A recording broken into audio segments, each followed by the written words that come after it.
Warning. This video contains themes of violence, death, and gang activity. The purpose of this video is to provide an educational account of historical events in the mainstream music industry. No disrespect is intended. This video does not intend to glorify or glamorize the gang lifestyle. Every effort has been made to remove anything from this video that goes against YouTube's community guidelines, including swearing and violence. But if you'd like to see a fully uncut version of this video with everything I can't show you on YouTube, then head on over to patreon.com/traplawross, where you can watch all of my biggest documentaries uncut for just $2. But if you're not into that, just hit the subscribe button and enjoy the rest of the video. Thank you. When it comes to gangster rap and drill music, one city stands out head and shoulders above the rest: Chicago, aka Chirac. The city where the streets are so dangerous, its gang conflicts are considered as deadly as the war in Iraq. And over the last 10 years, we've seen countless gangsters turn drill rapper, bringing their deadly beefs from the streets into the music industry. Some have been able to escape the cycle of violence, becoming successful musicians in the industry, holding on to their lives and moving out of the city. People like Chief Keef and Lil Durk. But others were not so lucky. Names like FBG Duck and Lil Jojo have become synonymous with aspiring rappers who unfortunately lost their lives in the streets before they could use their music as an escape route. But what a lot of people forget is that in every major city in the United States, there are rough areas. Every city has a hood with its own gangsters battling for control of the streets.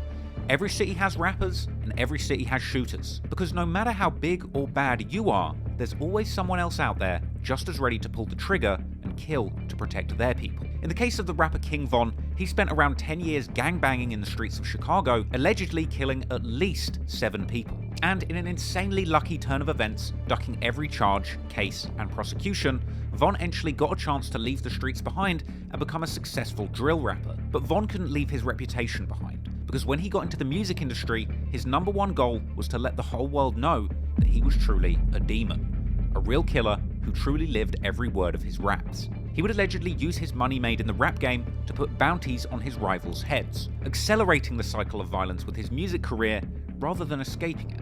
King Von left Chicago for Atlanta, Georgia, and there he continued to raise hell, being connected to shootings in a whole other state and starting rap beefs with rappers from all over the country. YoungBoy talking about on this song, bro. You got cap in your raps. But when Von started beefing with other musicians in the industry, he ultimately wound up getting more than he bargained for, starting a fistfight with another street rapper without considering the consequences. Because no matter how tough you are, or how many people you might have killed, every city has killers ready to shoot.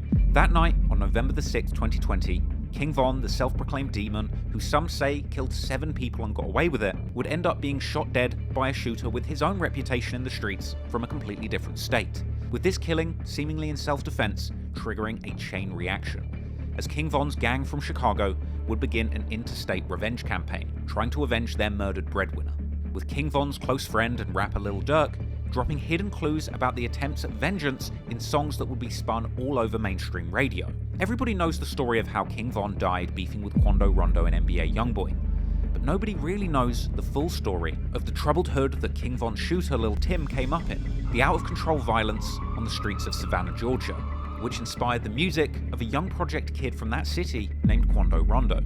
Quando would wind up becoming his city's most respected rapper, and he would do so with the backing of his close friend Lil Timm, a fearless shooter ready to kill at a moment's notice to protect his friend.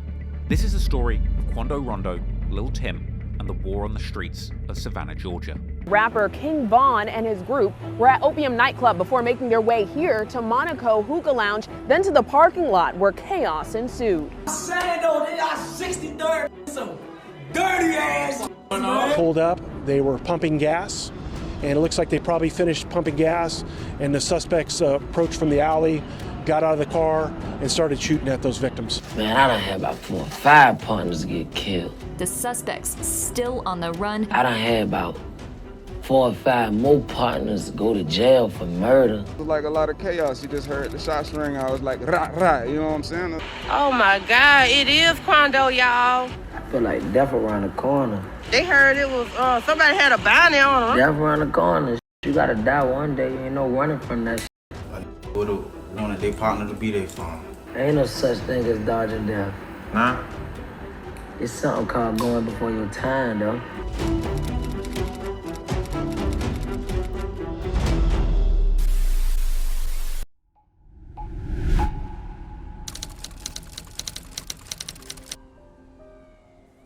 When it comes to the state of Georgia, most people focus on Atlanta. Atlanta being the capital and the most populated city in the state. Not only is Atlanta an international hub for travel, being home to the world's busiest airport, but it's also arguably the current capital city for the rap music industry, being described by some as Black Hollywood, and essentially the place where talented young black artists trying to break into music or movies really need to be. Atlanta has birthed countless legends of the rap game, from Outkast, Gucci Mane, Young Thug, T.I., Lil Baby, 21 Savage, Playboi Carti, Future, and countless more. But it's not just the people that come from Atlanta, but the people that come to Atlanta that make it great. Atlanta has become the buzzing music hub and fertile ground for collaboration between America's most beloved musicians. The city has attracted artists from out of state like Lil Durk, who moved from Chicago to Atlanta to develop his music career. But it's not just artists that have been attracted to the city either, because where there's a lot of people and a lot of money, hustlers and criminals aren't far behind looking to muscle in on the action by any means. And Atlanta has a storied history of gangs and drug dealers. From BMF, or the Black Mafia family, who had the city on lock with a drug dealing empire reportedly worth hundreds of millions in the 2000s, to the antics of drug dealer turned rapper Rollo, who used private jets to traffic drugs, but ultimately ending up in jail after an extensive self-snitching campaign in songs and on social media. But that's not all that's going down in Georgia's most rich and central city. In fact, in many ways, the huge entertainment powerhouse Atlanta has become has caused many people to overlook other parts of the state of Georgia, because around 4 hours drive away from Atlanta is the city of Savannah, the oldest city in Georgia with a long history. And not all of that history is positive, because since Savannah was established in the 1700s, the city has been deeply associated with the slave trade, as the mild climate there offered perfect conditions for growing cotton, with the slave plantations that produced that cotton shipping it out of the port of Savannah all over Europe. The booming trade in cotton made local European immigrants and slave owners rich, and naturally, when the US Civil War broke out, Savannah was considered a crucial city in the Confederacy, with William T. Sherman targeting Savannah in his March to the Sea campaign. This saw the Union Army marching from Atlanta to Savannah and destroying everything in their way in order to defeat the Confederate Army, with a peaceful surrender eventually being negotiated, saving the historic port of Savannah being destroyed. Once the Civil War had ended, Savannah would slowly fall down the ranking, going from the 41st most populous city in 1860 to falling off the list of the 100 most populous cities completely by 1930. Perhaps it was the decline of the slave trade that turned the fortunes of the people living there. In 1890, Savannah State University was founded, being the oldest African-American public college in the state of Georgia. And over this period of post-slavery development, despite the overall population of the city falling, Savannah observed a high number of free African-Americans. Jumping to the modern day, African-Americans are by far the dominant demographic in the city. However, the steady shift in industries over the years would unfortunately see many of the African-Americans still living in Savannah struggling. The poverty rate in the city would sit significantly above the Georgia and United States averages, and like many cities in the US and the world at large, some of the poorest areas in the city will be saddled with high crime rates and a lack of job prospects, leading to a generation of lost, impoverished youths marching without guidance into a life of crime. Over time, a criminal underworld of gangs would emerge in the deepest, darkest corners of the city, leading to high rates of robberies and violence.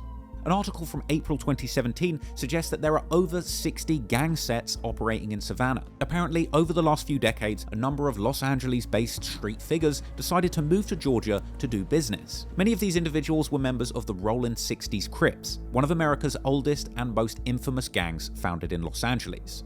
This group's influence would eventually spread to Southside Atlanta and Clayton County, and the influence of the Rollin' 60s would spread all over Georgia, eventually coming to Savannah in the west and the Southside areas. Eventually, the world would be introduced to the face of the Rollin' 60s in Savannah when one of the young members associated with this gang decided to make a change from kicking doors and invading homes, instead deciding to rap about his experiences as a Rollin' 60 Crip in Georgia's oldest state. That rapper's name was Quando Rondo, and through his music, we would learn lyric by lyric about the dangerous life of a young man coming up in the Crip-affiliated hoods of Savannah's most dangerous areas.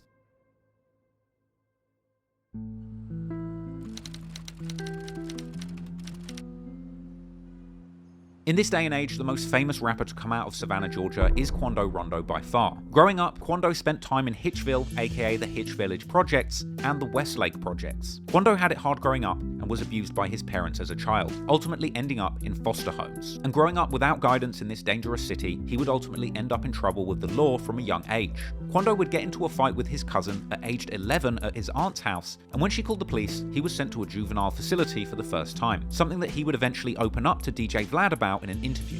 First time going to juvenile, I was like 11. From 11 all the way to 16, I really spent all that time being locked up. Yeah.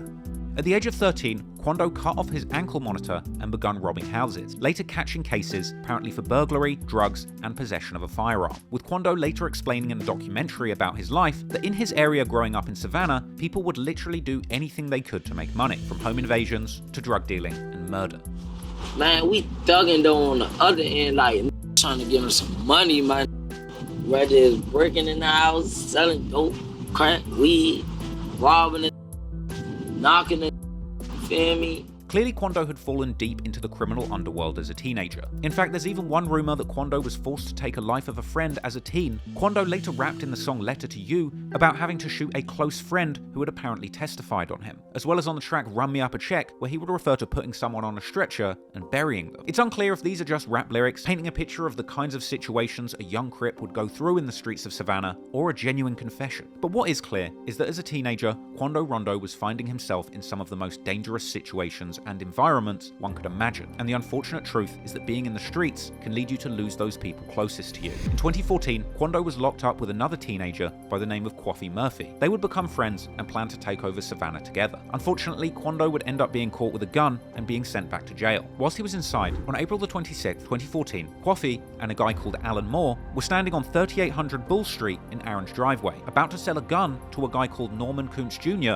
aka Juki. Things would go wrong during this deal, and at a certain point the seller decided to snake the buyers, shooting both of them in the head. Alan Moore would survive, but Quaffi Murphy would die, with the shooter later getting life plus 30 years, with the court being told the tragic story of how the shooter had killed 16-year-old Quaffi Murphy and wounded his 23-year-old friend. Quando Rondo would be broken-hearted about the loss of his close friend, who had been like a big brother to him, with this devastating incident going down whilst Quando was still going in and out of jail. He would break down the impact that losing Quaffi had on him in a 2018 interview with DJ Small's Eyes. You might not notice I always rap about my homeboy Quaffi. I'm very heartbroken about that. He wasn't just somebody I ran the streets with. He was older than me, feel me? I met him in juvenile. Like, that's the first person I ever known that got killed. And that's my first time realizing, like, death real. Throughout his career, Quando has proudly shown off his status as a member of the Rollin' 60s Crips, with blue bandanas and Crip imagery being present on many of his projects and videos. And while the Rollin' 60s started in Los Angeles, over the past few decades, its influence has spread all across the United States, as OGs from the original gang set up operation in other cities and states all over America. In Savannah, Georgia, one of the blocks where the Rollin' 60s Crips influence is undeniable is around 33rd Street on the east side of the city. This is where Quando's right-hand man and the infamous shooter of King Von, Lil Timm, hails from. Where I grew up at, where my grandma used to live at, was on the 3, so like every day I was already on the 3, so whatever was going on, I was already tuned in. With the Rollin' 60s hailing from 33rd Street, or the 3, known to throw up a 3 hand sign. And despite not actually growing up with Lil Timm, Quando got involved with the Rollin' 60s from a young age, and he wasn't the only one. Quando would apparently meet 33rd Street native Lil Timm around high school age, running into each other and apparently having a mutual respect due to the fact that they both had a strong reputation in the streets. We met each other on some high school, hearing both of each other's names ringing bells in the city type. But at the time, Lil Timm was a promising football player with dreams of the NFL before he had gotten sucked deeper into the street life, with Lil Timm later admitting to Fuchsia's TV that the appeal of the streets ultimately pulled him away from the football field. While I was playing sports, I still had going on in the streets. And when I got caught up with the streets, all the sports went out the door. Lil Timm would ultimately wind up becoming affiliated with a Rollin' 60s affiliated street crew known as OTM, or Only the Mob, with this group later being referred to by the name Jump Out Gang, or JOG. This is a group made up of members of the Rollin' 60s Crips, Gangster Disciples, and other street gangs based around 33rd Street in Savannah, Georgia. A number of people close to Quando Rondo would also be associated with this group, like his cousin, Lul Pab, and other close friends who were apparently certified in the streets, like Pluto and Leaky. Another nickname for Jump Out Gang is 1027. This is a nickname derived from the date October the 27th, when a beloved Jump Out Gang member by the name of Sosa would sadly pass away. Folks be talking about that shit, they don't even know the meaning of that shit, man. One of our partners passed on 1027. You know how that shit is. Now, I haven't been able to find a picture of Sosa, but what I do know is that Lil Timm was very upset that people weren't sliding for Sosa after his passing, posting on Instagram saying that people from his hood shouldn't claim 1027 if they're not trying to avenge Sosa. Lil Timm was clearly hurt by the loss of Sosa, and he would tweet several times pledging to avenge Sosa, even including his name in his Twitter handle. Now, only the mob would be engaged with feuds with a number of other small gang sets from around Savannah, Georgia. One of these groups they were beefing with was called S8K, or the Section 8 Kids, as well as a crew called the 1100 Block Gang and VBS, or the Villa Boy Soldiers, from Carver Village. 1100 Block and VBS are apparently united under the 2X banner, with this clique of gangsters often repping the color purple and referring to themselves as Purple Babies, with this particular group being a bitter rival of Quando and Lil Timm's group, Only the Mob. In fact, after the death of individuals associated with these rival gangs, throughout his career, Quando Rondo would go on to rap several times that he was smoking on Purple Baby in his song. In fact, according to one lyric, a Purple Baby had even tried to kill Lil Timm and shot him in his hand, with that individual ultimately losing their life in retaliation, with Lil Timm himself going on to tweet that he's smoking Purple Baby many times. In fact, due to lyrics in Quando Rondo's song Purple Baby, there has been speculation that Lil Timm may have killed 4 people in connection to this beef in the streets, with Quando actually rapping on that song Purple Baby that before killing King Von, Lil Timm had put up or killed 4 of his ops. Combine that with lyrics from the song End of Story, where Quando would rap that Lil Timm had knocked down 4 with no mask. Now, for the record, this rumor is unproven, and I haven't been able to find any evidence of Lil Timm being charged or connected to any killings other than that of King Von, but that hasn't stopped numerous accounts on social media speculating on just who these 4 people might have been that Lil Timm killed in the streets. The war between Only the Mob and the Purple Babies would rage for years, long before Quando Rondo became famous for his music and before Lil Timm became famous for killing King Von. So let's take a closer look at the deadly battle for Savannah streets so that we can gain a greater understanding of the brutal war that turned Lil Timm into a fearless shooter.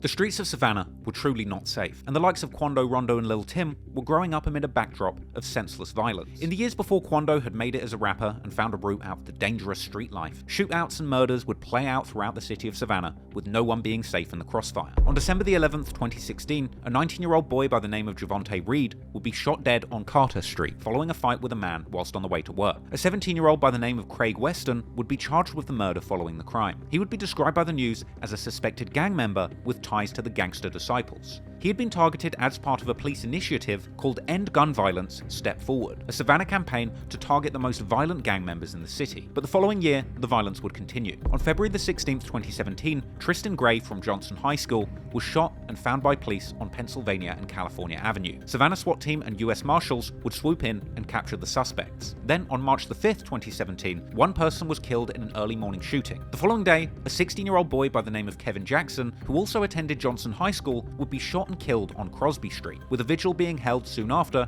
in Carver Village, the home of the Villa Boy Soldiers gang. And here, the victim's grandmother would tell the crowd that she didn't even realize that she had been living in the hood. 6 shootings in 10 days in Savannah. Behind me, you can see the location of each one of those. 3 shootings Sunday, 3 more on Monday. 2 people killed, including a 47-year-old woman and a 16-year-old boy. Before the vigil, Savannah Youth City put up these homemade signs hoping the message would hit home for anyone passing through the block where 16-year-old Kevin Jackson was fatally shot Monday night. Well, Kevin Jackson was a freshman at Johnson High School. This is the second loss for the school in 3 weeks. 17-year-old senior Tristan Gray was killed just on February 16th. He died after a shooting on Pennsylvania Avenue. No arrest had been made in his murder.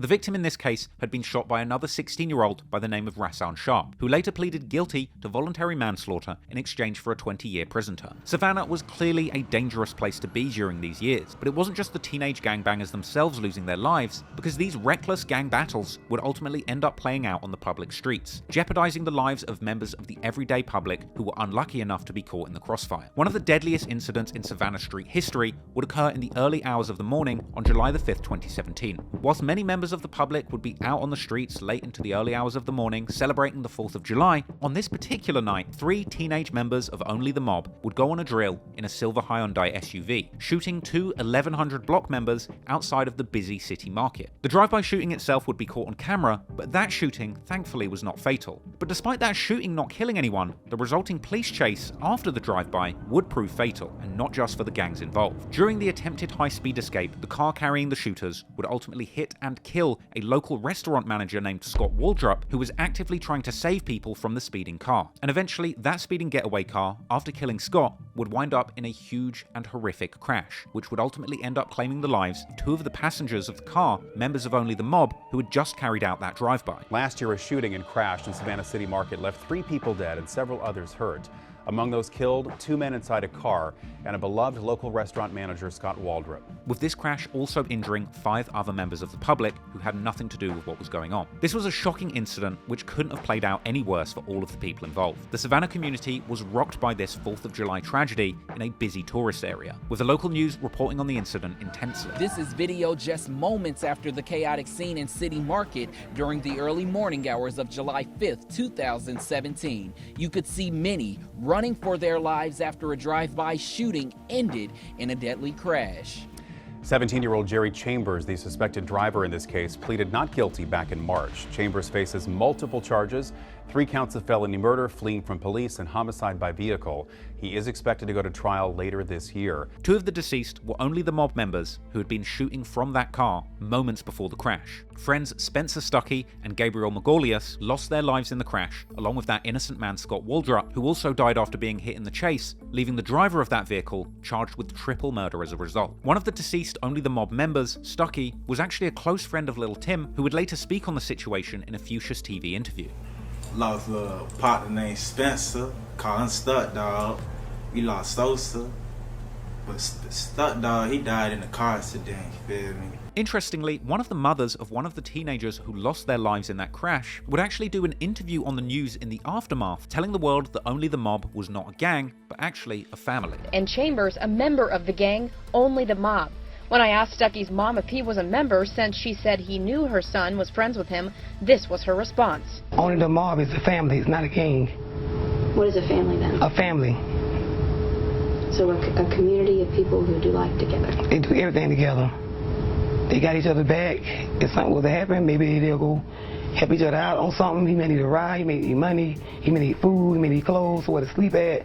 That's the family. The driver of that car, Jerry Chambers, would plead not guilty to triple murder. However, he would ultimately face trial, where jurors were told that he was previously charged for a shooting in 2016 and an attempted robbery of a woman at a shopping mall. And ultimately, taking this case to trial would end up being a bad move, and Jerry Chambers Jr. would end up rightfully getting life in prison for this tragic and senseless incident. But sadly, the violence in Savannah would be far from over, and there would be numerous shootings in September 2017 alone. At around 12 p.m. on September the 13th, Savannah police would respond to a shooting call at East 31st Street and B Road. Here, they found an 18-year-old by the name of Arafi Williams suffering from life-threatening injuries and ultimately passing away at the scene. The cops would determine that another 17-year-old by the name of Tanavian Johnson was at the scene when the shootout had occurred, with a later indictment claiming that Tanavian, aka Tay, had shot 4 people from a car, with Johnson being arrested by US Marshals soon after the incident and being indicted on murder and assault charges. Only 4 days after this killing, another teenager would lose their life in the ongoing war in the Savannah streets. On September the 17th, 2017, 16-year-old Heem, real name Jaheim Morris, is hit in the head by gunfire whilst riding in a vehicle, being immediately driven to a hospital,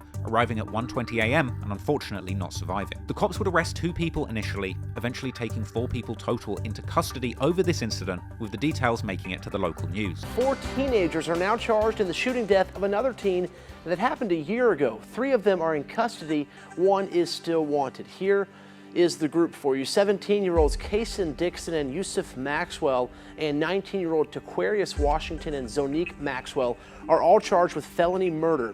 Yusuf was already in custody for violating probation.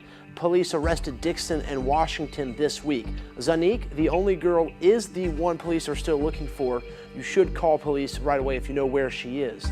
This is related to the shooting death of 16-year-old Jaheim Morris. Morris died in September of last year, shortly after being driven to the hospital. Prosecutors said in a prior hearing that Yusuf Maxwell was in that car with Morris and 3 other people. They said being in that car with guns is part of how he violated probation, resulting in his original charges. Heem was seemingly a member of 2 times, the alliance between the Purple Baby Gang's 1100 block and Villa Boy Soldiers, with members of those crews memorializing Heem on social media. In fact, a close friend of Heem's, an up-and-coming rapper from Savannah associated with the Purple Baby movement, Huncho Reese, would memorialize his fallen friend by wearing an RIP J-Man t-shirt in one of his music videos. But more on him later, because after a violent 2017 in the streets of Savannah, authorities were hard at work trying to crack down on these violent criminal groups that Quando Rondo would ultimately wind up affiliated with. There would be a huge 2018 indictment regarding the shootings between Only the Mob and 1100 block members, which covered that lethal City Market drive-by gone wrong that took the life of 2 OTM members and an innocent member of the public. This indictment would also cover the murder of Heem, accusing 2 brothers, Yusuf and Zonique Maxwell, of doing the shooting. These 2 individuals were actually members of the same gang, 1100 block, with the implication being that they were actually being charged with killing their own friend by accident after attempting to shoot at their ops from within the same car. And on top of all of that, the indictment would also identify Tanavian Johnson as an OTM member, with him being charged with the murder of Arafi Williams. 6 Savannah teenagers, including the man accused of the 2017 City Market killings, are now indicted for 5 more killings. Prosecutors say all 5 were gang-related. A 64-count indictment accuses the teens of murder, weapons possession, and criminal gang activity. The teen accused of killing 3 people in Savannah City Market last year, now re-indicted as prosecutors argue the violence is gang-related. Jerry Chambers was already indicted on 3 counts of felony murder for the deaths of Scott Waldrop, Spencer Stuckey, and Gabriel Magulius in the July 4th, 2017 crash near City Market. Now, the Chatham County Grand Jury charges and accuses Chambers and 5 others of being members of street gangs responsible for those 3 killings and 2 others in 2017. Chambers faces 2 aggravated assault charges in addition to the murder charges for shooting 2 people in City Market before that fatal police chase and crash. After all of the bloodshed that had played out in 2017, the Savannah police were slowly solving the crimes and putting away those responsible. These street gangs had caused havoc on the streets of Savannah, and it was clear that during these years, this city was not a safe place for young teenagers to grow up. Like many of the other cities we have discussed when it comes to gangs and drill music,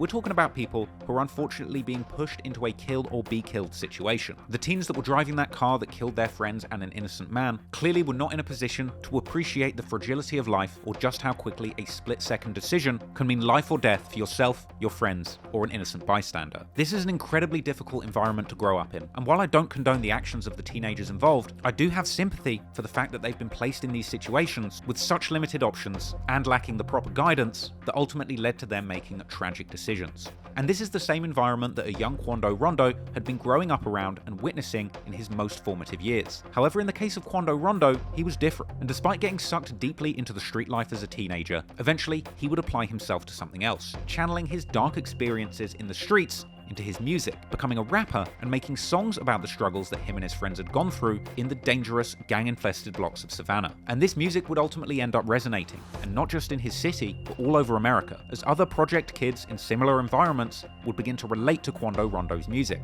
getting behind him and making him a star.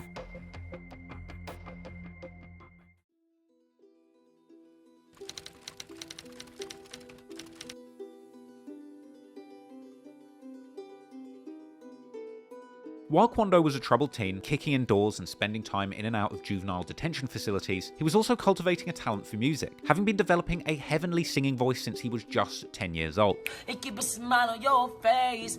I wasn't a rapper at first, I used to sing. I knew how to sing since I was like 10.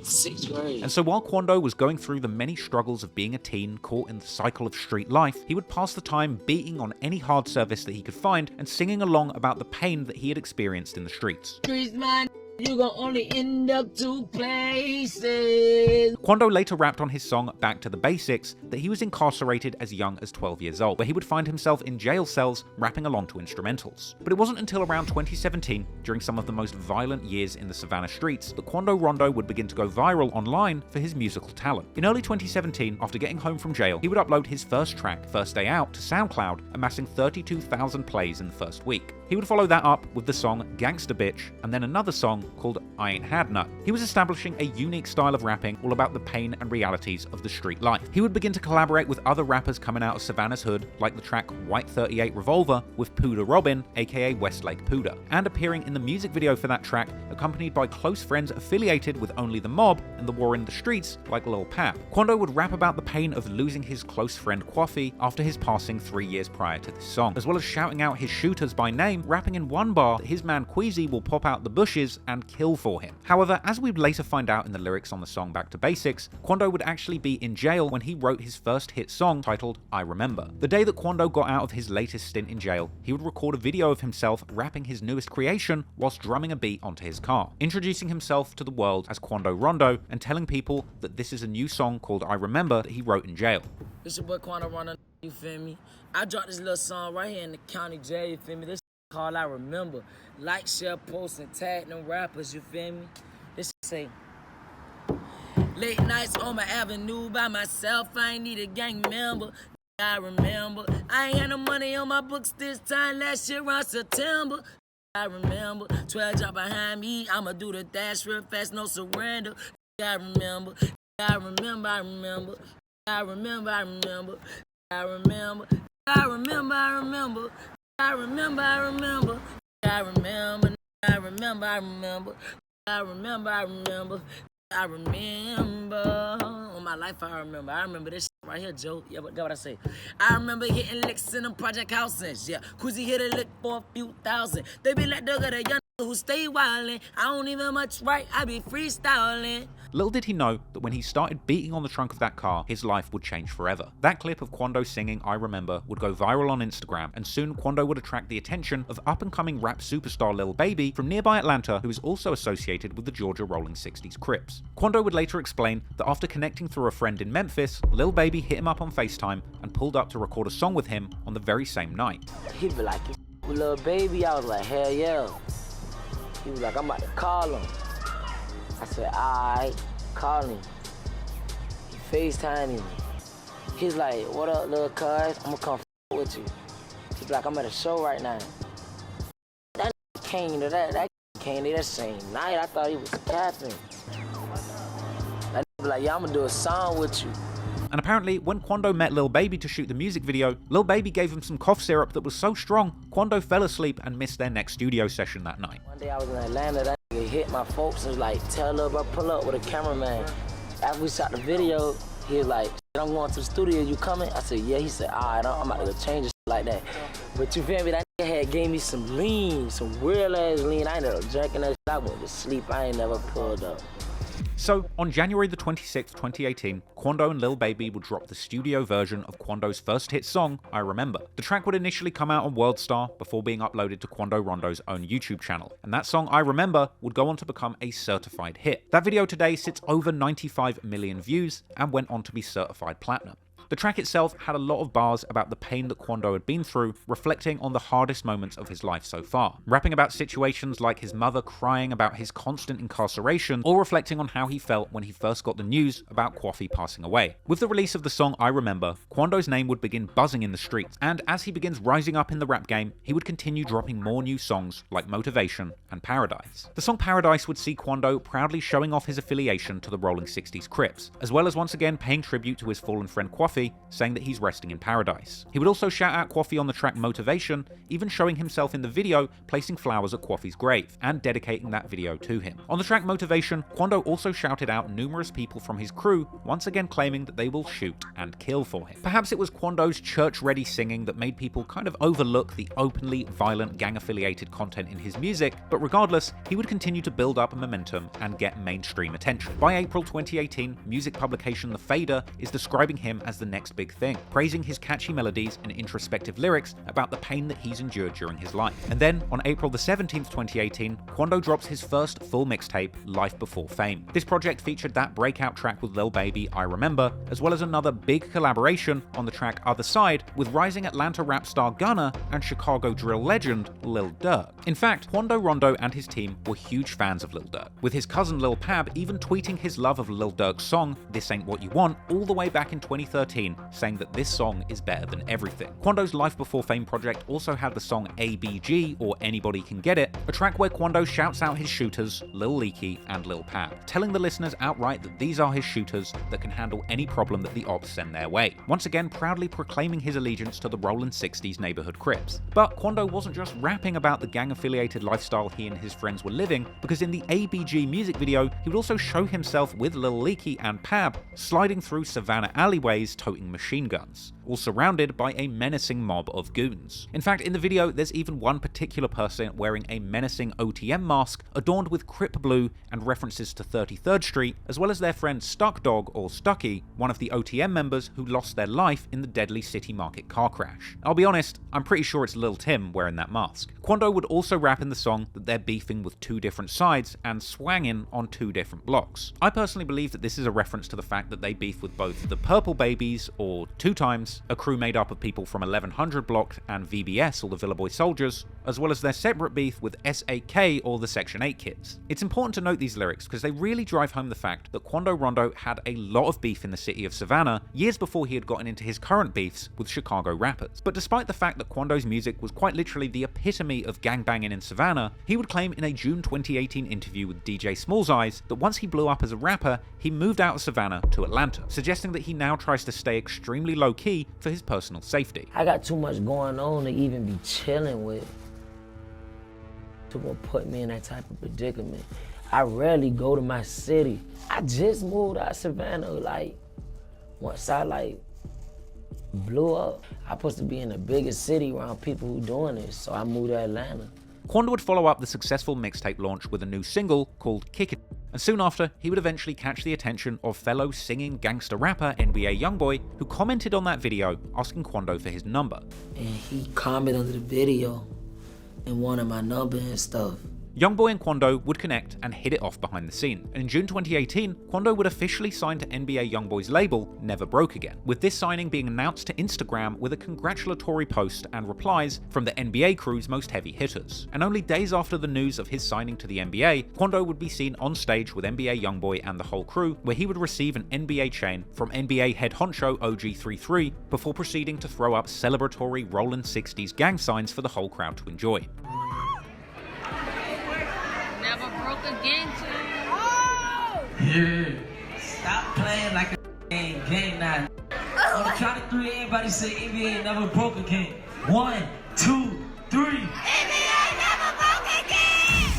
Neighborhood, appreciate that bit, bro. He say neighborhood, neighborhood. Bet. Put that on right quick, you know neighborhood. Hey, say 3. What up? Make sure you bang on them before you walk off the stage. You hear me? I'm finna bang on them.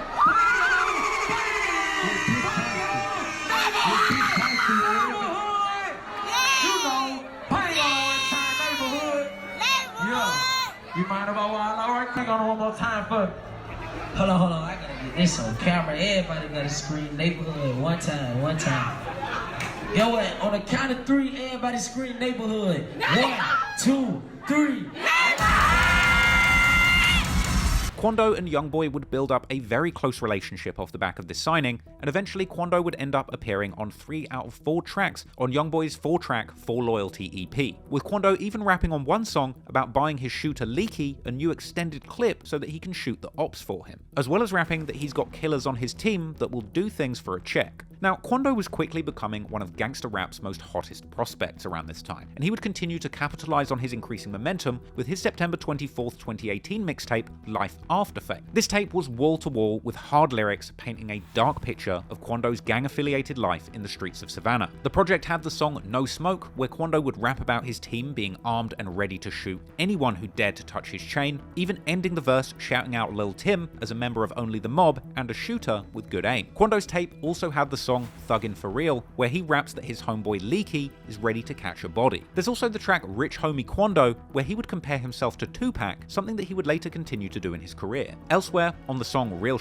he says that he's got shooters on payroll and that he will have people killed in exchange for a pound of weed, as well as saying that if people's girlfriends diss him, he will have the couple kill. On the song I Need Like 10, he would rap that his boy Leaky is ready to shoot, mentioning outright Lil Leaky doing shootings in public and the feds trying to shut down their gang. Quando's music was painting the realest and most vivid picture of life as a Savannah gang member, and as a result, he was reaping the rewards. Signing to NBA YoungBoy had not only given him the cosign of another major artist in the game, but NBA YoungBoy had put Quando and Kevin Gates on the September 2018 track I Am Who I Say I Am, and this would land Quando Rondo his very first entry into the Billboard Hot 100 charts. He was now truly out of the streets and into the music industry. Quando already had the talent, but NBA YoungBoy was supercharging his rise to the top of the game. However, much like NBA YoungBoy, despite making his way into the industry, Quando was still fresh out the trenches and moving like a thug. During a December 21st, 2018 show with NBA YoungBoy in Florence, South Carolina, things would get heated and both Quando and YoungBoy would find themselves in hot water. The concert itself was extremely rowdy, and at one point YoungBoy was seen removing his chain while surrounded by his friends, fans, and security, with somebody seemingly attempting to grab the chain, prompting a punch from YoungBoy. And things were no better during Quando Rondo's set too. He would be seen arguing with somebody and jumping into the crowd for a fight in the middle of his performance.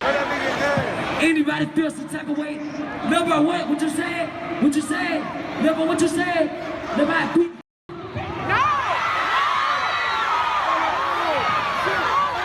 And after jumping from the stage, a mass brawl would break out in the crowd, with Quando and his crew of Crips seemingly dishing out beatings, all while shouting "neighborhood." All of this was captured on camera, but it's far too violent to show you on YouTube. But after that fight calms down, Quando Rondo would be seen on stage once again, pointing somebody out and yelling at security.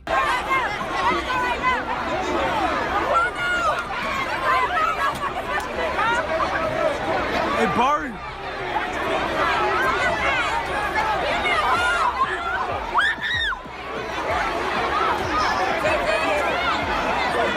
Quando then gets into the crowd once more, looking for NBA affiliate BBG Baby Joe.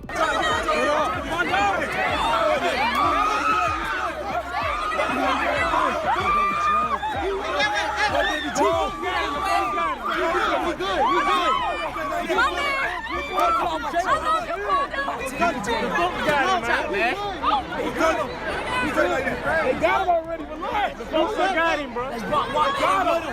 Let's walk with him. He's straight. I know he's straight. Let's walk with him. Wait a minute, bro. Watch out.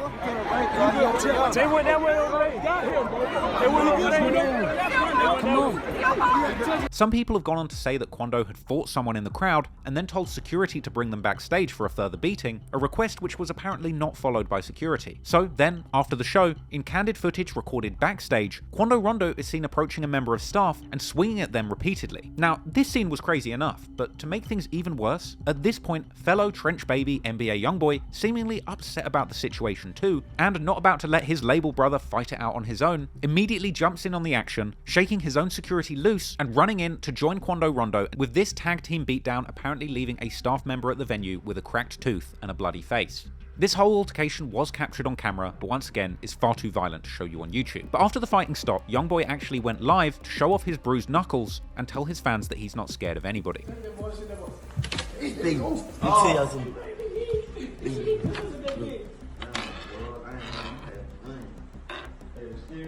Hey, look, I don't give a about no bitch, no baby, no ass rapper, man, jail, none of that bitch ass shit. You hear me? Y'all gonna, man, you gonna do what you gonna do me, you hear me, bitch? Stop playing on me, man. Perhaps unsurprisingly, both Quando Rondo and NBA YoungBoy would both end up being sued in relation to this beating. But ironically, it's likely that this joint enterprise beatdown brought both YoungBoy and Quando closer together as friends, with Quando later saying in an iconic Vlad TV interview that him and YoungBoy share a bond that goes far deeper than music, and saying that he would ride for his NBA brothers just like he would ride for his day one friends from the neighborhood. The YB situation was just too real, just too good. It was too good to be true. Like Ben, KD, and all us got a real bond. So I don't f that music. Like, you feel me? This way deeper than that. Like, okay. I knew them since I've been 1 year old. I ain't f all that music. Like, I ain't on none of that. Despite Quando making links with arguably the biggest street rapper of his generation and step by step becoming a major rap star, problems didn't stop. The violence was far from over, sadly, as Quando would end up being in a fight at a shopping mall, which led to even more charges being brought. Another incident that was caught on camera, but again is far too violent to show you on YouTube. Quando done pull up his pants. Look, Quando running to the. Look, Quando done slammed the little no. Beam! Who is ground hard. Jeans like, get up off him. Yeah, Look at Timm. Timm ain't really wanting to grab you. Like, he still beating that. He dragging that around. They pull. Look at me. I'm like, I don't. That's you little shook. Like, That wasn't me that said that. That was my homeboy. I'm like, oh man, get your up out of here, bro.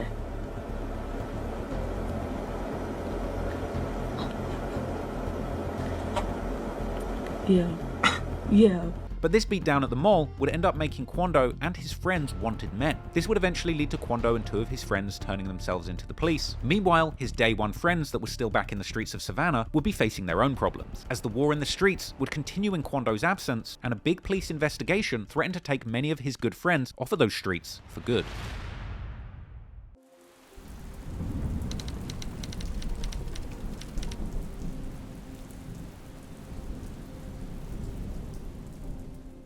Despite the 2018 RICO case, which had rolled up many of the deadly shootings that had played out in Savannah from 2016 and 2017, as the years went on, the violence would continue to play out in the streets, with Quando's friends, who he was shouting out on his songs and calling shooters, getting caught up in these cases for real shooting. Because while Quando was in the studios and on the stages, letting the whole world know just how real Savannah was, back in Savannah, it was truly chaos in the streets, and nobody was safe. In fact, back in 2017, when 16-year-old Kevin Jackson was killed, a vigil was held in VBS territory. And at this vigil, a group called the Bullhorn Crew were present. This is a group of community activists who would use megaphones to go and tell teens in Savannah to stay out of gangs and avoid violence. Again, we're trying to form a circle on the basketball court, please. All of you are here for a reason, and we declare tonight that you will live, you will walk in your purpose, and you will be great. As these prayers go out tonight, we want to uplift this family. We want to let her know that we are one. Family of the teen, including his mother, were part of tonight's ceremony. There's a lot of young people out here. This is an opportunity. This is an opportunity for us adults, us parents, us dads, us moms, us grandmothers to change lives. Anti-violence advocates challenged the neighborhood youth to put down guns and focus on goals and their futures. Everybody have a dream when they're young. They want to make something of themselves. And that's y'all goal. Y'all need to keep pushing. Don't never let nobody put you down. Don't never let nobody tell you ain't good enough. The man leading the Bullhorn group was a man named Sean Trey Grant, aka Puff. He was apparently beloved in the community and known as the Gentle Giant. And apparently, the Rollin 60 neighborhood Crips in the area, responsible for the killings that he was trying to prevent, weren't too happy about his activity. So, the Crips would hatch a plan, using the help of a woman named Nulante Grant, of no relation, to get the job done. On June the 14th, 2018, Puff would be out gambling with a group of 4 people, with casino boat gambling apparently being a popular pastime in Savannah. Now, this night, Puff was the designated driver, and he had apparently struck it big at the casino, winning nearly $10,000 on a gambling boat in Brunswick. At some point during the evening, Nulante Grant had gotten close to Puff and gotten wind of his $10,000 windfall. And at a certain point, she would begin texting a 25-year-old by the name of Osha Dunham, a prolific shooter for the Rollin 60s Crips in Savannah. Cops would later claim that a flurry of text messages were exchanged between the woman, Dunham, and 2 other men as Puff drove the group home from the casino. And later that night, when Puff arrived to his apartment complex, he was ambushed by the Crips, who shot him 8 times, leaving him for dead. The murder of Sean Trey Grant was covered extensively by the local news. According to the police report, Chantre Grant and 2 of his friends spent several hours on the night of his death in Brunswick at a casino.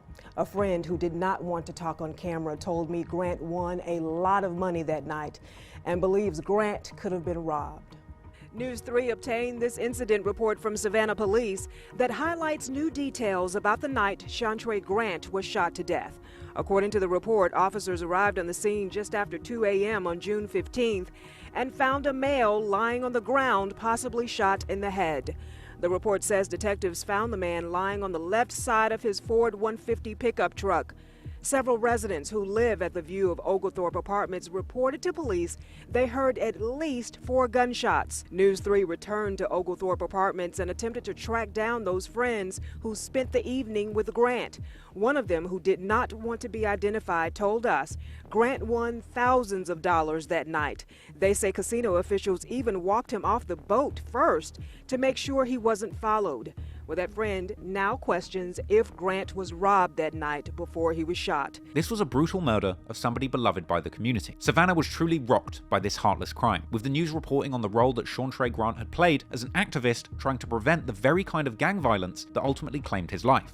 9 months later, a tragedy still shakes the community. Shawntre Grant was more than just an activist. Shawntre Grant transcend time. He was one of the Martin Luther Kings of our era now. An activist some knew as Puff with the bullhorn in hand, he moved with purpose. He was that kind of guy that people knew he was the big teddy bear.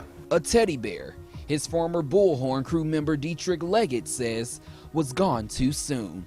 What's sad is Grant's life was ended by gun violence, something he fought against. He was shot and killed after an apparent robbery on June 15th at the View at Oglethorpe Apartments. We wanted to make sure that everybody understand that this wasn't just the average black man.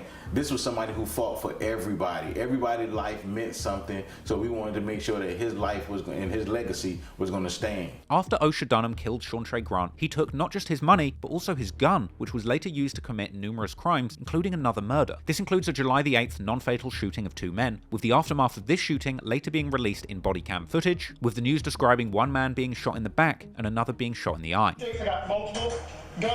Police body cam video was played from that day showing the chaos of the shootings and the concern for many on scene about the victims. One man was shot in the upper back. Another man was shot multiple times, including in the eye. This shooting would have been about a month after Grant was killed. That incident was followed by July 23rd, 2018, when Cordell Richardson goes to rob a house on Waltz Drive. Inside that house is 63-year-old Eric Cooley, who ends up being killed in the home invasion. Officers would respond to shots fired, discovering his body around 16 p.m. When lifelong friend of Eric Cooley showed up this morning and saw this leftover crime scene tape, he said he knew the news was not good. It was almost like a brother. I was hoping it wasn't true. But when I saw that tape, William McDonald told me this is 63-year-old Eric Cooley. He said he lived on Walls Drive for a few years in this duplex of 4 apartments. and I never know him to get in no trouble. I ain't never known him to be in jail or none of that. Don't bother nobody quiet. We just hung amongst each other. Police say they found him with gunshot wounds late Monday afternoon. The community is nestled in between Savannah State University and Juliet Low Elementary School, one that neighbors find extremely quiet. Police say they are looking into what led up to the shooting, but they do believe this is an isolated incident. 2 days after this, Osha Dunham, who likely spent all of the money that he had stolen from Puff at this point, would go out robbing once again. Then, on July the 25th, 2018, Dunham goes to East Bolton Street at the Park Villa Apartments, going into a house that he thinks is empty. In the kitchen of that house is 26-year-old Robert Lee Jr., who ends up being killed. Another attempted armed robbery turned fatal, with 2 other people being wounded in addition to the 26-year-old man who lost his life. At this point, the Rollin 60s Crips are on a crime spree in Savannah, and it seems like the people being killed aren't even rivals in the street. These gang conflicts were getting completely out of control, and seemingly the people who were worst affected were just good, honest people whose only crime was being at home when armed gangbangers turned up to rob them. Following the murder of Robert Lee Jr., the Savannah police chief and mayor would hold a press conference to address the violence in the city spiraling out of control. Holding a press conference today about the recent violence in Savannah.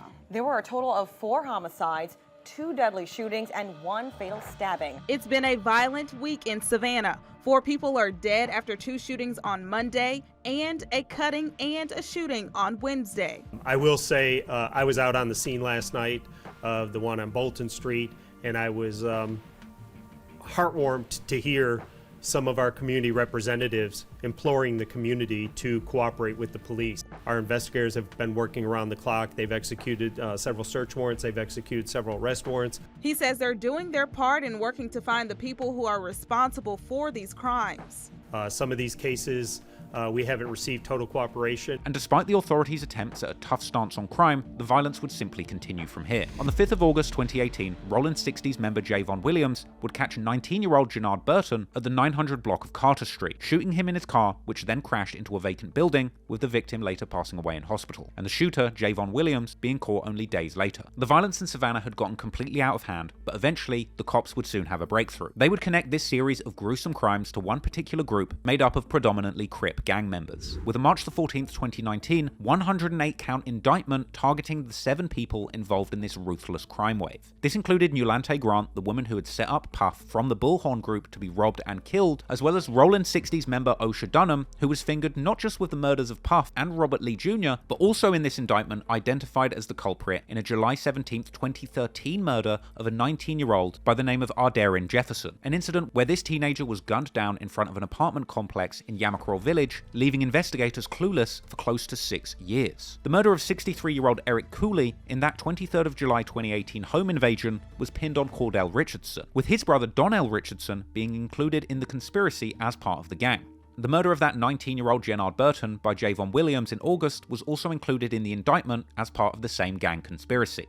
And another person charged in this far-reaching indictment was Quando Rondo's apparent close friend and shooter Lil Leaky, who he had rapped about in numerous songs, like on the track Thuggin' For Real, where he said straight up that Leaky was ready to catch a body. On the song I Need Like 10, Quando had rapped that Leaky is armed and ready to shoot. Quando had even pretty much predicted this huge bust months before it happened, rapping about Lil Leaky doing shootings in public and the feds trying to shut down his gang. Real name Malik Javier McKenzie, Leaky ended up being charged as part of this same gang conspiracy, ultimately pleading guilty to a lesser offense, and while details of his plea were never released fully to the public, Quando Rondo would later rap on the song Nothing Else Matters that Leaky wound up getting 5 years. Ultimately, the authorities would identify these defendants as belonging to a mixture of gangs, including the Rollin' 60s Crips and the Shady Park Crip, with the mayor coming out to condemn both groups in reporting on the situation. This indictment was huge news in Savannah after the community had been rocked by this gruesome crime wave, with the local WTOC 11 News covering this situation extensively. The indictments list charges including murder, the Street Gang and Terrorism Act, robbery, aggravated assault, and other felonies. I sincerely hope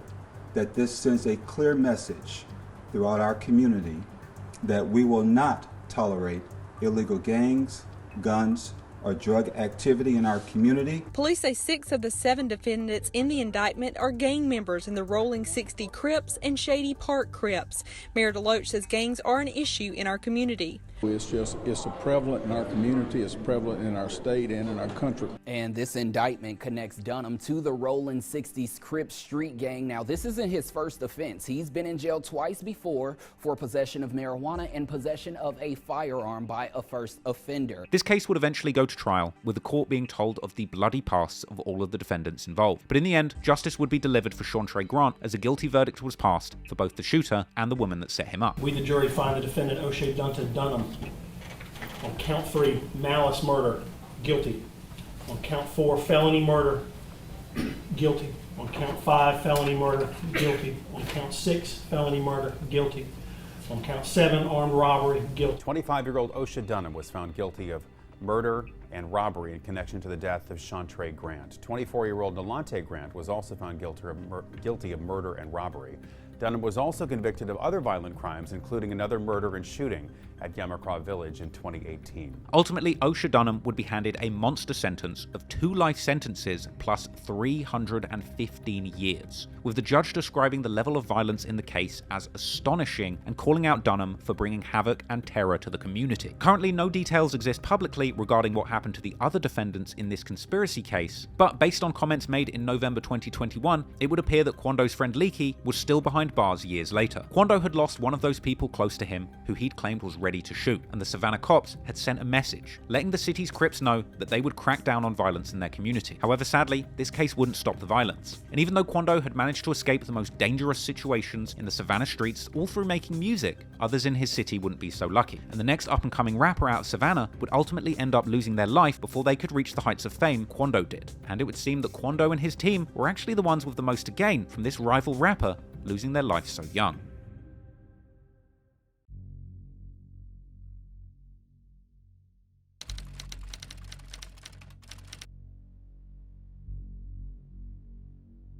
Whilst Quando Rondo was blowing up, becoming the biggest rapper to come out of Savannah, Georgia since Camouflage in the early 2000s, there would be another young, gang-affiliated rapper coming up in the shadow. His name was Huncho Reese. He'd been building up a buzz in the Savannah rap scene since 2017, with his biggest song being the December 10th, 2017 track, Trust Nobody with Lil Slap. That song had lyrics where Huncho Reese would shout out Heem, aka Jaheim Morris, the 1100 Block member who was shot in the head during a shootout with only the mob members back in 2017, a crime that was included in that huge 11 1100 block Only the Mob indictment that saw numerous individuals from both sides taken off the street. Huncho Reese would often shout out his fallen friend Heem on tracks and on social media, even wearing an RIP J-Man or 2 times in peace J-Man t-shirt in his music video for the track Too Long. In fact, Huncho Reese wasn't scared of shouting out his gang affiliations in songs at all. Sometimes Huncho Reese was referred to as the Bang Man 2 times, a nickname hinting to his activities in the streets and the 2 times alliance between the gangs the Villaboy Soldier and 1100 Block, that pair of gangs that are sometimes referred to as Purple Babies. Huncho Reese would drop other tracks like 912 Style, also with Lil Slab, another VBS affiliate. On that track, Huncho Reese says that he has shooters from VBS and 2 times, making his affiliations in the streets plain to see. Now, Huncho Reese clearly had a lot of talent, with his melodic, singing, rapping style often resulting in catchy songs that would hit that sweet spot right in between hard gangster rap and softly sung melody. This is kind of the same style of music that made NBA YoungBoy and Quando Rondo stars in their own right. In fact, Huncho Reese's style would inevitably lead to comparisons with Quando Rondo.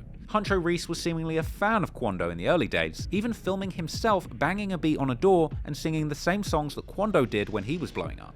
We married to the street, man. You gon' only end up 2 places. My mama always told me that you was born to be hated. We married to the streets, man. You gon' only end up 2 places. My mama always told me you were born to be hated. Huncho Reese would even discuss being referred to as Baby Quando in the song Facts, even seeming to compliment Quando's music. Also, in a 2018 interview, Huncho Reese would say openly that Quando was actually the person who made him start taking rapping seriously, giving Quando props for putting Savannah on the map for this generation of rappers.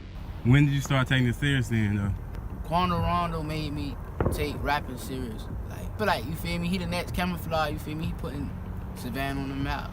After Quando Rondo, Huncho Reese was the next big prospect coming out of the city of Savannah. He was on the rise, and he had been seen rubbing shoulders with other big rappers coming up in the game like Glock 9. However, sadly, he would never get to see the full potential of his career flourish. Because on the 1st of January 2019, Huncho Reese would be playing a New Year's Day concert at the Crayola Cafe. Then, in the early hours of the morning after leaving the show, 17-year-old Tyrese Carter, aka Huncho Reese, would be gunned down close to the venue that he had just performed at, with footage later circulating on social media showing the immediate aftermath of the shooting.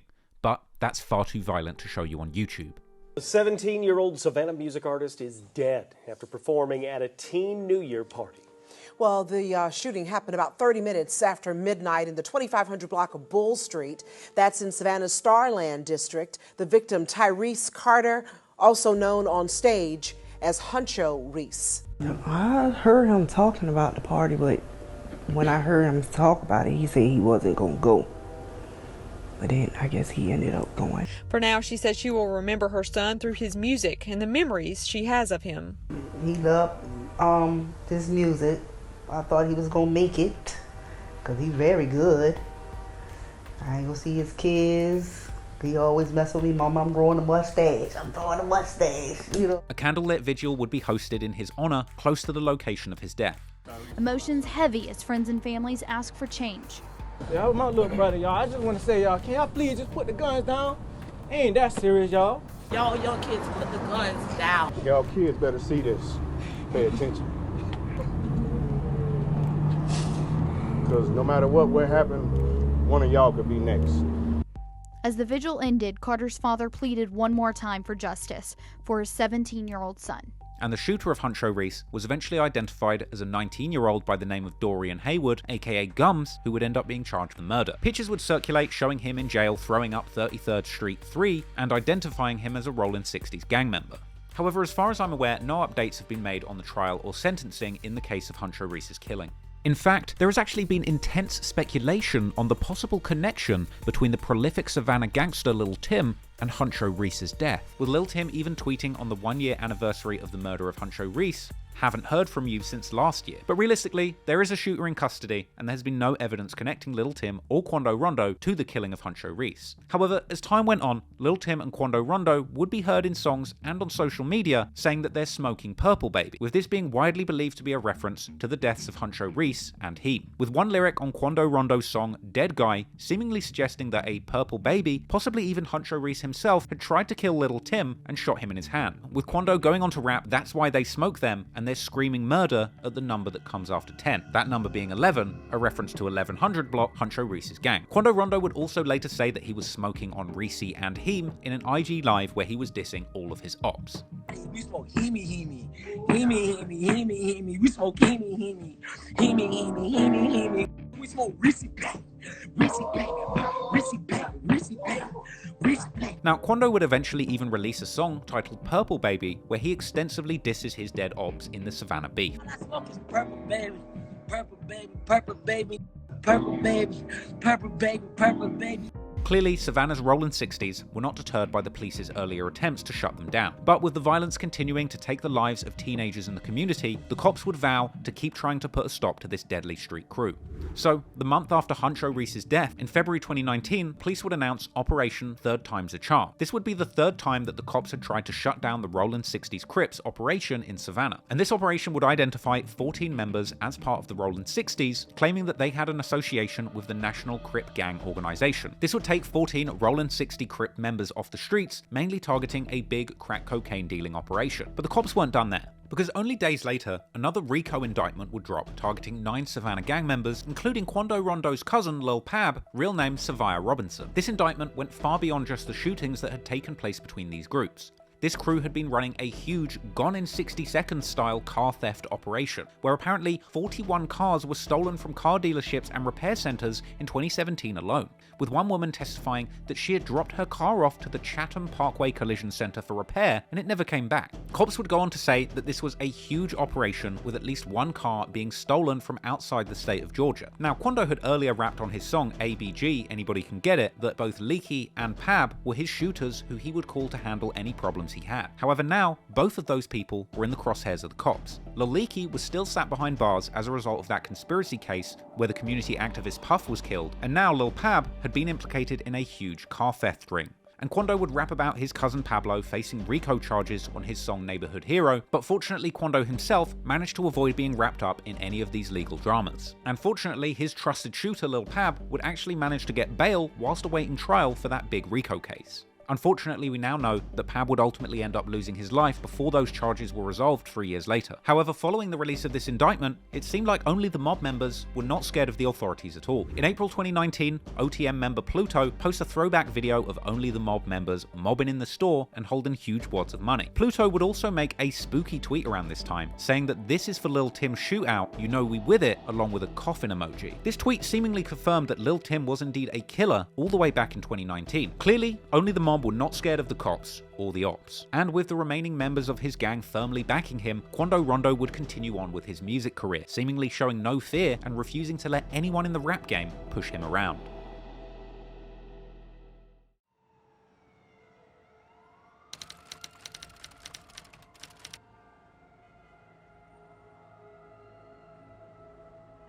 With the backing of some of Savannah's most feared gangsters, Quando Rondo would continue his push into the music industry, determined not to let anything or anyone stand in the way of his success. Getting further into 2019, he would drop some of the most impactful music of his career. On May the 9th, 2019, Quando would release the music video for his song Imperfect Flower. This was an emotional, sung sermon for the trenches, with Quando singing and rapping inside of a church about all the challenges of being an artist affiliated with his city's most deadly gang, singing about how he can't love or trust anyone, all due to the pain that he had experienced and dished out in the streets. In this song, Quando also mentions a conversation that he had with Lil Timm's mum, where he seemed to suggest Timm's mother knew that Timm was carrying a gun to protect Quando from people who wanted to kill him, as well as inferring that Timm's mother was worried about what the outcomes might be, Timm and Quando remaining in the streets together. This is an eerie lyric, almost predicted the trouble that they would end up getting in the following year. Now, today the video for Imperfect Flower has over 80 million views. And the day after that video dropped, Quando would keep the momentum going, releasing the full mixtape From the Neighborhood to the Stage, a project making a big statement about Quando's affiliation with the Rollin' 60 neighborhood Crips.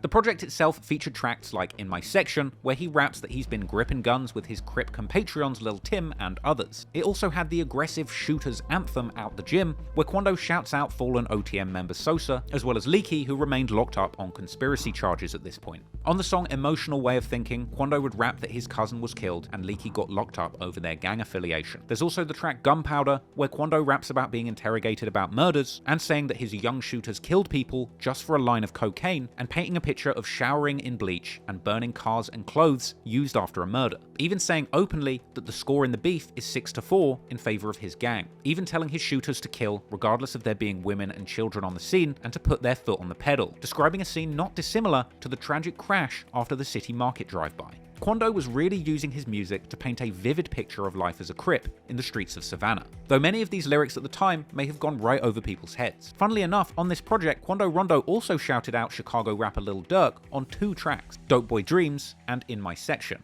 This was another indicator that back in 2019, Lil Durk was somebody that Quando Rondo truly looked up to and admired. In fact, Quando was seemingly getting close to Durk as well as the people surrounding him. A couple of months before these lyrics dropped, Quando would actually be seen on social media with Lil Durk's new artist, King Von, who was quickly becoming Chicago Drill's most exciting artist, helped in part by the insane backstory and rumors that he had killed as many as 7 people in the Chicago gang wars. Around this time, a clip would circulate showing Quando Rondo and King Von seemingly having a good time together, where Quando Rondo jumps on camera with Von, straight up dissing Von's ops, the gangster disciples from 63rd in Chicago. My boy on that. Come on, right now.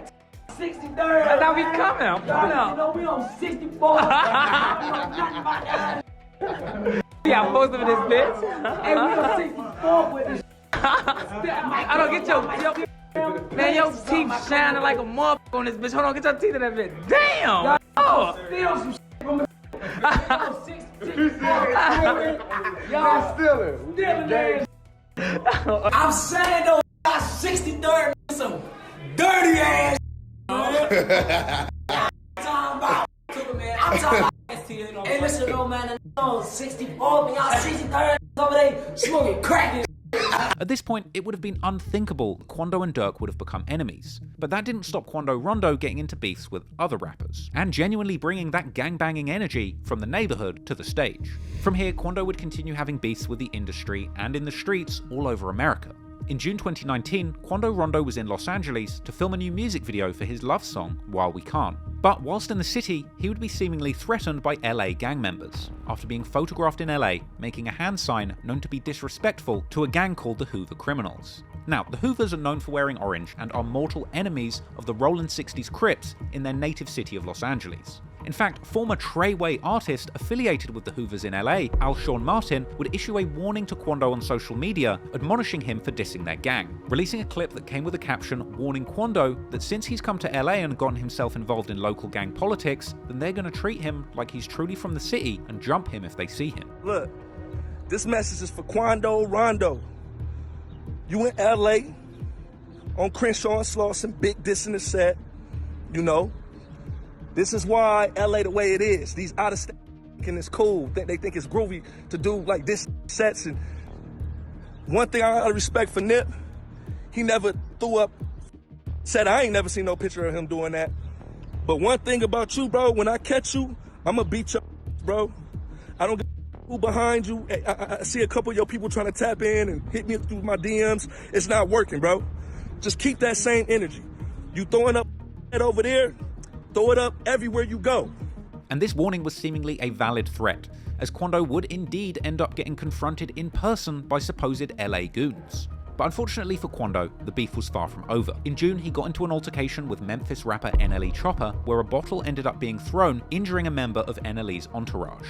I just cracked NLE Chopper homeboy in this running up on me.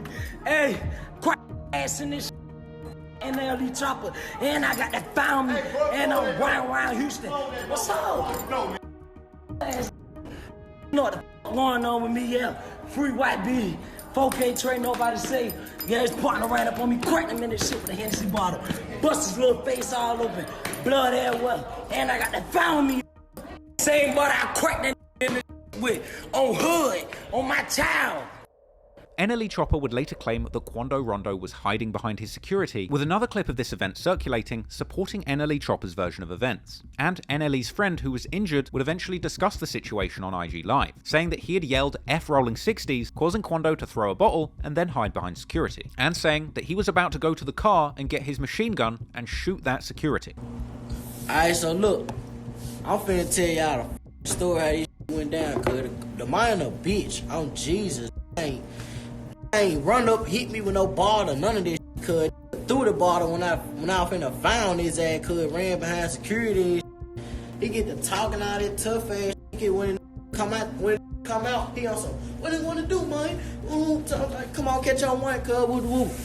So the man run behind security and shit, get the roller, so I'm like, roll the seats, man.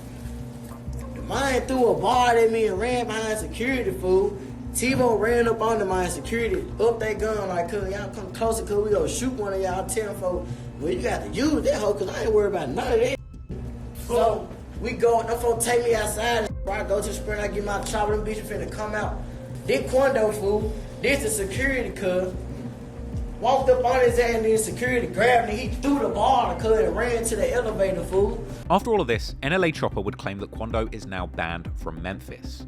Cuz how the f is you took y'all hiding behind security, cuz? On Jesus Christ, when we brought that shit out, y'all know what the f you did. You came and hid behind security. You was a bitch. On Jesus.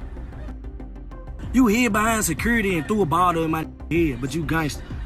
What? What is you talking about, cuz? Nice saying we doing this for real. On Jesus. In your ass can't come to Memphis.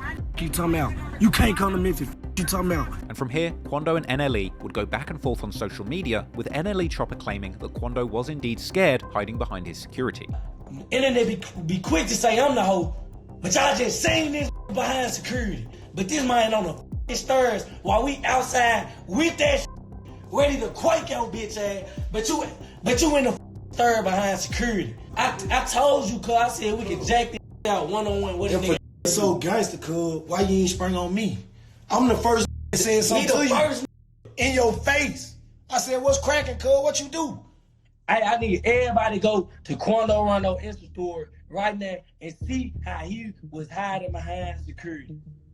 Man, like post your homeboy head. You threw a bottle, fool. You was behind security and threw a bottle. How's you tough? With Quando clapping back, saying that NLE is a fan of him and that he was ready to shoot back and go to jail, but the security wouldn't let him. Also reminding everybody that he's really street, he's been to jail, and will go to any city he wants. Tanner and me talking about I don't want no smoke. I f y'all boys. I used to listen to y'all music, man, big bro. I got a video on Crip. I got a video right now. Jumping that ass off on the phone. You tripping. This wouldn't let me go outside. Montana was already outside. Montana was telling that blow that shit. If you bout it, blow that shit. They could have been me with that iron. I would have blew that shit. I would have blew that shit.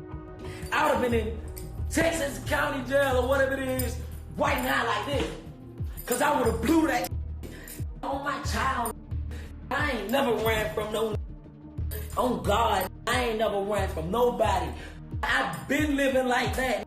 20 years old. I done like you talking about some my PO and all that. Man, if you get man, all that.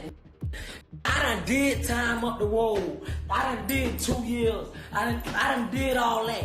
I really been slinging iron in them streets before the fame. No cap, I really been slinging iron in the streets. Ask any one of my partners. Yeah, stepping in like that. You was a basketball player before you blew up. Nigga, I ain't never been to the 7th grade. I'm tripping. Then that talking about some goddamn, I can't come to Memphis. I go where the f I wanna go. On God. Ain't no, on God. Goddamn, kill me. On my mama. On my, I wanna, in my head. I don't give a f. You gotta kill me. You gotta shoot me in my. Cause one thing about it, yeah, I'm one of them. I'm running to it. When some come my way, I'm running to it. One thing about it, I ain't hiding. I'm by myself. One of the partners ran out and said, "What's cracking?" I said, "What the f you mean what's cracking? Don't ask me. I don't know you tripping." This ran back in the room and got NLE Chopper and all them. They run out there. Soon as they run out, no talking. Come here, boom, bust him across with a bottle, split his head open. I got $40,000. I got $40,000 right now in the book bag. Blues. I got $40,000. This NLE Chopper won't post his homeboy. He won't post his homeboy. I bet Brad he won't post his homeboy. On my mama, that needs stitches. That needs stitches from his forehead to his nose by playing with me. Yeah. That NLE Chopper be on the road with his mama. You be on the road with your mama. You was a child. You was a basketball player. One thing about it, I've been thugging since the 7th grade. I've been out there, yeah, out in them streets for real. I got sent on the road when I was 12. You ain't got no street cred, brother. You tripping. Everybody, man, everybody from your city say you grew up on the nice side of town. Then, this time I'm gonna let y'all know he ain't no iron slinger. Cause one thing about me and my if you had the pole in your hand, the banger, the gun, the jimmy, whatever you call it, if you had that shit in your motherfucking hand, why you need to spray that shit? Anybody get hit? Why anybody can't get hit? Why you need to spray that shit? The show, venue, party, whatever it is, the party securities been covering up the door. If you was about it, one thing about it, that couldn't have been me outside with that motherfucker in my hand. Cause I've been going to jail. I've been throwing my whole life away. I was kissing my mama and daddy goodbye. I wasn't gonna be able to see my child goddamn. All them racks in my bank account, I wouldn't have been able to spend. Cause I was goddamn throwing my whole life away about me. The these be traveling at 15 and 20 deep and still ain't about nothing. You tripping. Go look on your own God, me, Baby Joe, and YoungBoy. We been in the car. We been in the car, man. We been sitting in the car in front of Bootsy house. On God, me, YoungBoy, and Baby Joe. When we first found out about the little, we went on a little page. The little was a basketball player. 2 weeks later, we go back on the little page. The little Draco'd up. Doing dancing and and you can ask anybody in my city except the ops, cause they ain't gonna vouch, cause we do them wrong all day, every day. Them don't come outside on my mama. But my side of town, you can ask anyone about me and my yeah, they gonna tell you, come on, man, you tripping. I'm talking about, but my whole family's straight. Yeah, my lawyers paid and shit like that. You know, my locked up fighting real charges and shit like that. Y'all little trying to do some I've been doing 4-5 years ago, man. Yeah, that's real talk, man. I got this in blood, yeah. This on my face, like, yeah, all that. Now to me, this live really said a lot about where Quando's mind was at during this period. He was willing to beef, stand on business, and crash out at the slightest disrespect. Whether this was his genuine mindset that he was willing to throw it all away over a backstage squabble, or simply an effort to maintain his image as a tough gangster, Quando would continue attracting negativity and danger. The month after these beefs in Memphis and LA, on July the 14th, 2019, a show featuring Quando Rondo was reportedly shot up, with Quando taking to social media afterwards to express his frustration at these shooters getting his show cancelled. Man, y'all ass just blew me. I ain't even get to perform. I wanted to go on stage and walk out. Y'all bitch ass shooting and they ain't even killing scary ass. Whilst Quando was facing the challenges of being too real for the industry, at least other street rappers would be showing him love. In August 2019, Lil Durk puts out a list of his 50 greatest rappers, and Quando Rondo is on the list. Quando was getting recognition from his peers as well as the fans, and I would argue in many ways, Lil Durk was clearly inspired by Quando's brand of pain music. This style saw him relying much more on singing rather than rapping, but still keeping the focus of the lyrical content on the streets and the gang lifestyle. Quando's influence was undeniable at this point, and despite his many dramas, he would continue his hot streak in the rap game, rapping about the real shooters who were backing up his rap career. On September the 4th, 2019, Quando Rondo releases a new song called Couldn't Beat the Odds. And on that track, he raps that he rocks out with his thugs and that Lil Timmy takes his gun into clubs to watch out for Quando. Unfortunately for Quando, however, as he was rapping about the thugs that he had backing him up, the cops would be continuing to look closer at this gang of thugs Quando was rapping about. And then, in October 2019, another big gang indictment drops, specifically targeting Quando's set of Rolling 60s Crips, Only the Mob, or OTM, and their ops, 1100 Block. The cops would slap them with 78 charges in total that said that these gangs were responsible for 9 non-fatal shootings in Savannah. Police say a group of gang members is off the streets and behind bars. They say people fed up with crime in their community helped spearhead the investigation. Police say these 7 men are members of 2 gangs, the OTM and the 1100. Shooting between the 2 started in April and ended in September. There were 9 shootings in that time, and much of the gunfire was in Liberty City. Another of Quando's closest friends that he had rapped about, OTM Pluto, real name Daryl Milson, was taken off the streets as part of this bust. He had been on the run earlier that year for aggravated assault and probation violations, with this larger, wider-reaching indictment slapping Pluto and 2 other OTM members with 4 counts of aggravated assaults and 4 counts of firearms possession, with all of this connected to a shooting that went down on May the 1st. And matters were made worse by the addition of a street gang conspiracy charge too. These charges were no joke, with the gang conspiracy charge being the same as the ones that took Quando's other beloved shooter Leaky off of the streets previously. In response to the news of the latest indictment taking one of his OTM brothers off of the streets, Lil Timm would joke on Twitter that his homies need to find new professions because they're always getting caught for their crimes. This was followed by Lil Timm the very same day pledging to kill his ops when it's time. In fact, despite the local authorities making their best efforts to dismantle the OTM gang in Savannah, Lil Timm would proceed to tweet openly about his activities in the streets, even hinting towards having caught bodies in the past. The month after the indictment that locked up Pluto and 2 other members of OTM, in November, Lil Timm would retweet a clip on Twitter of somebody saying, "What's your body count?" along with a caption that simply read 3. And throughout the month of November 2019, Lil Timm would tweet saying that he was smoking on dead ops, honoring his fallen brothers and mocking his ops by reposting a tweet where somebody said that their dead ops are sat in heaven, mad that their homies don't avenge them, and all they do is just rap about it. Timm would also say that he is smoking Purple Baby, something that he would do numerous times, seemingly as a reference to the deaths of Huncho, Reese, and Heem.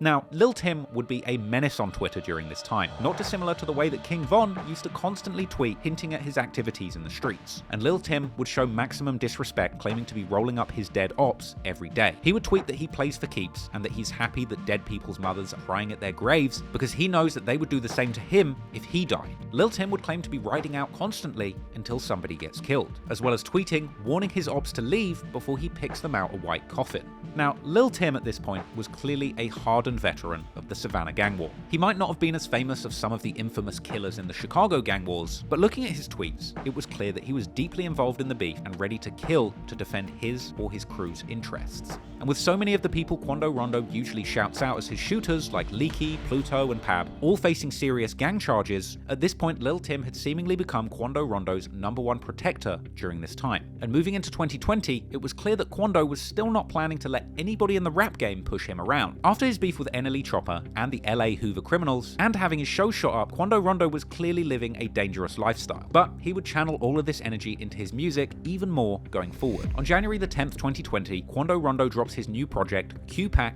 likening himself to Tupac Shakur. The cover art would show Quando Rondo praying whilst dressed in all blue and wearing a classic Crip bandana. He was really making a statement with this project. Whether or not you agree that he was anything like Tupac Shakur musically, he was fast becoming that tough guy in the rap game who many people wished death on.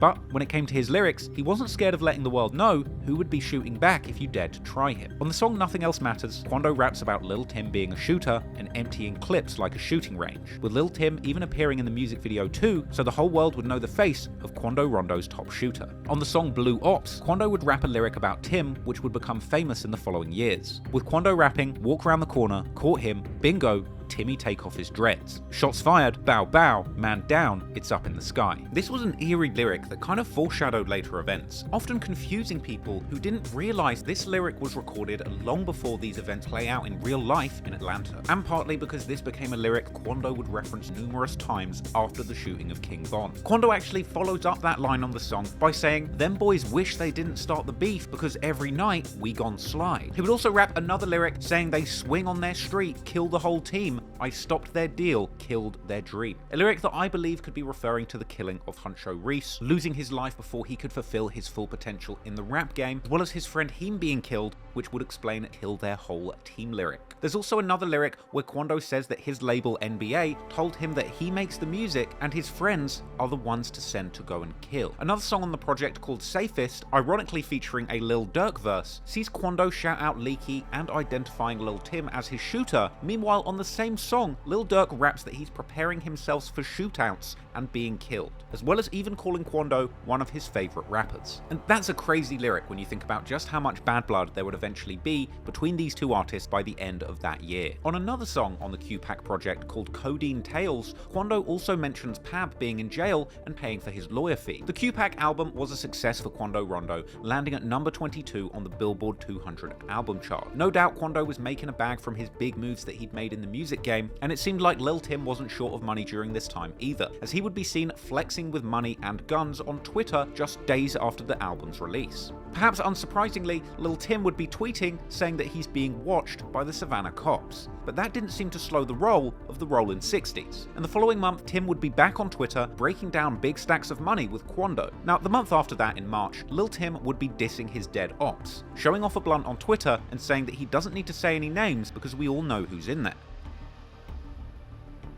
Yes, sir. Ain't gotta say no names, we all know when they're... As 2020 rolled on, Quando would continue to make Lil Timm a much more visible part of his team and brand. On April the 11th, 2020, Quando drops the video for the song Who Died, a track which has a skit at the start where Lil Timm tells Quando they can catch an op tonight, with Quando agreeing to go and slide with Timm. And the song itself is laced with lyrics where Quando raps that he will be sending his shooters to take out the ops for him. Once again, shouting out Lil Timm by name numerous times, calling him Big 33, as well as rapping Timm rocks out on the ops with his Glock and hits them in the spine. Quando would also shout out Leaky, saying that they are Crip until they die, as well as rapping suggesting that him and Timm are frustrated about the city learning about the inner workings of their beef, and saying that they need to be careful about what they say on the phone about the violence that they have been involved in the streets. However, despite rapping that him and Timm need to be careful about what they say on the phone, Timm was still posting openly on Twitter, showing off huge wads of street money for the whole world to see. Clearly, Lil Timm was deeply involved in Quando's career at this point, and if the lyrics are anything to go by, he was playing a protector role, a role which becomes much more important when you begin to learn about Quando's growing beef.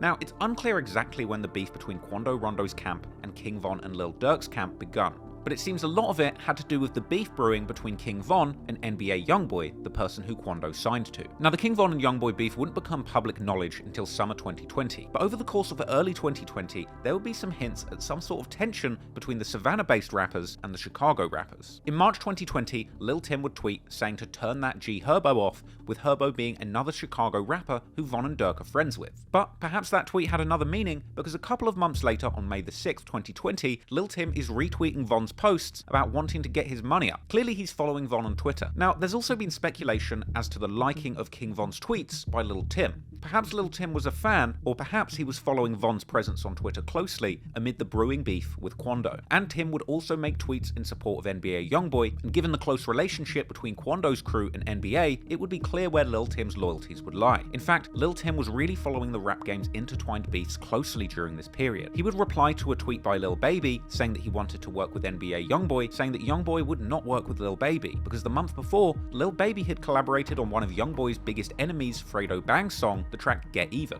Clearly Lil Timm understood the beefs in the rap game. He knew who YoungBoy's enemies were, and he knew exactly who it was and wasn't okay to affiliate with. And make no mistake, Lil Timm was clearly dangerous and willing to go to extreme lengths when it came to defending himself in the streets. In June 2020, Timm tweeted that he wanted to shoot it out with the cops, as well as continuing to disrespect his dead enemies, tweeting that he's going to roll their friends up before he goes to sleep. Lil Timm was really the kind of person that Quando needed on his side when dangerous rappers were coming to cause him harm. But unfortunately, he would still be in the crosshairs of law enforcement. On August the 7th, 2020, a trap house was raided in OTM territory in the 1200 block of 33rd Street. In this house, Lil Timm was caught along with 4 other people and $16,000 in cash 2 guns, and 12 pounds of weed. But even more bizarre was the fact that one of the people caught in the house was NBA player Timm, who actually hails from Savannah. He's actually got a history of jumping on stage with Savannah street rappers back in 2017 before Quando was even popping. I guess you never know what you're gonna find when you bust a 33rd Street bando. But anyway, Lil Timm would bail out on these charges and continue flexing with cash on Twitter. But it would only be days later, in August 2020, when those rappers from Chicago began putting pressure on Quando publicly. And King Von's beef with NBA YoungBoy was actually a big part of this. Tension had already been brewing between Von and YoungBoy after Von had called YoungBoy out multiple times in 2019, famously saying that he lies in his songs. You YoungBoy? Why? Just damn. Hang up on your ass. Cause you feel like you cheated. Go ahead, say you but I'm gonna hang up on your ass. Don't I just laugh. You f***ing up? Yeah, he cool, right? So I can't speak. He ain't all that, is he though? What you trying to say? Like, I'm just trying to see what you feel about it. He cool. He's straight. He ain't better than you. He ain't better than you. Yeah, for sure. Cause he don't be doing it. I ain't gonna do it. Cause he, hey, you f***ing up. Now that's my brother. YoungBoy talking about on this song, bro. What? He talking crazy on this one. Oh yeah? He ain't even like that. Oh! On his ass now. On his All that ass. cap. You got cap in your raps. Go straight, boss. Don't hit the white lady.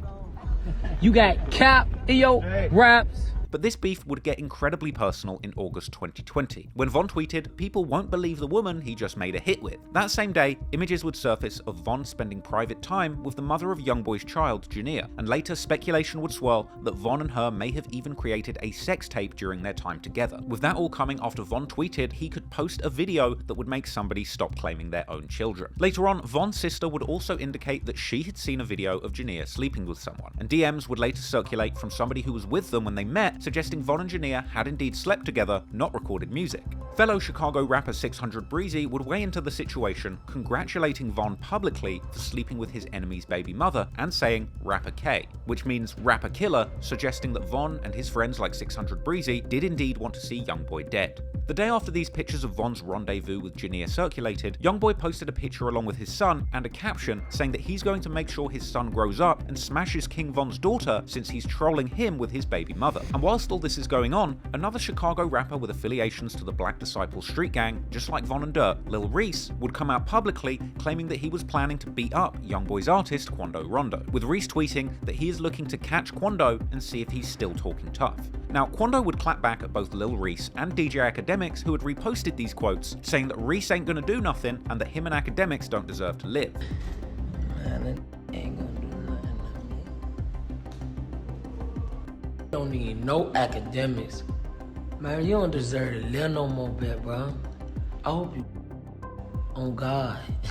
After this, a private DM between one of Lil Durk's Chicago friends, Lamron J-Ski, would leak to the public, with the message seemingly suggesting that they were planning to kill Quando. And whilst all this is going on with Von and Jania in the studio and Quando going back and forth with Chicago gang members, Quando's label boss NBA YoungBoy would drop a snippet of an unreleased song. This song later turns out to be the track Dead Trolls, and in the song, YoungBoy claims, like Von, to be responsible for 7 murders, whilst rapping that he's going to catch someone from out of town who is chasing after a girl and kill them. YoungBoy would also rap that his ops are mad that they can't get a feature from him, perhaps a hint to a potentially uncleared collaboration between the two artists being held back by YoungBoy, as one of King Von's earlier tweets from February 2020 seemed to suggest. Some people would later claim that this YoungBoy song actually predicted King Von's death, with one lyric saying planning to kill someone in Atlanta after a show. Now, chances are that's just a creepy coincidence. But what's no coincidence is the fact that YoungBoy dropped this snippet on the very day that King Von was running around with the mother of his child. A day later, King Von tweets claiming not to have a girlfriend and to be instead focusing on his career. But a few days after that, Von teases a snippet of a new song of his own, the track Too Real, a song where he raps that he will expose somebody and that he's going to kill someone because of a rap beef.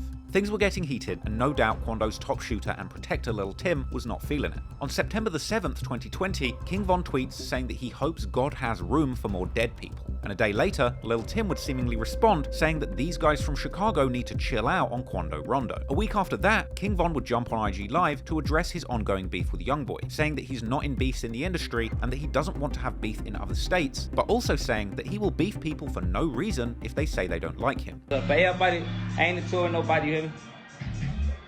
towards the people I've been had beef with in the streets, you know what I'm saying? 'Cause I wouldn't be in tour with nobody from all in another town for no reason. Like, you gotta be in tour with somebody for a reason. Just know we in tour, gang, okay? You see what I'm saying? I'm the type of, I don't gotta know why we in tour or nothing. You only gotta tell me why you don't like me. Don't even tell me why you don't like me. I don't even care. Just let me know you don't like me. You see what I'm saying? Let me know how you don't like me. If that's what it is. Let me know. I'm like, alright, you know what I'm saying? Let me know. But I'm so gangster that I don't need a reason. It don't gotta be no reason. We can be into it. Like, I don't care.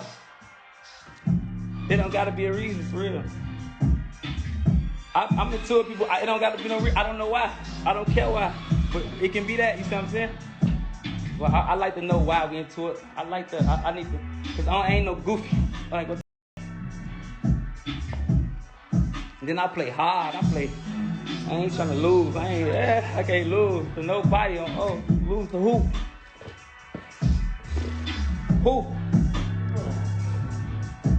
Who, Lloyd? Who I'ma lose to? Tell him, you been knowing me, Lloyd. Don't I go hard at everything I do? Tell him, you came from, how you get a chain in your neck, Lloyd? At this point, you can see clearly that Chicago rappers were trying to bully Quando, Rondo, and NBA YoungBoy in the rap game. And unfortunately for Quando and his team, they were truly kicking him while he was down. Because not only was Lil Timm now facing closer legal scrutiny following the raid on that trap house on 33rd Street, but during this time, Quando's career was experiencing a dip. On August the 26th, 2020, Quando drops his latest project, Diary of a Lost Child, a project which performed poorly, only selling 3,500 units in its first week, causing him to be clowned extensively by the rap industry, specifically DJ Academics. Despite all the disrespect, the project still landed on the Billboard charts at the fairly low position of 193. But looking past the poor sales figures, Diary of a Lost Child was a quintessential Quando Rondo project. It featured Quando dropping the usual lyrics, warning those who had been messing with him that he's still dangerous and surrounded by shooters. But perhaps this time around, these lyrics were aimed directly at his new rivals from Chicago, rather than his old enemies in Savannah. On the song Shooters and Movers, Quando raps about leaving blood on the corner way out of town and riding around with killers, even rapping that it only takes one call to get people killed and that he might provide a Rolex in return for killing an op. Funnily enough, Lil Timm would reply to somebody quoting this lyric on Twitter saying that he's going to see if it's true. On the track Pain and Process, Quando hinted towards a blurring of the lines between street and music beef, rapping that pistols are blasting about rapping and if they catch him, they're going to get him gone. Then there was the song Way Up, where Quando says that he's smoking his ops and Purple Baby, as well as mentioning 4K Trey, another name for the crew that NBA YoungBoy represents. He would also call out Leaky, saying that he's banging rollin' 60s and 33rd Street. Then on the song Downfall, Quando says that he keeps his shooters with him because there's people hating on him and preying on his downfall. Despite its poor sales, this project had a lot of lyrics that could be seen as a hint to the behind-the-scenes beef that was brewing. By late September, Lil Timm is on Twitter making his intentions clear, saying that his fallen friends Sosa and Stucky should get ready for dead ops to come and join them in heaven. And then in October, he would tweet, "You got death coming." On November the 4th, Lil Timm would tweet that he needs a new op to roll up, and his very last tweet before he would end up shooting King Von dead would be the ominous statement, "Since my box didn't come, one of your next birthday's not going to come." Perhaps it was a coincidence, or perhaps Lil Timm knew that he would soon be in a situation where somebody's life would need to be taken. But what was clear is when that day came that Quando Rondo was face to face with his new ops from Chicago who had vowed to kill him, Lil Timm wasn't playing, and he would end up doing exactly what Quando had been rapping that Timm would do for him for years at this point, hopping out of the truck and shooting to kill in order to protect his people.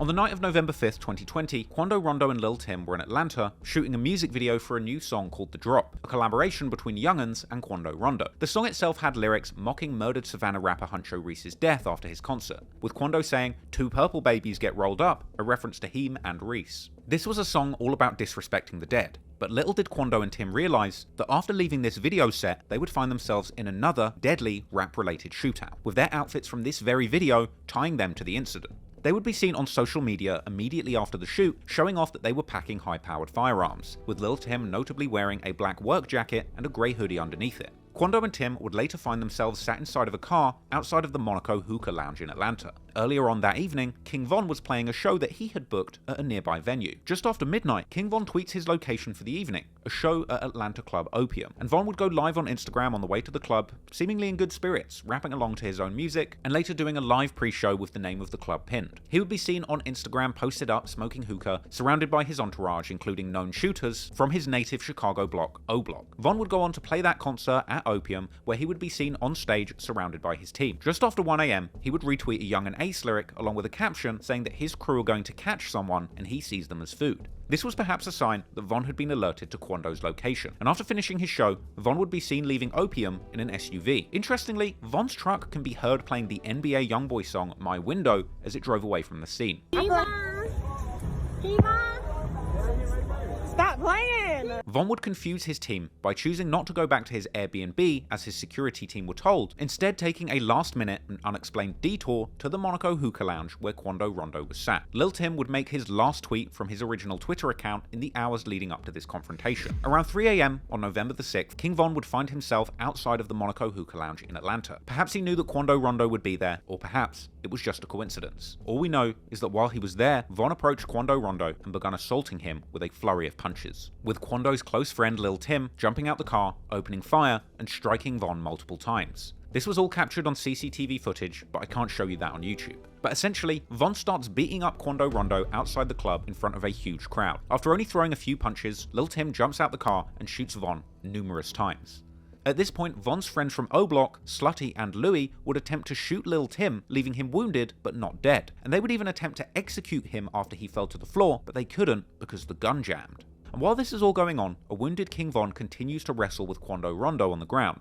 And while that's happening, Von's other friend from O Block, Muwop, approaches, punching Quando to the ground and separating him from Von. Meanwhile, after failing to execute Lil Timm, Slutty and Louie attempt to flee the scene, without realizing that they were running directly towards police officers who opened fire, believing that their lives were in danger too. The cops would kill Slutty and leave Louie in critical condition. Muwop and other O Block members would ultimately drag Von's limp body to a waiting car and rush him to hospital, with later reports suggesting that Von had even been coherent in the car on the ride to the hospital. But what's even more crazy is the fact Quando would end up taking a wounded Lil Timm to the very same hospital that King Von and his team were at, with Quando going live showing him trying to help Lil Timm in the hospital and trying to get assistance from staff. Come on, he's shot. Come on, bit bro, you got this up. Come on, cuz, just keep breathing, bit bro. Just keep breathing, cuz. Hold on, you can't move on that You fast, got it, bro. my fault. Yeah. Ma'am, he's shot. What you mean wrong side? Come on, man, please. Come on, all right. Okay. Get him a wheelchair. Man, what you mean I gotta stay right here? Man, we need to get him. Man, we need to get him back there ASAP. I'm calling. I put man. In front of the exit. Let me sit down so he won't fall out, okay? Ma'am, how? He done been shot before. Okay, sir. Man, we need a wheelchair. I just called. I can't do more than what I can do. How we get there, man? We need help. Hold on, man, get him a wheelchair, man. What we doing? What y'all doing, cuz? Man, what you mean? Man, we can't take him around there. That man gonna die. After this, THF Bezu, a close friend and collaborator of King Von and Lil Durk, would later post that they would have shot Quando at the hospital if he didn't start recording. King Von would be rushed into emergency surgery, critical condition after the shooting, where he would ultimately die in hospital. The very same hospital where Lil Timm would be getting treatment and where he would be arrested by police and charged with the murder of Von, with the media all around the world waking up to the news and reporting on the death of Chicago's most buzzing rapper. According to GBI, rapper King Von and his group were at Opium nightclub before making their way here to Monaco Hookah Lounge, then to the parking lot where chaos ensued. Believe it or not, this all playing out right in front of two Atlanta police officers. One of them was actually inside his patrol car, or next to his patrol car with his blue lights on. APD responding, attempting to stop the shooting, but it was too late. It hit like the one officer that did respond. He tried to protect himself and stop what was going on. The investigation on this shootout will continue. No officers were injured during this incident. According to GBI, this is the 82nd officer-involved shooting that they've been requested to investigate in 2020.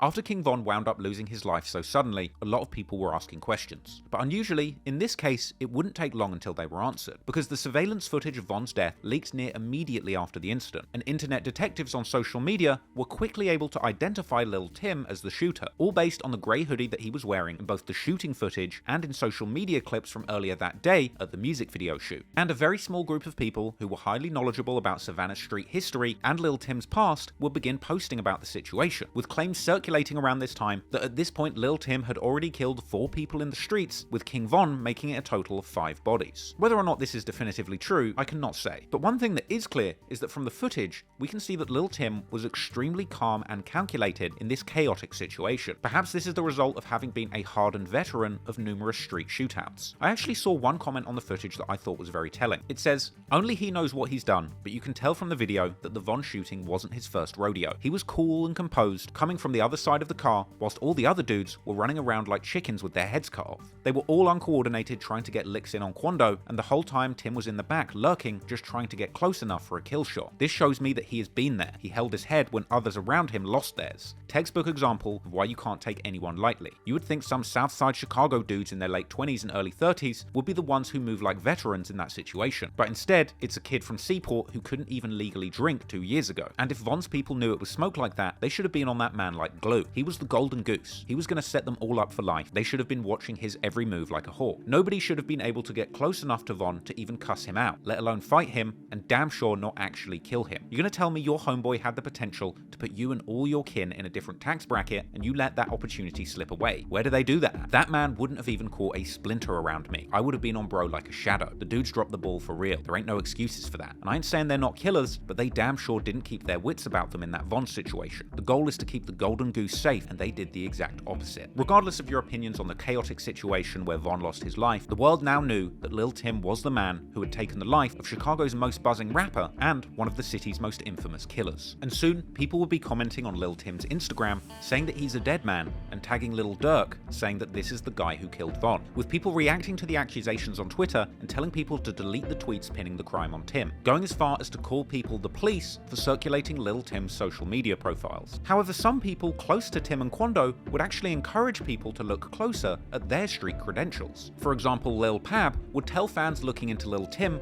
to Google their gang OTM and see how real they are, even going on to tweet support for Timm, saying that if your homie is getting jumped and you don't do anything, you're a bitch, with Pab even talking down on Von for getting killed trying to get a viral moment by trying to fight Quando, tweeting that Timm is going to beat the body because he had every right to shoot Von, and saying that everybody dissing Timm right now is not safe on their block, with Pab even going on to say that you don't have to be a thug to get killed because people get killed daily for doing dumb shit, and then tweeting suggesting that he was smoking on Von, and tweeting Free Leaky and Lil Timm, even going on to tweet that he can't wait to hear Lil Timm's version of Crazy Story. Crazy Story being the title of one of the most famous songs that King Von dropped in his career. This was essentially the song that made Von a star. But Lil Pab wasn't the only one disrespecting King Von after his death. Other OTM members would seemingly take to social media saying that they have millionaire smoke, dissing King Von and O-Block, the block in Chicago that he comes from, and the gang of the same name. But we got new smoke. But we got new smoke. What you play with don't sound like 2 doses for the night.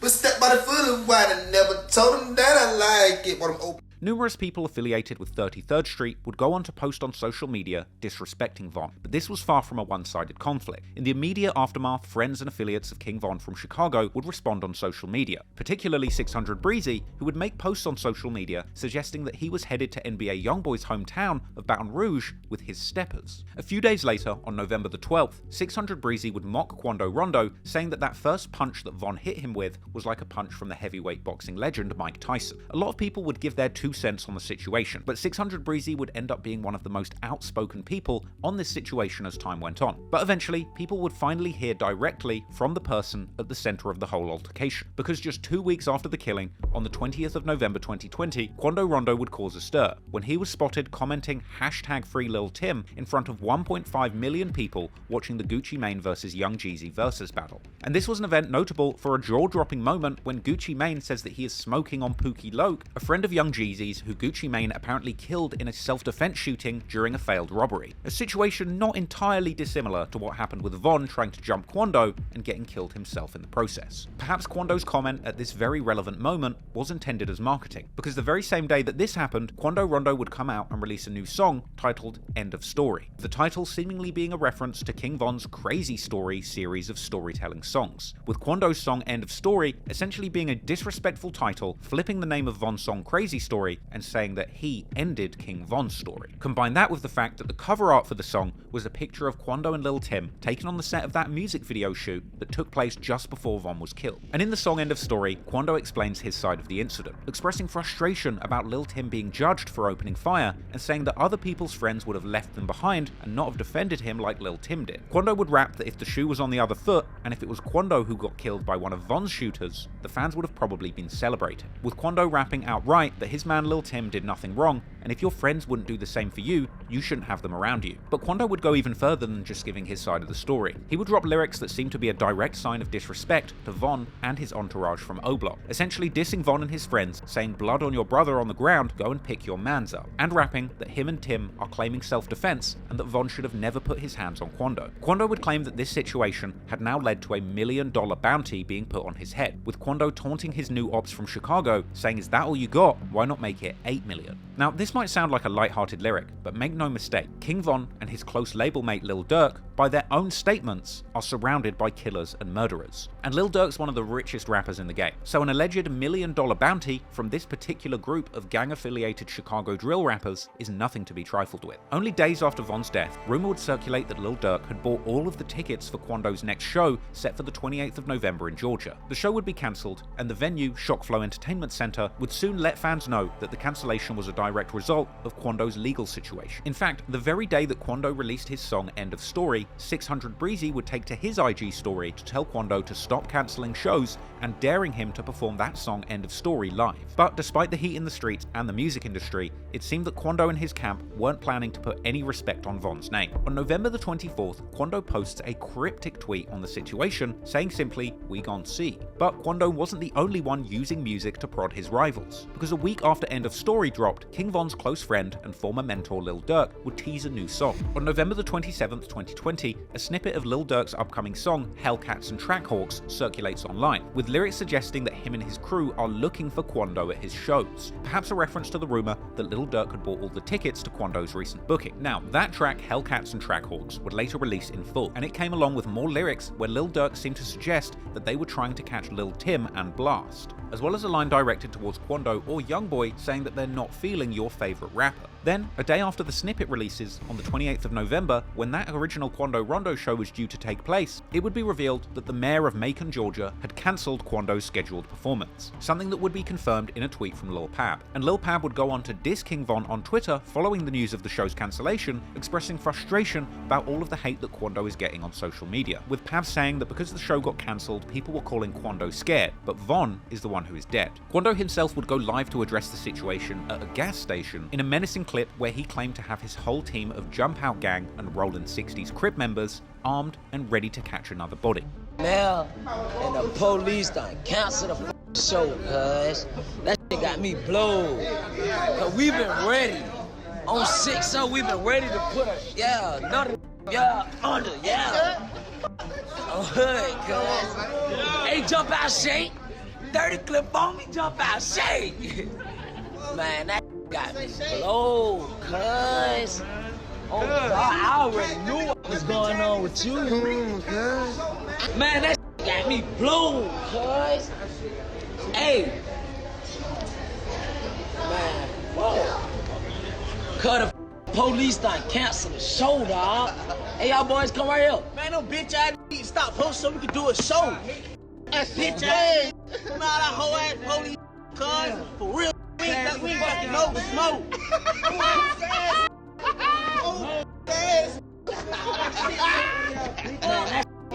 Blow, cuz. On Crip, cuz. I had them hitters with me. Couldn't wait. Couldn't wait. Jump out black. Couldn't wait. Neighborhood. Neighborhood, cuz. Bitch, you talking about I ain't gonna make no money, bitch? I'm already rich. You tripping.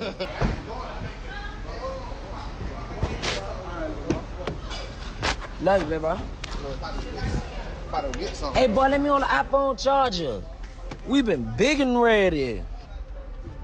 In response to this, 600 Breezy would laugh at Quando on Instagram for having his show cancelled again, and calling him a hoe on Twitter. In response to this, Lul Pab would clap back with more tweets on the topic later that day, saying that people in their city that used to love the crew from 33rd Street have turned on them for killing their favourite rapper, and seemingly addressing 600 Breezy directly, saying F your dead friend, and that he's going to spit on his ops when he sees them in real life. Then, the day after this cancellation, Quando posts another clip to social media, wearing a mask and holding a rifle, saying that he is in Chicago and that he wants his ops to pull up, also saying that he's got no shows and to free Lil Timm. Man, I'm down this bitch off the love. We in that rack right now. Pull up. You get what I'm saying? Yeah. I ain't got no show. You get what I'm saying? Oh, God. Free baby boy.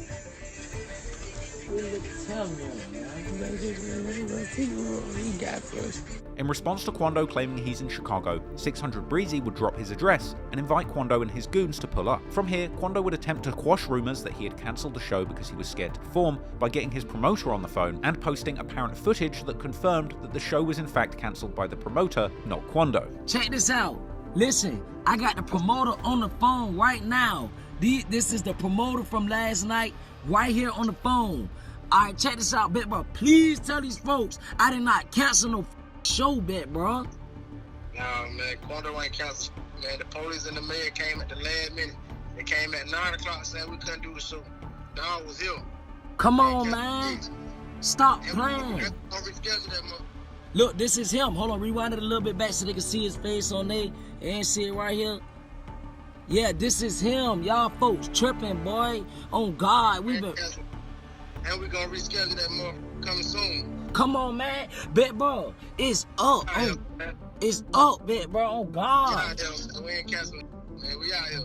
I bet, bro. Appreciate it. Now, some people were quick to suggest that this footage was fake due to it having a 2018 date in the corner. However, in Quando's defense, this could easily just be a security camera that hasn't been time synced, because the date is shown of the 1st of January 2018. But regardless, the pressure of having to prove himself on social media was no doubt tiring for Quando Rondo, and the following day, he would seemingly delete his Instagram. A little over a week later, on December the 7th, alleged DMs would circulate, claiming to show Quando pleading with Lil Durk to squash the beef and complaining that he can't do shows, with Lil Durk sending him the ominous reply, "Stay safe." However, Quando would later return to social media and go on to deny that these DMs were real. However, once again, the back and forth between Quando's 33rd Street soldiers and the O-Block affiliated goons from Chicago would intensify. A day after those supposed DMs leaked, on December the 8th, another close friend of Lil Durk and King Von from Chicago, Mimo600, would post a pic in front of a sign in Savannah, Georgia, showing the whole world that he was in Quando's home city looking for him, with Mimo later even going live at a Savannah gas station with a gun, claiming outright to be in Savannah looking for Quando and saying he has all of the killers with him, even doing an impression of Quando's earlier video at the gas station with all of his goons. I'm in Savannah. On Waldo, we in Savannah, boy. We're in a M-Mart somewhere, gas station. Can't put our cars on Front Street, but goddamn it. You know, pull up at your own risk on Steve. You don't need all the killers on camera side that I kill. Ain't no you don't need everybody on the camera. Everybody's face don't need to be on here. Y'all don't even need to see everybody that's just know it's that and just know they with me. Folks name. We're in Savannah in the gas station. I'm gonna keep saying Savannah over Steve. Keep blowing y'all stupid ass. They here on 6-0. What the at? I came out here to die today, cuz. I came to die today, cuz. I can't leave my daughter all type of. Your bitch ass. All that whining ass. You and your daughter, man. LA, man. I'm 6-0, cuz. What the that? I came out here to die, cuz. Like, what the cuz? Open the door, cuz. Open the door. Don't steal my gun in here. Go fast, man. So 6-0, cuz. This got my pipe in the car, cuz. What the cuz? We dead. You fast. 6-0, cuz. How y'all really coming, cuz? I came out here to die today, cuz. I came out here to die. That's what that nigga said. On 6-0, cuz. Alright, man, I can hear your goof ass. We finna go back to Fraser Projects. Meet us at Fraser. I'm finna go shoot another scene. Y'all think I'm bullshit? Give me we 10 minutes away. Ironically, at one point a car even pulls up playing music by NBA YoungBoy, and you can tell for a moment that Mimo was flustered and thought that they were about to get shot up. There's a black car pulling up. They banging some. What they listen to? On Steve, they listen to. Look at them.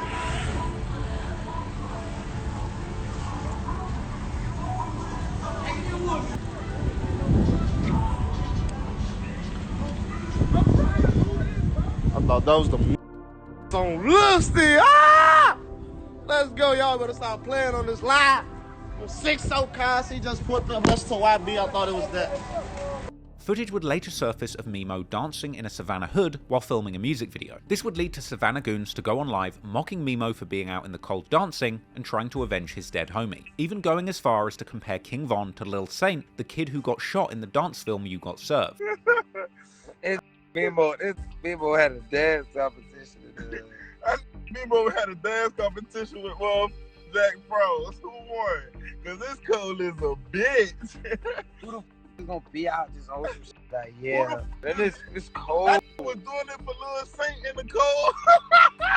Yeah, instead of the rain, your bitch ass out here in the cold, man. You did it for Lil Saint, man. He gonna shoot you in your bitch ass, man.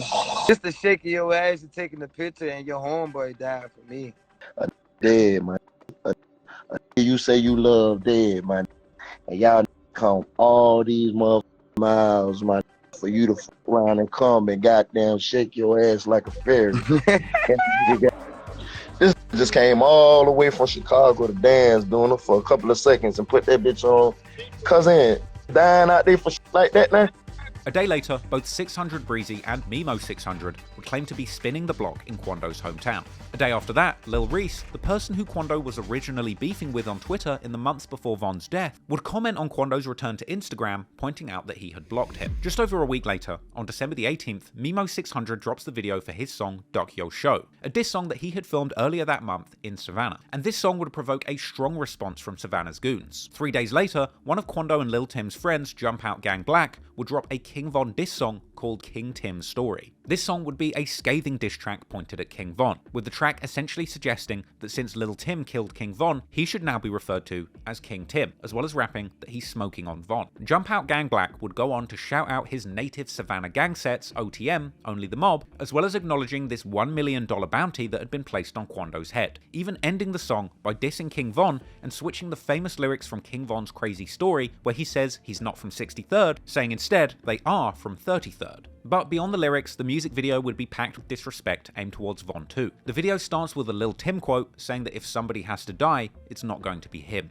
The video also showed Jump Out Gang Black burning an RIP Von t-shirt in the video, a shirt which ironically is printed in the same style as the RIP shirt for him in Huncho Reese's video. At this point, it's clear that Jump Out Gang and Quando's homies from 33rd have no intentions to put any respect on King Von's name. From here, Lul Pab would continue to disrespect King Von on Twitter, for example laughing at a retweet saying that King Von went out like a crash dummy and got himself killed by starting a fight. But King Von's people were continuing to send shots back. King Von's uncle, Range Rover Hang, even dropped a music video for his own Crazy Story remix called Story Continues, a song that was recorded shortly before Quando's cancelled concert in Macon, with Range Rover Hang seemingly suggesting that he would arrange a hit and have people there waiting to kill Lil Timm and Quando if they perform. But these threats would naturally attract a response, as on February the 12th, 2021, Quando Rondo drops the video for his new song Soul Reaper, a video which featured Lil Pab right by his side toting a gun, and in this video, Quando Rondo uses an actor with dyed blonde dreads who looks just like King Von's friend Lil Durk. And in the music video, Quando would seemingly depict this Lil Durk lookalike getting kidnapped and shot. Meanwhile, the song itself had lyrics that seemed to reference King Von, with Quando rapping that someone ran up on me and then we sprayed him, I'm talking lights out. And Quando referenced the fight taking place before the killing of King Von, saying that it doesn't matter who got beaten up, it's about who got killed, as well as warning Lil Durk for his earlier snippet dissing him, saying that when he catches them, they will see who's really savage. Later that month, Quando would take the disrespect to a whole new level, and it wouldn't just be Von and Durk in the crosshairs.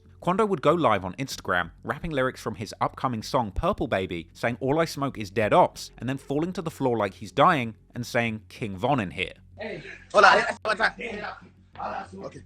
Okay. All I smoke. Okay. All I smoke. Man, I got all I smoke. Yeah! Get him out of here! Get his ass out of here! Okay. Scatter.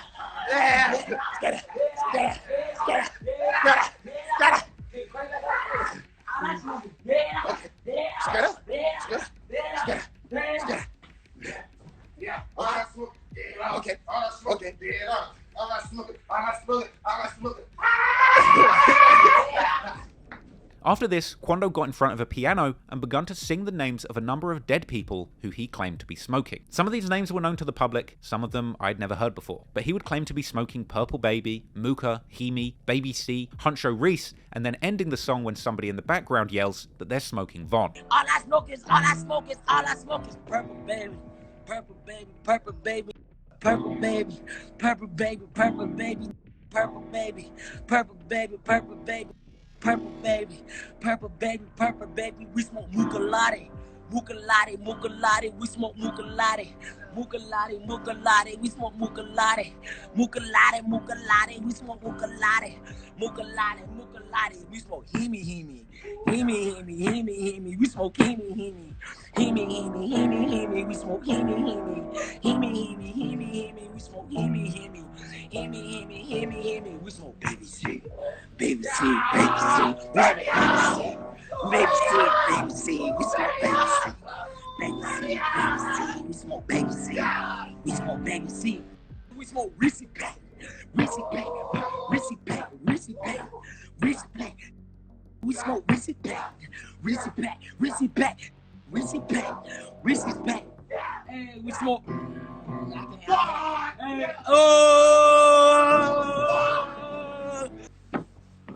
We can't even say the last little art we smoked because mama be telling on us.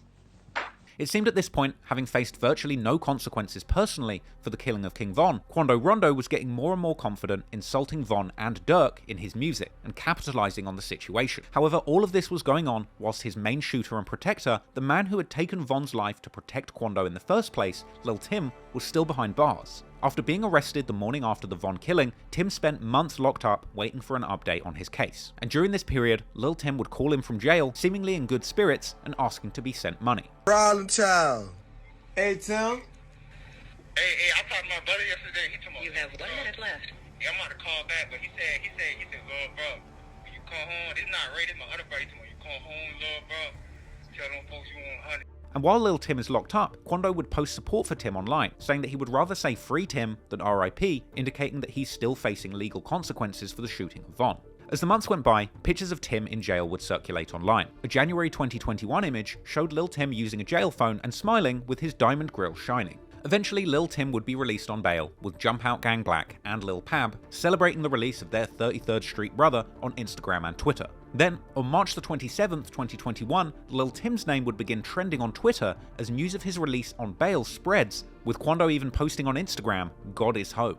Then later posting a clip of them celebrating by throwing a bunch of cash in the air. However, Timm and Quando's rivals would still be watching their every move, as Lil Durk and Mimo600 would like the picture along with NBA YoungBoy's biggest enemy, Fredo Bang. However, this pressure didn't stop Timm from showing his face. Soon after the release, Timm would go live on Instagram, but not saying much. But as time goes by, he would get more and more confident and find subtle ways to disrespect his enemies. For example, the month before King Von was killed, in October 2020, King Von's ex-girlfriend Asian Doll would tweet publicly saying that she only dates killers with 3 bodies or more. Perhaps this was a reference to the fact that when she split up with Von, she allegedly spent time getting close to NBA YoungBoy, who just like Von, has a reputation synonymous with killing. And since we all know that Asian Doll loves to date killers, after being released, Lil Timm would hop on social media and shoot his shot, saying openly, "Somebody tell Asian Doll I want her," "I heard she only likes killers." The following month, on April the 12th, 2021, Quando posts on Instagram that he has bought matching iced out Cartier watches for him and Timm. This is perhaps a reference to earlier lyrics and tweets where Quando raps that he will give a Rolex to anybody who kills an op, with Lil Timm tweeting back saying that he wants to find out if this is true. But anyway, despite all of the apparent disrespect coming out of 33rd Street, eventually Quando Rondo would break his silence about his involvement in the situation that claimed Von's life. In an extended interview with Angela Yee speaking on the situation, Quando would break down the events in a much more respectful tone than his earlier song, with Quando saying that before the fight broke out, he thought King Von's entourage were a group of regular people, and saying that he was just trying to let them walk past casually, being surprised when he was suddenly sucker punched by Von. Like, I'm thinking it's some regular individuals. If I would have just tried to walk through them, next thing you know, it hit me. Quando would say that the whole incident felt like an out-of-body experience. Like, it's like I had an out-of-body experience. Durk would later troll these comments by Quando in his own interview where he told Ebro that he wanted his concert to be like an out-of-body experience. It's gonna be like an out-of-body experience. Quando would also claim that the moment that Von came over and started the fight, he felt like the devil was coming to get him. Like, it's like the devil was coming to get me, like. Quando would also reiterate that Lil Timm was his day one homie that would protect him from anything. One thing about it, he gonna protect me with anything, which anybody should do. Right. He would also say that he prayed when those gunshots were going off. Lord, please let me make it home. It's like everything went back normal. I look up and I see my partner on the ground. You feel me? Shot up. And Quando was adamant that he didn't even know that it was King Von he'd been fighting with until the next day. This is on neighborhood Crip, man. I did not know that was him till the next day. I'm like, I don't want to say, because I know dude just dropped the tape.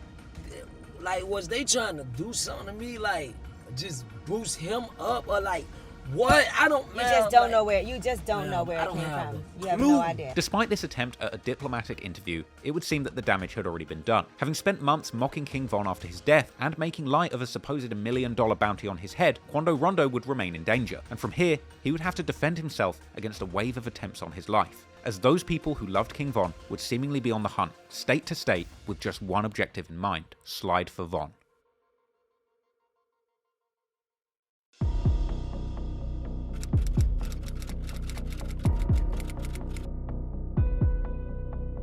It was close to half a year since that fateful night when King Von lost his life trying to fight Quando Rondo. The moment Quando's close friend Lil Timm pulled the trigger, he set into motion a chain of events that would change their lives forever, with King Von being one of Chicago drill's most feared killers, as well as a popular rapper. This meant that Quando Rondo, Lil Timm, and everyone around them would have to defend against wave after wave of assassination attempts, all seemingly connected to the slain Chicago rapper. On April the 16th, 2021, Quando Rondo denied being shot at and told the world that he rides in a bulletproof truck. That same month, Quando's latest concert is announced on May the 1st, 2021 in Waycross, Georgia.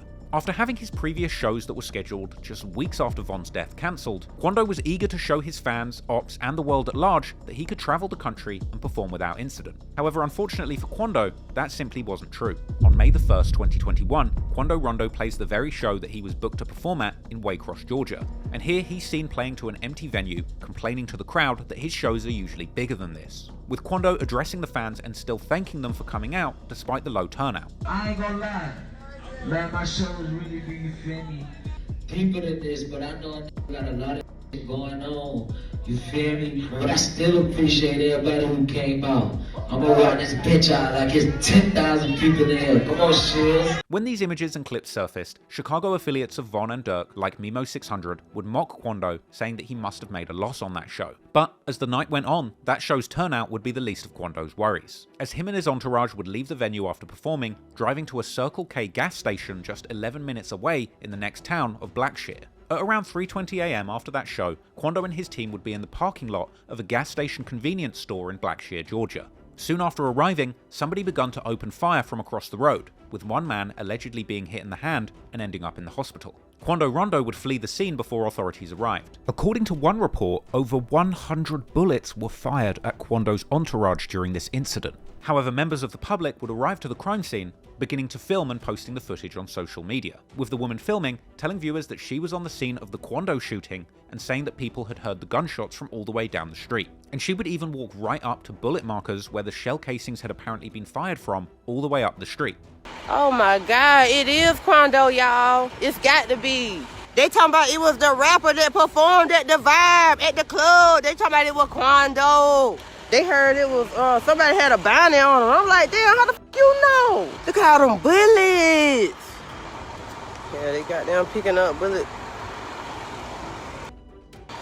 It was unclear who exactly was responsible for the shooting. Quando's ops from Savannah, the gang S8K or the Section 8 kids, would post seemingly referencing the incident, with a caption saying "Get Back Gang," which, if you didn't know, is actually another name for King Von's gang, along with audio from Lil Durk's song Hellcats and Trackhawks, that earlier song where Durk says that he's looking to catch somebody lacking at their show. Now, it's unclear whether S8K members were taking direct responsibility for the incident, or simply celebrating a hit sent from Lil Durk or Von's crew, Get Back Gang. However, a black disciple from Georgia seemingly claimed responsibility for this hit on social media, leading people to believe once again that this was a hit affiliated with Lil Durk. Naturally, due to his extensive affiliations with the Black Disciples street gang, of which King Von was indeed a prominent member. Lul Pab also tweeted after this incident, brushing off the shooting and telling his ops to enjoy life and not let one person stress them out so much, and going on to post a picture of himself alive and well the following day. Quando would seemingly address the threats against his life in a later interview, also brushing off the danger and saying that he doesn't care about death threats because he's always armed. Death threat all you want to, man, bro. That's just some words, man. Be an action. Right. You feel me? I'm going home to my daughter. Right. And if I didn't, God called me. Right. But I'm going home to my daughter, bro.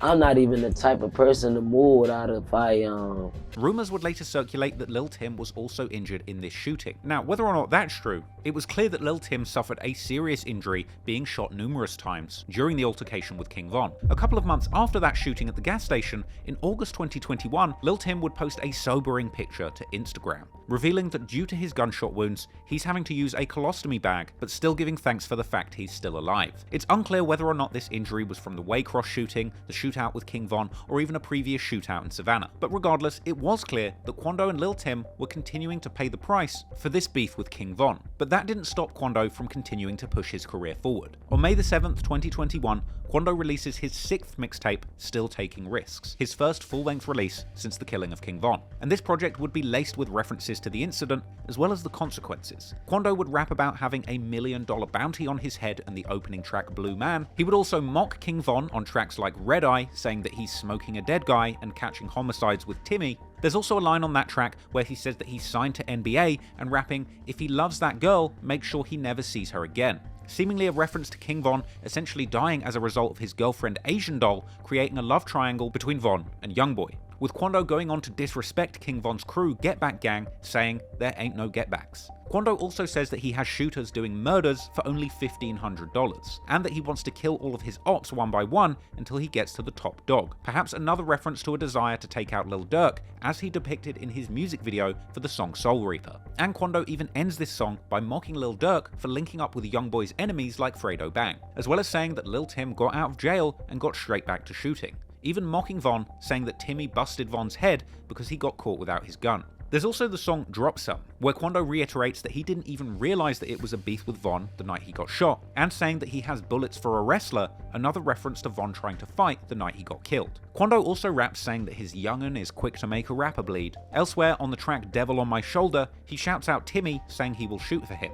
But perhaps most notably was the track Purple Baby, the song where Quando extensively disses his dead enemies from Savannah, repeating a chorus that had lyrics saying that he's smoking purple babies, a reference to the gang's 1100 block and VBS, the Villa Boy Soldiers, who rep purple, and specifically the deceased members Timm and Huncho Reese, who lost their lives amid a deadly beef with the Rollin' 60s crew, OTM or Only the Mob, aka Jump Out Gang, this crew that Quando and Timm have been representing all of those years. Quando also references the beef with Lil Durk in the hook of this song, saying that this song is for the ones who put money on his head and that they're going to murk them. A suggestion that Quando and his people are trying to take out the people who are putting money on their heads before they get a chance to kill them. That would be followed up with a lyric saying that they're smoking on their new dead homie, which of course is a reference to Von. The track also had lines about Jump Out Gang jumping out and shooting, as well as a lyric attempting to discredit the street reputation of Chicago gangs, with Quando rapping that his ops think that they're the only killers in America, again referencing the fight with Von, saying that he's not wrestling, just shooting, and even referencing Lil Reese's earlier Twitter beef with him, saying his ops wanted smoke until he killed their friend, ultimately ending the song saying all he smokes is dead ops and free Lil Timm. Elsewhere on the song OK, Quando says that the night Von died made him sick, and reflecting on the trauma of seeing his friend Timmy split open after being shot. On the track Still Doing Wrong, he says that they had no choice but to kill Von, but to this day, he still doesn't know what he did to upset him. And then finally, on the track Stand On It, Quando would taunt Lil Durk and the Chicago rappers, who keep saying that they're going to kill him, saying that they better stand on that statement, mocking his rivals and questioning why they think they're the only shooters out here, introducing his team of shooters as Jump Out Gang and saying that they're the ones who put people on the news. Still Taking Risks was a bold project from Quando Rondo that made a big statement. And in spite of the shooting after his concert in Waycross, Quando was still planning on disrespecting his enemies. And Quando wasn't the only one who wasn't scared of the Chicago hitters hellbent on taking them out, because Lil Timm would also share the same sentiment. Quando went live on the 8th of May 2021 with Lil Timm expressing frustration at their ops and saying that they're smoking Purple Baby and other ops, and saying that people are trying to blackball them from the music industry. I can't sleep at night. Man, these nightmares, they eat me up. You know, real Purple Babies for real, man. I'm about to start smoking motherfucking black babies around this bitch, cuz. You know, I got that at the house with me, baby. I got a Purple Baby. I went no bags on me. Man, I'm pissed off, AJ. You gotta get up. These no, boy, they cannot get that big straight up, ain't it, big bro? I'm telling you, boy, they let me get that big bag. These folks really don't want to in the industry. So now I'm about to come boom rushing through this. Gotta kick the door in. Come on, man. But they act like they don't like me. Yeah, 4th of July this. Quando even says that him and Lil Timm are going to drop a mixtape together. Should have put me on that. That me and Lil Timm about to drop a tape and we ain't about to do no capping at all. Motherfucker. It's up. It's up. It's up. And it would appear that in the midst of all of the hype surrounding Lil Timm, as he quickly went from unknown street figure to demon slayer who had killed Chicago's most dangerous rapper, he would spot an opportunity to capitalize on it. So Lil Timm would seemingly hit the recording studio too, in an effort to garner more money and fame off of the back of this situation. In June, Lil Timm would be on live previewing his new song, Off the List. I dropped them all. I dropped them all. Food for thought. Man, let me let y'all hear some, man. Since y'all got me turned up like that. They took the new off the list. Put that thing down, so bitch I don't miss. Now, this wasn't Lil Timm's first go at rapping. He had dropped snippets of songs all the way back in September before this whole beef popped off. But now that Lil Timm was known the world over as the man who had killed Chicago's most famous, self-proclaimed demon, he might just have a shot at getting famous off the back of this killing, just like King Von got famous, rapping about all the people that he had supposedly killed. As the days went on, Lil Timm got more and more active on social media, seemingly building up the hype for his new rapper slayer rap persona. On June the 9th, 2021, Lil Timm goes live saying that he keeps a black hoodie and denying being in hiding, saying look what happened to Von. You know I keep me a black hoodie. Hiding in the woods. What? Why I seen that tweet, boy? Me hiding in the woods. What? Bitch, I'm in the trenches. What happened to buddy? Double down on y'all ass, man. Yeah, bitch ass. Interestingly, after shooting King Von, Lil Timm didn't tweet for around 8 months, with his final tweet posted literally less than an hour before that shootout. But then, on July the 7th, 2021, Lil Timm would return with a brand new Twitter account, claiming that this new account was set to be foul and disrespectful, titling himself Lil Timm the Biggest Op. Lil Timm would swiftly begin liking other posts on Twitter of people saying that they're smoking on Von, as well as reposting a tweet by Quando Rondo seemingly referencing that moment where Quando helped a wounded Lil Timm into the hospital after the shootout with Von. A few days later, Lil Timm would post up on Twitter with his friend saying that if you don't have a homicide, we can't be friends, even attracting him a like and a follow from hip-hop's biggest troll, 6ix9ine. Lil Timm proceeded to post clips on social media showing that he was outside in these streets, on the front lines, and not scared of any of his enemies. Come on, man. Front line, oh. Too many ugly front line. Eventually, on July the 21st, 2021, the full version of Lil Timm's new song, The List, would leak. And this was a wild track, seemingly dissing King Von and taking full responsibility for his murder, with Lil Timm rapping that he just checked a new N-word off the list, and that he's quick to gun you down, check the score, bitch I don't miss. Elsewhere on the track, Lil Timm dared his ops to spin on him, and a music video for the song would release in August, with Lil Timm rapping these lyrics whilst holding a shovel and smoking a blunt. A scenario that to me seems to indicate only one thing: he's smoking on Von and digging his grave. Elsewhere on the song, Lil Timm would rap that he's pulling out a shovel and grave digging all of his friends, as well as rapping that he will kill people and he doesn't care who they are, as well as saying "F that get back," another reference to King Von's crew Get Back Gang, and rapping that his ops all had guns but they didn't shoot that night. A likely reference to King Von's friends Slutty and Louie, who had attempted and failed to execute Lil Timm on the ground that night the shooting occurred. Following the leaking of Lil Timm's song off the list, blogs and websites would quickly react. This would lead to Lil Timm denying that the song was aimed at Lil Durk or King Von, with him posting an Instagram story reminding everybody that he mentioned no names on the song, as well as claiming to not even be able to officially release the song or video due to somebody sending it to the judge, with this apparently having potential to jeopardize his self-defense argument in court. Now, it's possible that due to this awkward rollout, the song and video being leaked, and then having to cancel the official release, Lil Timm may well have not made any money from this song. But what did happen was he caught the attention of another rapper with common enemies: 6ix9ine. Now, 6ix9ine has a storied history when it comes to beefing with Chicago rappers. He famously had words with Lil Durk on IG Live during his prime as a rapping Blood member. But when I feel like disrespecting me, Blood. And he had also gone back and forth extensively with Lil Reese. But since King Von mocked 6ix9ine for eventually becoming a snitch, when Von died, 6ix9ine was one of the first people to mock Von and disrespect Lil Durk in the aftermath. Look how happy he is. He sacrificed. Look how happy he is. Look at this dead on his shirt. Look. Yo, you think King Von thirsty? I think King Von thirsty. Look, yo, drink that. Look, if a killer ain't dead, we ain't wearing no RP shirts. With 6ix9ine being one of the biggest people pushing the Slide for Von movement. This is essentially a catchphrase taunting Lil Durk and questioning why he hasn't retaliated for the killing of Von. And it's partly the result of a famous King Von lyric, where he rapped, "If he dies, his people will slide to avenge him every day and boost the murder rate." Combine this with lyrics that Lil Durk rapped on Pooh Shiesty's song Back in Blood, where he says if the killer isn't dead, then you can't wear an RIP shirt. If a killer ain't dead, we don't wear no RP shirt. Yo, Lil Timm's still alive, son. No 4K trade members. None happened to them. Look.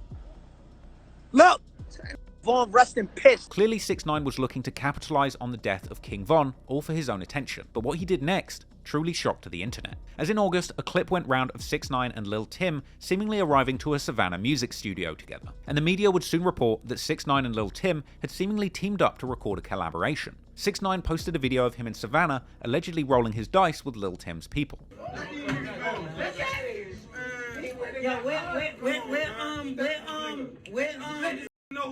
Where's Fat at? Where's that? Call Fat. Thank God. Call Fat. Yeah, go to the bank. Where's Fat? We got some of that shit though. We got some of that. No, look, this is what we doing, man. Put me on camera. This is what we doing. I'm about to stop this. I guess what we doing. And then another video would go around, apparently showing Lil Timm in the booth recording with 6ix9ine. Now, Lil Timm would deny doing a song with 6ix9ine, telling his followers on social media, "What do I look like doing a song with a rat?" Lul Pab would also cast doubt on the situation, posting the studio footage, pointing out that there is no song to show. And Quando Rondo would also deny the collaboration after 6ix9ine posted a video showing him in Savannah and saying he was playing dice with Quando's people, with Quando saying that his people had taken 6ix9ine's money and left the building, indicating that in reality, 6ix9ine had actually been finessed out of his cash by the 33rd Street goons. After this, Lil Timm would come out to say that it was not 1027 or 33rd Street members in that video with 6ix9ine, essentially saying that 6ix9ine came there to meet with him, but Timm didn't want to go through with it. Timm would claim he would never do a song with a snitch when he has friends that literally got snitched on. Cause you know I can have anything, any name in my mouth, cause you don't see me in that video. Them your people in that video, that's your family, cause that's your people, cause you don't see no 1600, you don't see no 3, you know 1027 chains in that. Them yo people and they flashing money with that man. That's not me. You tripping. He can't die for me, but I wasn't in there with that. Timm would later do an interview with Fuchsia's TV, claiming to have taken around $40,000 to $60,000 from 6ix9ine before leaving the studio without recording. Nah, I never did it. I act like I was gonna do it. Got down a couple of 40, 60 rats type.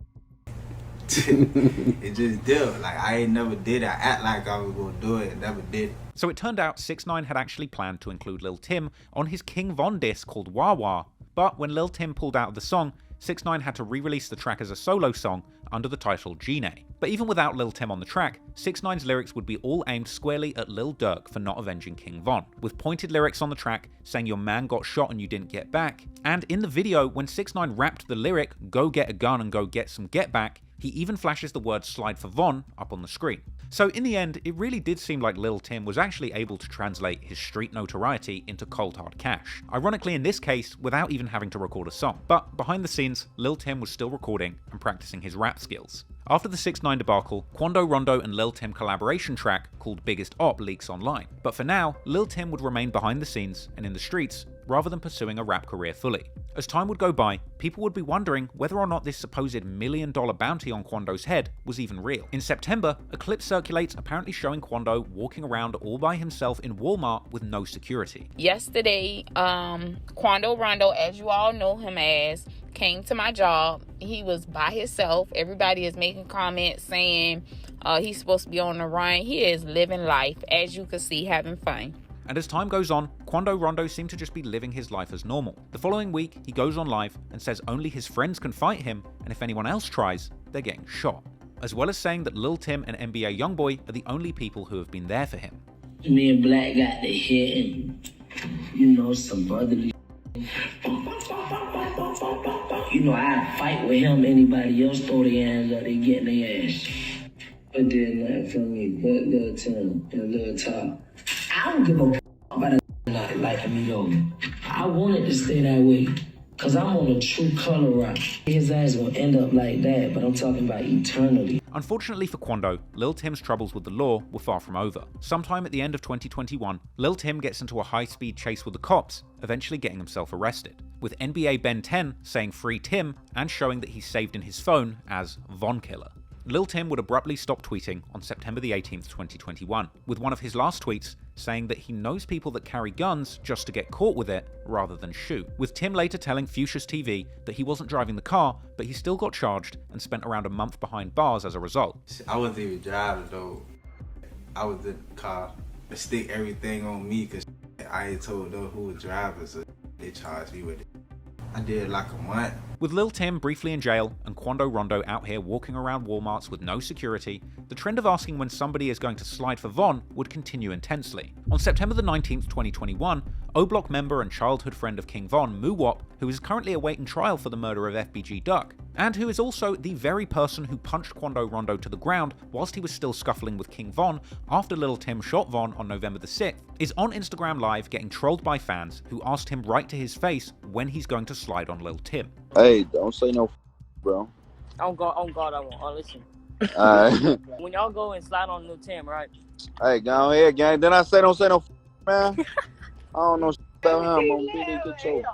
Hey, out of that, it's over with. I'm out of there. My brother just messed it up for everybody. Eventually, after all of this talk of sliding for Von, the man that everybody was telling to slide, Lil Durk, would finally have enough. It would seem that Durk, unable to keep his beef in the streets, felt compelled to begin rapping about this situation in his music too. On October the 8th, 2021, Lil Durk would rap on the Who Wants Smoke remix with Nardo Wick, saying that people keep trolling him saying slide for Von, but he's already got back, people just don't know it. As well as rapping that people die pumping gas, a possible reference to the shooting of Quando at the gas station earlier that year. It seemed that Lil Durk was trying to quash the slide for Von trend by hinting to the world that he had in fact already slid. This song was followed a week later by Lil Durk's new song titled Pissed Me Off, a track where he raps that since he lost Von, he can't be happy until they even the score. And rapping, perhaps self-referentially, that if you're not a shooter, you should at least put up money for the guns, a stolen car, and the bail. Durk would rap a warning, saying that somebody mentioned his friend on Live, but they can't laugh now, likely another reference to Quando mocking Von's death on IG Live, and suggesting that Quando isn't laughing after the shooting in Georgia. Durk would go on to mock people in different states for acting like they're from Chicago, a likely reference to how Quando and his goons all posted up with guns on camera following the cancellation of his first show after Von's death. Ultimately, this slide for Von meme was incredibly destructive. Whether or not it contributed to the violence, or simply just baited Lil Durk into incriminating himself and rapping lyrics that could tie him to crimes just to save face, what was clear is that the danger was real, and the supposed $1 million on Quando Rondo's head was far more than just a rap lyric. And from here, sadly this deadly feud would continue to play out on both the streets and in rap songs, with these murderous, vengeance-themed anthems captivating rap fans all over the world and the Billboard charts.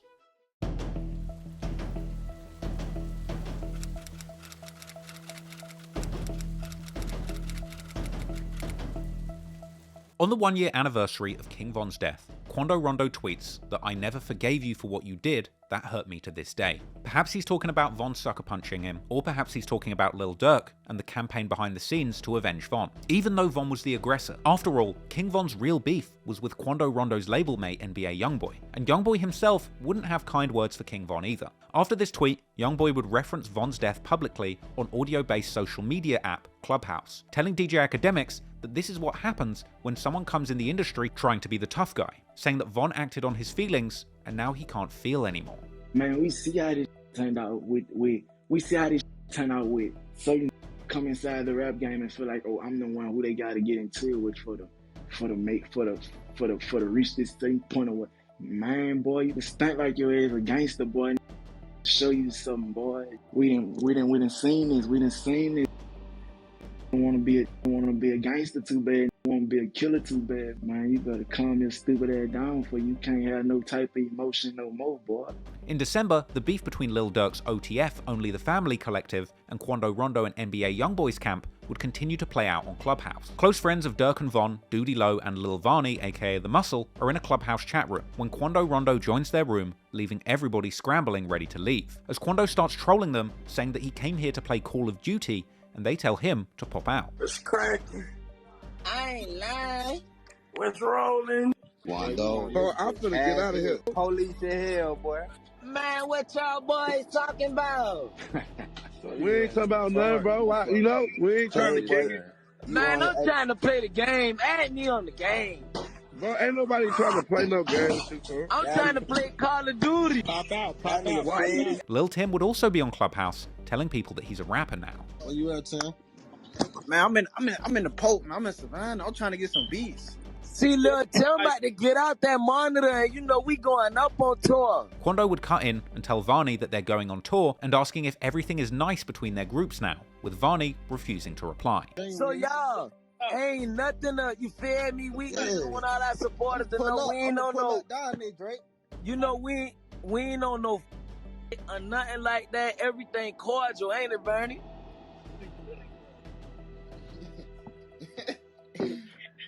Barney.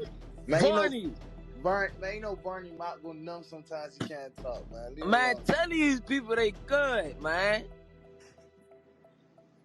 Leave that man alone, man. At some point, Quando starts playing a remix of the disrespectful Chicago drill anthem 51 Dead Ops, which famously had a lyric saying F your homie, he dead, and saying that he's playing it for his friend Varney in the chat. This for my mans that's on here. Oh, brother.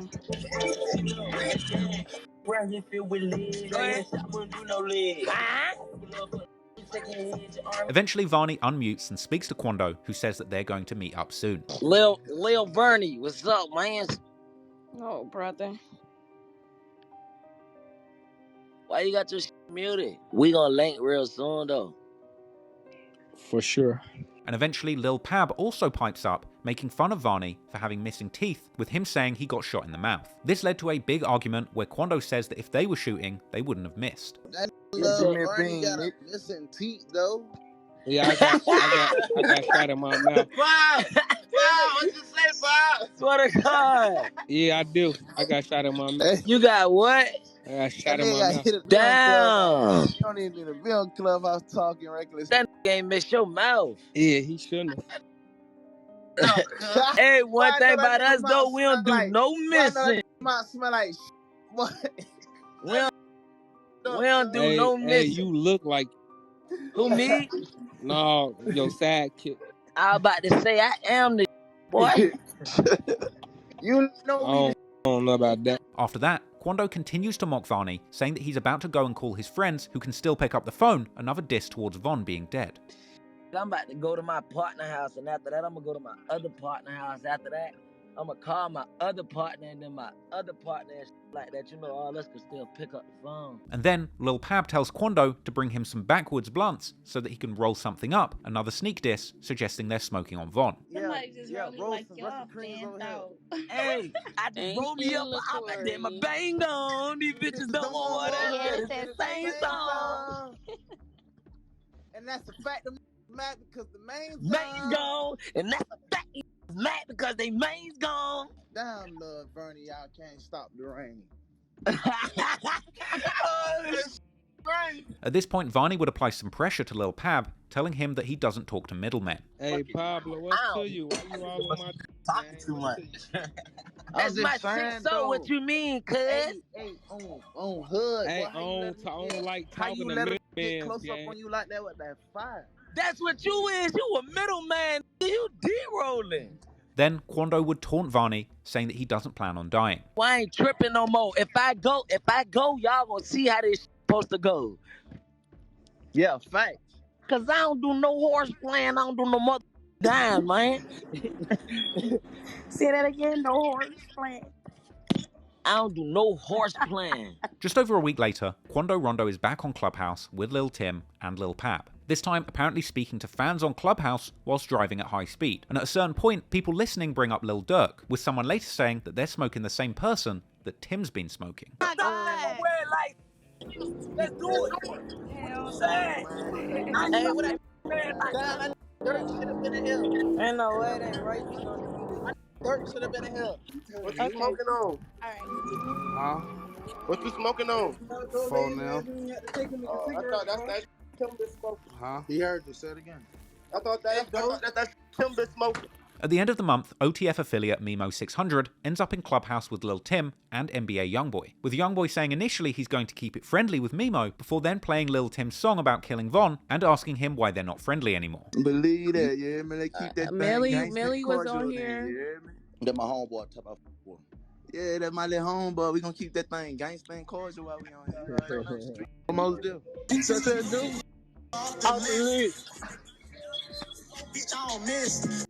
You don't want that smoke, you know what happened in Atlanta. You know what happened last time I saw you. Say little Mimo. What you on, bro? Mimo.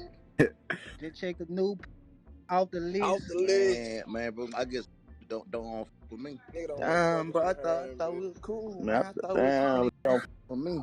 I thought we were keeping this gangsta and cordial, man. Just want to run it, man. When? Make little bro happy, man. He don't want to talk this.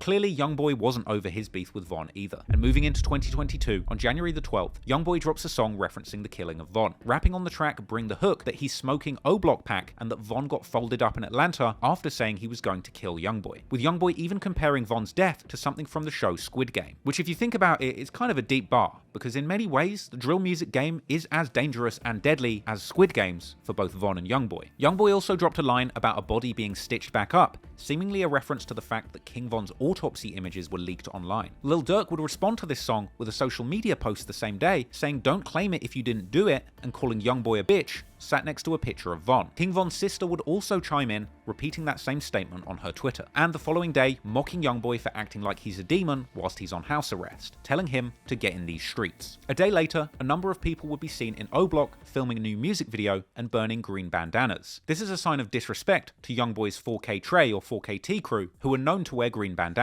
Also getting involved again was fellow Chicago Black Disciple rapper Lil Reese, who responded to a post by DJ Academics saying that YoungBoy was on demon time on his new song, saying that YoungBoy is just rapping like the rest of these rappers rap. This is something that NLE Chopper also chimed in to agree with. NLE Chopper would go on to do an interview a couple of days later where he said outright that he agrees with Lil Reese and that he felt that YoungBoy had nothing to do with Von's death and that YoungBoy was wrong to rap about it. NLE Chopper would even go as far as to say that Von was doing the right thing by trying to put the guns down and fight, and suggesting that Lil Timm shooting him was a snake move. Pretty much I was just agreeing with what Reese said, because at the end of the day, like I said, it's certain things that nobody's right or nobody's wrong in my opinion. But, you know what I'm saying, I know what's right with me, and I don't know like who I stand with and who I support.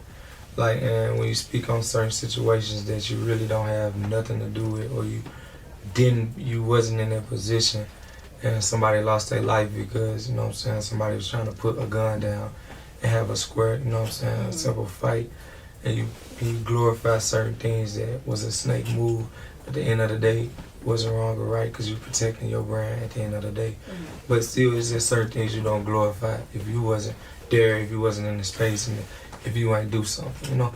So it's just certain things you respect at the end of the day. NBA YoungBoy's a fantastic artist, one once a period of time, he was my favorite artist. You know what I'm saying? 2 days after that, an NBA YoungBoy fan would claim to have beaten up NLE Chopper at the airport on behalf of 4K Trey. No doubt there was still animosity between NLE Chopper and Quando Rondo, considering the backstage altercation they'd had a few years ago where NLE Chopper's friend got their head cracked open with a bottle, and due to the fact that NLE Chopper was also close friends with King Von, later claiming in a Breakfast Club interview that Von would even supply him with firearms when he visited Atlanta, and that he's sliding with Von in the beef due to their friendship. First and foremost, I made certain comments because my brother Von, that's what I made a comment on, defending his name because he's not able to defend his name. I was going to his house because he was, you know what I'm saying, he hated being on house arrest. I was going to his home, playing 2K with him, chilling with him, recording songs with him in his house. When I used to come down, he'll make sure I had scraps on me. He'll make sure I was protected. Like, you know what I'm saying? He was a brother who was more than anything. With the hip-hop scene buzzing with this chatter about the latest diss in this deadly feud, the next day, on the 18th of January 2022, YoungBoy comes out again with another song referencing this beef. His track, No Like I Know. The song references Von's sister, saying that she was Big 4L on Twitter the day that YoungBoy dropped his song Bring the Hook. This is a reference to 21 Savage, who reps 4L, and the fact that Von's sister had used a 21 Savage lyric on Twitter, directing that line towards YoungBoy, calling him a and claiming she was a member of the same gang as Von. But the majority of the opening bars on this track were actually aimed at NLE Chopper, with YoungBoy saying that he will kill him for picking sides with Lil Reese on Twitter and telling him he's a real demon, saying directly that he watched NLE Chopper's interview about him in bed and saying that he thought to himself how strange it was that he doesn't even know NLE Chopper, but NLE Chopper wants to see him dead. He also came with lines that could have been aimed at NLE Chopper or Lil Durk, rapping that you can get killed like your friend and that they're not ready to see brains laying around the club. I'm personally leaning towards thinking that this lyric is aimed at Lil Durk due to the fact YoungBoy raps that he's playing for keeps, a reference to the famous Chicago drill song Play for Keeps by close friends of Lil Durk, LA Capone and Rondo No. 9. A day after this, on January the 19th, 2022, YoungBoy posts a picture on Instagram saying that his ops are going to die, and another telling them to stay safe. With this second line, seemingly a reference to the supposed DMs between Durk and Quando, where Quando had tried to squash the beef with Durk, and Durk replying, stay safe. This is possibly an indication that despite Quando denying it, these DMs may well have been real, with YoungBoy acknowledging it. Lil Durk would seemingly respond with a picture of his own, using money to spell out the words, hurry y'all bitch ass up. Seemingly not discouraged by Durk returning fire on social media, YoungBoy would continue dropping disrespectful murder anthems, inflaming the beef with Durk's OTF crew and Von's friends from O-Block even further. On January the 21st, 2022, YoungBoy drops the song No Switch, with the title being a reference to Lil Durk's frequent mentions of switches in songs. On the song itself, YoungBoy references Von's death, saying that pallbearers bring your body to the grave because his shooters don't miss. Following that lineup saying that's on Dave, a possible double entendre making fun of King Von, who used to always frequently say on King David, a common phrase used by Black Disciples members, which is essentially swearing on the life of the founder of the Black Disciples gang, David King David Barksdale. It's on King David, it's like on the muscle running. But this is a bar that has double meaning, as NBA YoungBoy had a close friend called Dave pass away when he was much younger. Anyway, YoungBoy goes on to rap, you don't want to see Lil Timm jump out that truck, another reference to the sequence of events that saw King Von losing his life. And YoungBoy ends the song with an outro where he claims outright that his team are rapper slayers. This is a bold statement when you consider the fact that in addition to King Von, Quando Rondo's gang were rumored to have had something to do with the murder of rival Savannah rapper Huncho Reese, and on top of that, NBA YoungBoy's crew have been famously connected to the murder of up-and-coming Baton Rouge rival rapper G Money. So when he says that they're a bunch of rapper slayers, they really mean it. The day that YoungBoy released No Switch was the same day that Lil Timm seemingly returned to Twitter with a new account and a kiss emoji. Clearly the beef was heating up and Durk would be quick to respond. Durk would feature as a verse on the January 25th, 2022 Gucci Mane song Rumors. And on this track, Durk would rap that he's paying for specific people to be shot and that he's following people when they're in Atlanta. Seemingly referencing Lil Timm being shot, saying they shot someone's homie for trolling him and that they were surprised he survived. As well as rapping that he's not even checking his ops pages to see if anyone died after sending these hits, as well as rapping that he is planning to use women to set up his ops to get killed, even ending his verse saying that he won't tell people who shot their friend, pondering why his ops don't call him and choose instead to post on Instagram. And he would also seemingly diss NBA YoungBoy for his earlier back and forth, saying that he is lucky he doesn't do this stuff for Instagram. Then, the following month, fans would hear another response from Lil Durk. On February 22nd, Lil Durk would drop his new song, Aha. Durk would rap saying that people tell him not to respond to people disrespecting Von, but he claps back,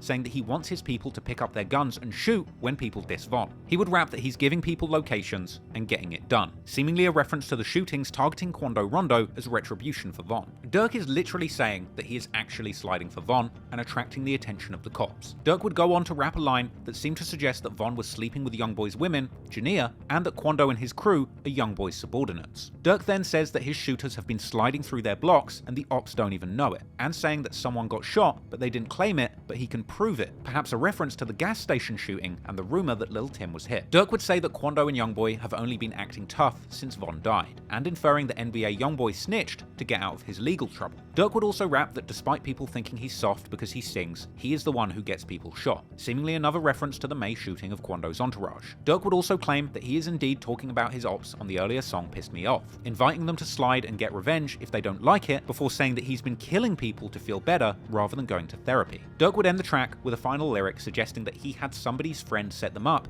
and give him the location of one of the people he's targeted. Interestingly, also in the music video for Aha, Lil Durk showed off $1 million in cash, which he had also used as a prop in his $1 million worth of game interview. $1 million worth of game. So you know, from Chicago. $1 million seemingly being the exact amount that was the bounty on Quando Rondo's head. This is no coincidence, and it really echoes King Von bringing $100,000 cash to O-Block shortly before the murder of FBG Durk. This was a bold and frankly incriminating song when you know the truth behind it, but YoungBoy didn't waste any time either, responding the very same day with a diss track of his own targeting Lil Durk, the song I Hate YoungBoy. This had a lyric all about Lil Durk's cousin being killed and nothing being done about it. YoungBoy also rapped that there's a cleanup on aisle O, mocking King Von from O-Block's death. YoungBoy also claimed that he was listening to Wooski, one of King Von's biggest enemies, and he claimed to no longer like Gucci Mane since he collaborated with Durk on the song Rumors, where Durk was dissing Quando. He would also rap that Durk is only dissing him so hard because he's on house arrest and can't retaliate in the streets, following that up rapping outright, I'll kill you. YoungBoy would go on to mention the mother of his child Jania, who Von had apparently slept with, saying that she's richer than anybody in Durk's team. YoungBoy would also claim to be trying to kill and set up literally anyone who ever did a song with Durk, even dissing Lil Baby, who had recently done a collaborative album with Lil Durk, Voice of the Heroes. He would also call Durk a pussy and claim that Durk was only dissing him because he was mad about Von getting killed. He would even diss Lil Durk's father, referencing Big Durk, who had spent time in federal prison, saying that he's a bitch and telling him to comfort Durk's grieving auntie. He would also once again diss King Von's sister, Kayla B, who had claimed on Twitter she was 4L, and YoungBoy would call out fans and even YouTubers for hating on Lil Timm and Quando Rondo and acting like they were wrong for killing Von, with a bar telling YouTube streamers not to react at him no more, seemingly directed to the king of Twitch, Kai Cenat, who had actually been seen on social media with Lil Durk that same day. The fact that these two major artists had gone back and forth on each other so savagely and all in the same day was huge news in the rap world, and the beef didn't even stop at the songs, because after releasing Aha, Lil Durk posted to IG that he got 2 million views in 15 hours, taunting his rivals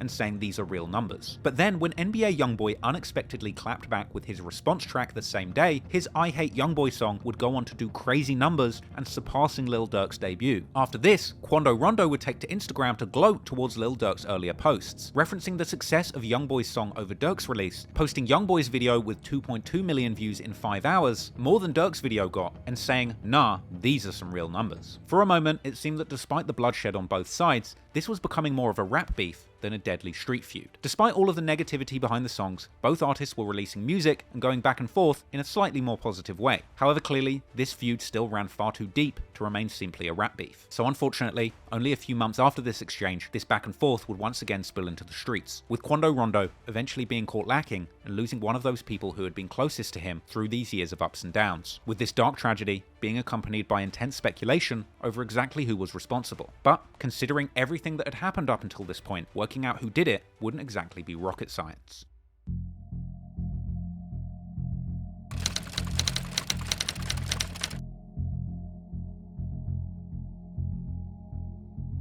After the death of King Von, Quando Rondo and his entourage seemed marked for death. Amid rumours of a $1 million bounty on his head, he would need to move safe. But even before the feud with King Von, Lil Durk and his OTF collective, Quando Rondo had other people that would have wanted to see him dead too. A longtime member of Savannah, Georgia's Rollin' 60s Crips, with local set Only the Mob having deep ties to the streets and years of history catching serious charges, there was numerous groups and gangs from his native city that might have had it out for him. One such example was the crew known as S8K or the Section 8 Kids, kids who were still hating on Quando, Rondo and his crew. Only the mob, OTM, sometime referred to as JOG or Jump Out Gang or 1027, Quando's crew were an enormous target for numerous people. And just like Lil Durk from Chicago, Quando Rondo's ops from Savannah would use music as an attempt to get back at them. For example, in April 2022, S8K Gutter drops the song Drill Time, along with a music video that started out with him crossing out 1027 and Jump Out Gang tags on a wall. And he would rap F1027 in this song. So at this point, Quando and his team have the most dangerous gang in Chicago trying to kill him, as well as numerous ops in his own native city of Savannah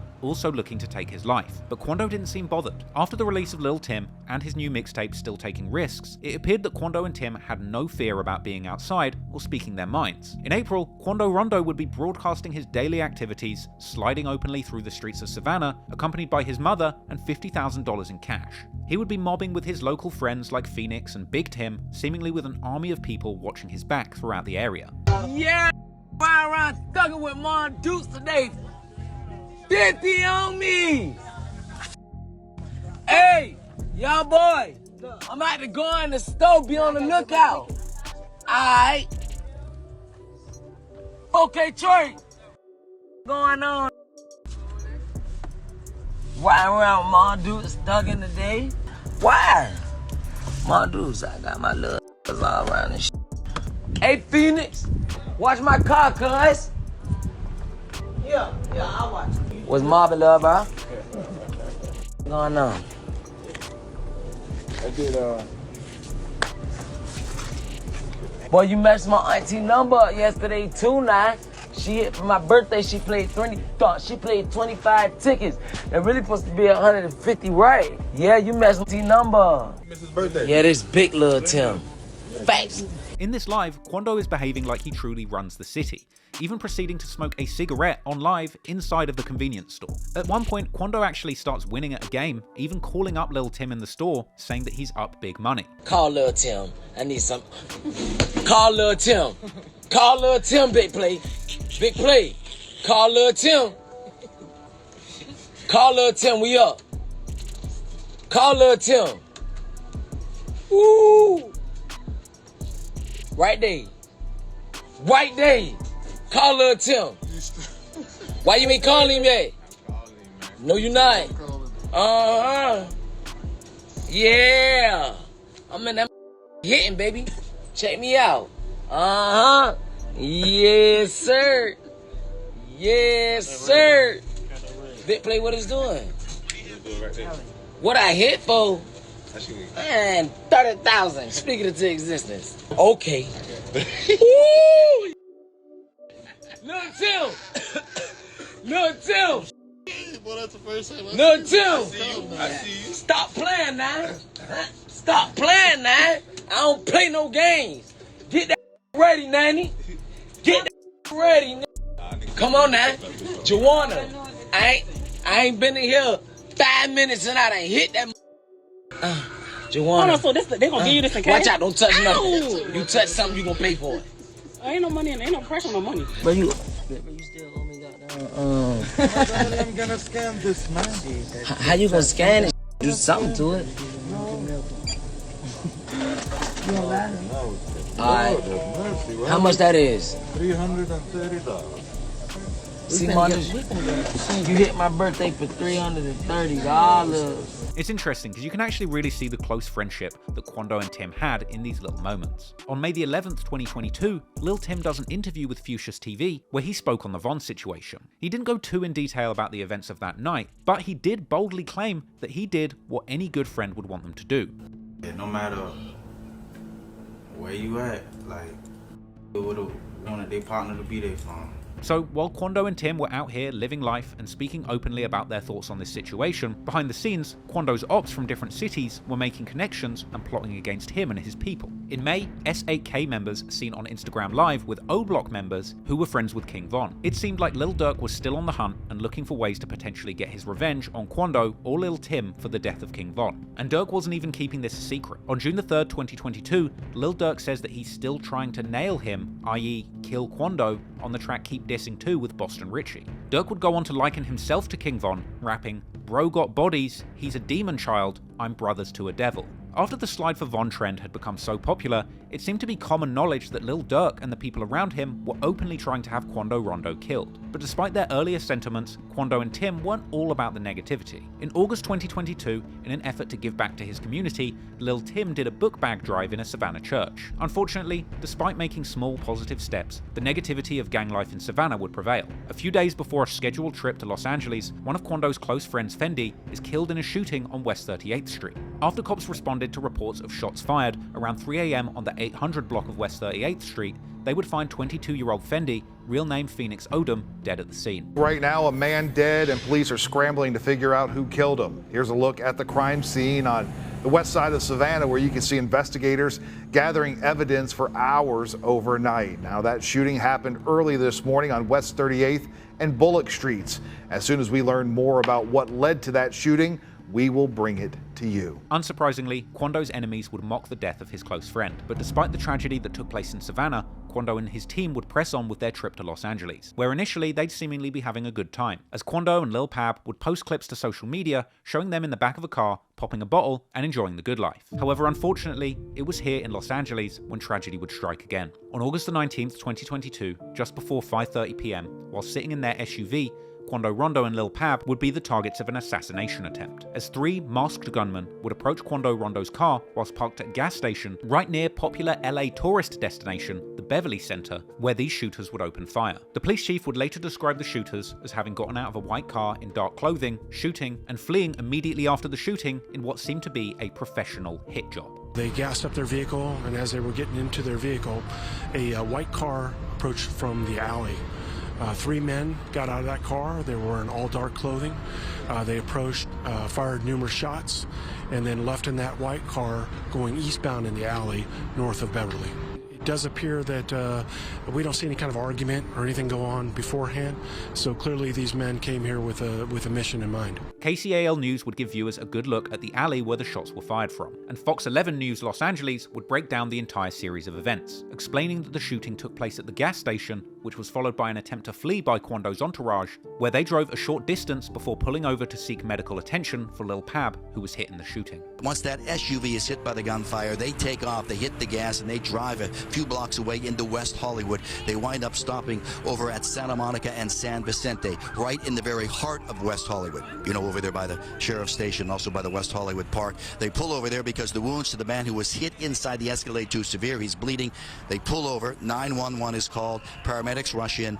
They take the injured man who's hit by gunfire to the ER. He does not make it, does not survive. This essentially created 2 separate crime scenes, the scene of the shooting and the scene of where Quando's car stopped, with a KTLA-5 helicopter putting surveillance on both of these scenes soon after the incident. According to KCAL, when Quando's car stopped, a pedestrian flagged down a sheriff deputy who began to help Quando and a wounded Lul Pab in a dramatic scene that was captured on camera by bystanders. And that's where sheriff deputies were then flagged down by a pedestrian during rush hour on a Friday, right around 5:30. They found the victim with a gunshot wound and inside of a black Cadillac Escalade. Paramedics rushed him to the hospital. That is where we are told he died. His identity currently being withheld until family is notified. Quando Rondo would be filmed by passers-by, breaking down at the scene and screaming in disbelief as his wounded friend Lul Pab is pulled from the car and given CPR, with this heartbreaking scene quickly going viral and being broadcast on most major news outlets. Somebody got shot, bro. I'm pressed. I get it. Can I get some space, please? Hold on. Talk to my partner, okay? I'm gonna help you out. Hey, I know. What was it? I don't know.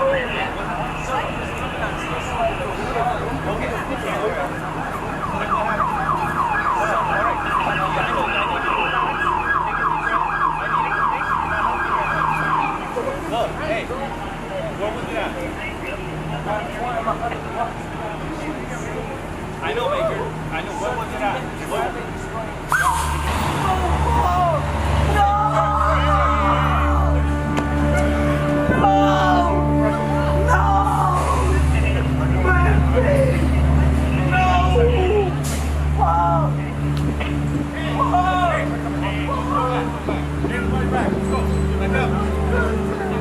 Unfortunately, Lul Pab would pass away in hospital as a result of his injuries, leaving Quando Rondo devastated, not just at the scene, but with later social media posts memorializing his close friend and cousin. Lul Pab was one of Quando's right-hand men, someone who had been there for him during his come-up and stayed by his side when the whole industry turned against him. Pab had now lost his life, highly likely as a direct result of the $1 million bounty placed on Quando's head following the killing of King Von. Ironically, with Pablo's death coming just a week before he was set to face trial for his 2019 RICO charges. But instead of Pab facing justice, Los Angeles police would now be looking to catch whoever did this brazen and professional murder. This was a brazen and professional hit, with the shooters clearly not caring about the fact that this took place in broad daylight in a busy tourist district. In fact, this scenario was eerily similar to the murder of FBG Durk by members of King Von's gang, O-Block. After all, both of these shootings would seemingly take place right in front of popular tourist destinations, in this situation, Los Angeles' Beverly Center. To give you an idea, shots rang out there and right across the street, the Beverly Center. Imagine that, 5:30 in the afternoon, incredibly no one else hit by the gunfire. However, in the aftermath of the incident, there would be a lot of conflicting narratives regarding who was responsible. Members of the LA-based gang, the Hoover Criminals, would be quick to celebrate Quando's misfortune, no doubt a result of the feud between Quando and the Hoovers many years before. Interestingly, after the incident, posts would circulate with captions saying,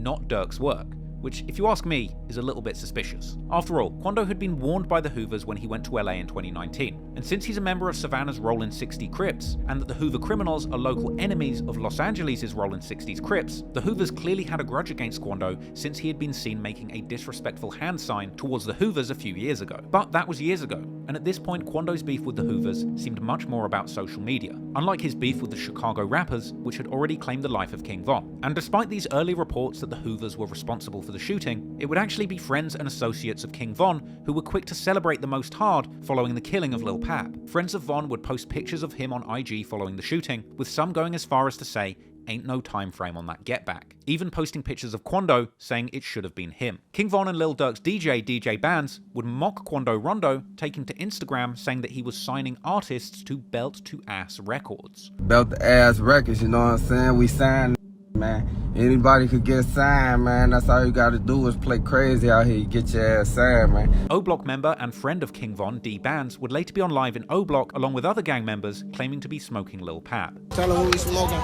We smoking what dude name? Lil Pab at the P. Meanwhile, other OTF affiliates would mock Quando Rondo and tell fans to guess who they're smoking. Seeing me be like, no! Y'all killing me with these nose. No! They killing me. Look at their nose. They killing me. Y'all killing me with these nose, man. No! Swipe it, no swiping. Guess when we rolling up this border.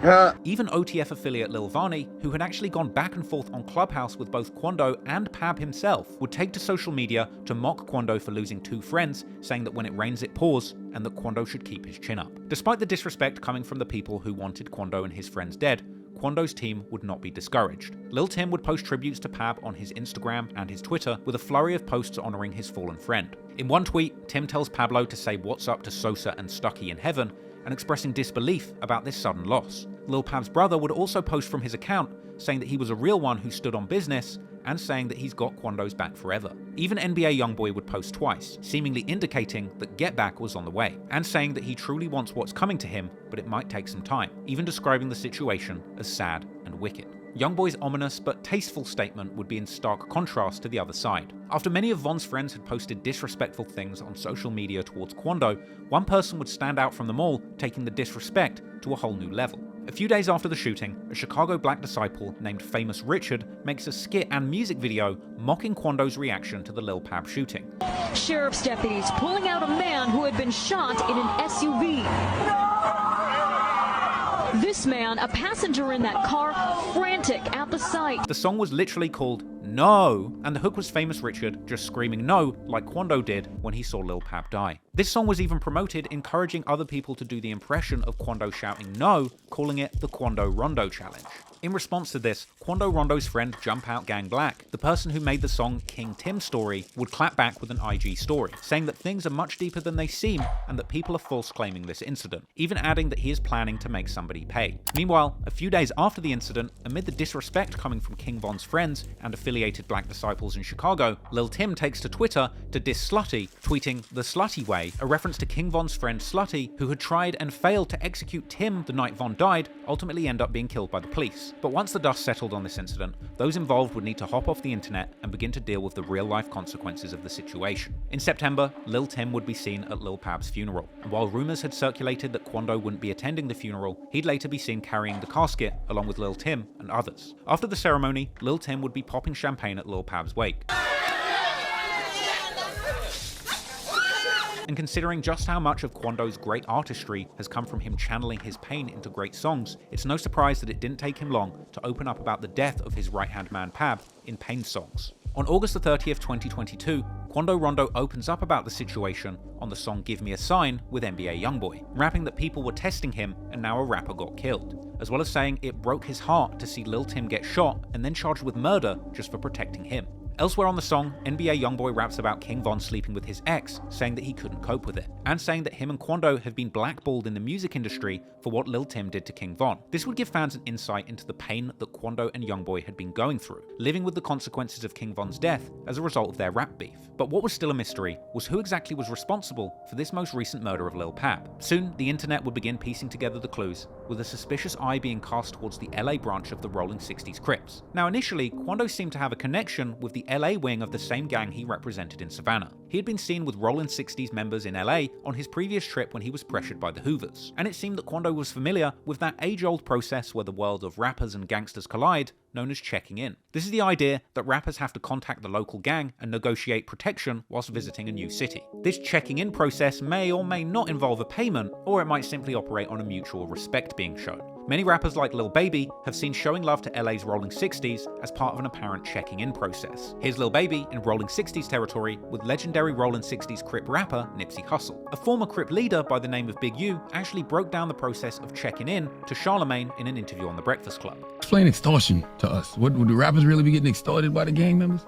Because if you coming out here, you eating, and you in the club, and nobody know you, and you bringing your crew, then what happened? You fool. You fool! Interestingly, Quando had actually had numerous interactions with legendary LA Crip Big U in the lead up to this tragic incident. Big U had claimed on The Breakfast Club that Quando had reached out to him for protection, and suggested that despite claiming Rolling 60s, Quando had never showed him love until he begun having problems with Durk after Von's death. You know, and you got a lot of dudes, like when I was here last time, that claim my neighborhood to send this music, but they don't really us until it's a problem. Then they call him. Like Quando Rondo. I just showed Envy. Like, you can't call me now. You can't call me when the fire hot. You didn't me before that. You know what I mean? You had my number, you could have called me, you could have did all that. This comment elicited a response from Quando, who denied ever calling Big U for protection, instead saying that he was asking how he could give back to the Rolling 60s in LA. It's time for me to start scratching in my face, politics-wise. You feel me? It's time for me to leave this street in the streets and just play my role with this internet. I never once called nobody, no on planet Earth for no protection. Because I don't fear no man. Why would I wait to get in some shit? Anybody that I ever called, I call on some shit. Like, how can I help? How can I do this? How can I do that? I never called no person on planet Earth for protection. Big U would reply to this, claiming to have love for Quando, but also suggesting that he was planning to pull up on him and that he was in his town. First of all, I never talked to Quando. You know, it ain't nothing but love with Quando. And I was only addressing something that Charlemagne had said to me. And my nephew reaching out to do something for the kids, definitely do that. Because I never talked to him. He just asked me if somebody reached out. I just feel like I know cuz and I've been knowing him. And I never heard from him after we had a conversation maybe a year and a half ago. No, maybe 2 years ago. And then, so when he called me, I'm only on positive vibes. So I'm gonna pull up on cuz or he can pull up on me. I'm in his town right now, so, but I ain't got nothing but love for nephew. And he talked to my son them a week ago about whatever they was talking about. So I'm gonna leave it at that. Big U would claim to not be doing anything with Quando if it's about anything negative. Quando want to do something for the kids, for the family. I'm definitely with him on that. You know, definitely support him.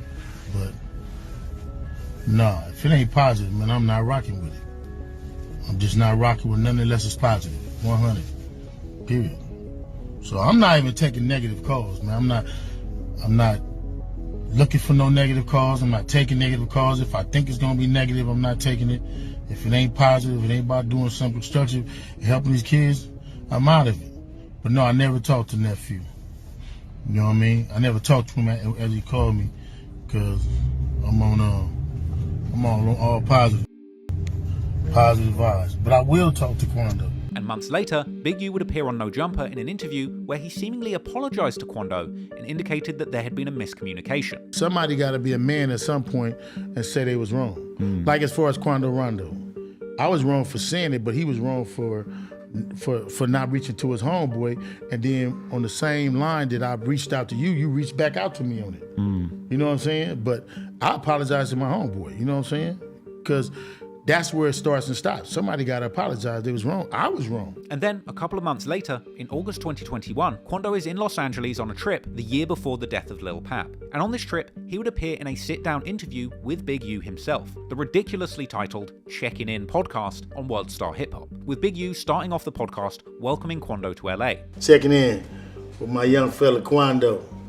Dad. Yeah, man. What's up, young fella? Coolin'. Is you in California, huh? You dig? You see? You know what I'm saying? The land. Man, I'm glad to have you, man. These two would seemingly patch over their past feud and exchange mutual apologies, with Big U elaborating, saying that his nephew said that he did Quando wrong and vouched for him. As a man, my little homie called me, and he told me, Unc, you was wrong.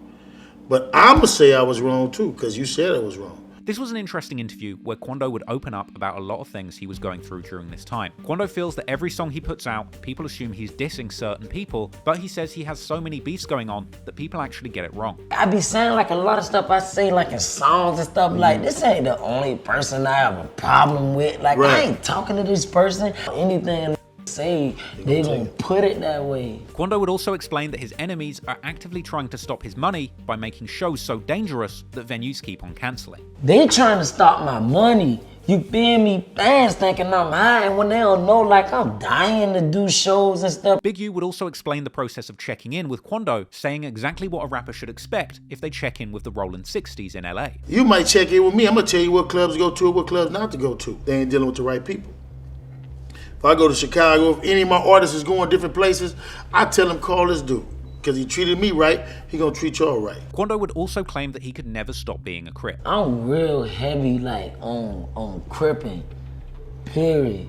I'm gonna do that to the day I die. Sometimes I ask the Lord, when I be asking the Lord for forgiveness, first thing pop up in my head is, boy, I can't stop being no Crip though. You feel me? Quando would explain that you don't have to be a killer to be a Crip, and that anyone can identify as a Crip. I always tell them like, cuz, you don't have to be a killer to be a Crip. You don't have to be no shooter to be no Crip. You ain't gotta be no jack boy to be no Crip. You could be a dentist and be a Crip. You just a Crip. That's a dentist. Quando and Big U seemingly left things on good terms after this interview. However, a year later, after the Los Angeles assassination attempt on Quando Rondo that claimed Lul Pab's life, Big U would appear on social media, seemingly taking a dig at Quando, saying that if he took a loss, he wouldn't leave his gang, and there would be no crying from him. Imagine all the dudes, and when the storm came, they folded their tent, they went inside, or they shut down. No, that ain't what no real do. When it get hard for me, I get quiet and I get still, because I need to hear all the doors is opening. Then, a week later, on September the 6th, 2022, Quando Rondo would come out on social media to say publicly that he's no longer representing the Rollin' 60s neighborhood Crips and that he's laying his blue bandana down, essentially explaining that the Rollin' 60s neighborhood Crips in LA are linked up with his ops, essentially inferring that someone from the LA Rollin' 60s is who set him up to get shot at in LA, leading to Lul Pab's death, all on behalf of somebody trying to avenge King Von, with Quando saying it don't take rocket science to see what's going on, and ending the message saying that he's now just going to focus on his family and his loved ones. In response to this, LA Crip Jay Stone would reply saying you can't just drop your flag and quit the gang, and that real Crips lose homies all the time, and not everyone is going to slide for you. Quando would seemingly respond to this with a follow-up post, essentially warning people not to talk about him, saying he doesn't care because he's rich, has 200k, and can knock down anyone in his way. One theory about how the Rollin' 60s might have set up Quando Rondo has been linked to an LA-based Rollin' 60s rapper by the name of Brick Baby. Brick Baby dropped a verse on YG's 2016 song, the menacingly titled track Don't Come to LA, a song all about robbing and shooting out-of-towners. He'd also openly claimed not to like Quando in an August 2021 No Jumper interview, calling him out for claiming Rolling 60s and trying to get Big U and the LA Crips to try and squash his beef with Lil Durk and the Black Disciples, essentially saying that Quando needs to check in every time he comes to LA. It's like Quando Rondo. You're not with him. Boy, stop. Don't come to the 60s and want to provide now that bro them on your ass. Well, that's gotta be weird for you because you with Durk so much. It ain't weird for me. You know what I'm saying? You're not from Rolling 60s. Oh, really? You're not from LA Rolling 60s. You're not from Rolling 60s. Right. You gotta come talk to the streets. Big U's a little removed from a lot of it. Nah, he is the streets. You Right. gotta come talk to the people who feet in the streets. You gotta come clear yourself on both angles. You get what I'm saying? You gotta come holler at somebody. I feel it. Period. You went to go holler at Big U. You went to go holler at Hollywood. Like, that ain't Hollywood. He really my big dog. That's my big bro. Whatever he say, if he say hold down, we gonna try as much. You know what I'm saying? He would even claim to have connected with King Von through Lil Durk when he was alive, and despite not being a Black Disciple himself, Brick Baby said that he considers Lil Durk his brother. Von was in and out of jail, so I done seen Von when I was down there in the O, all that shit, when I be going to Chicago and all that shit. If my boy lose a close homie, on the hood, that's my boy. You get what I'm saying? Yeah. That's my boy. I'm not from BD. I'm from 60s. But you lose you my boy, like my ops, your ops at this point. He'd even been seen in the studio with Lil Durk in the months before the shooting, and in an Atlanta vlog where he said that he'd been friends with Lil Durk and the Black Disciples all the way since 2015. Brick Baby was even rolling with OTF member Doody Low in January 2022, calling their alliance 6OTF. How do you know my friend Brick Baby Shitra over here? That's gang. I've been knowing bro for like 5 years solid. Wow. Like 7. 7. Who else you tap in with out here in LA? Brick Baby. That's it. I don't, you know.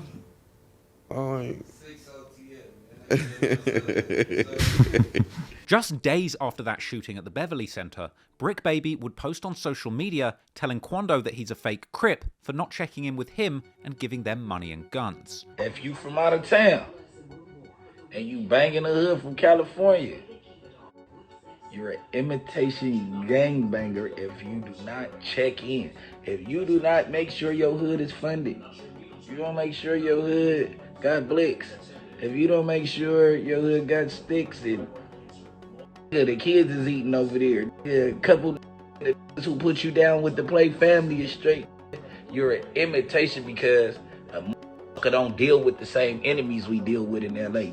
Brick Baby goes on to comment on Quando's claim of dropping his Rolling 60s Crip flag, saying that Quando can't leave a gang that he was never in. You can't leave a hood that you never was in. You claiming our hood. You cannot leave a hood you never was in unless you just get put off. Stop claiming it. If you don't want to deal with street politics, stop gangbanging.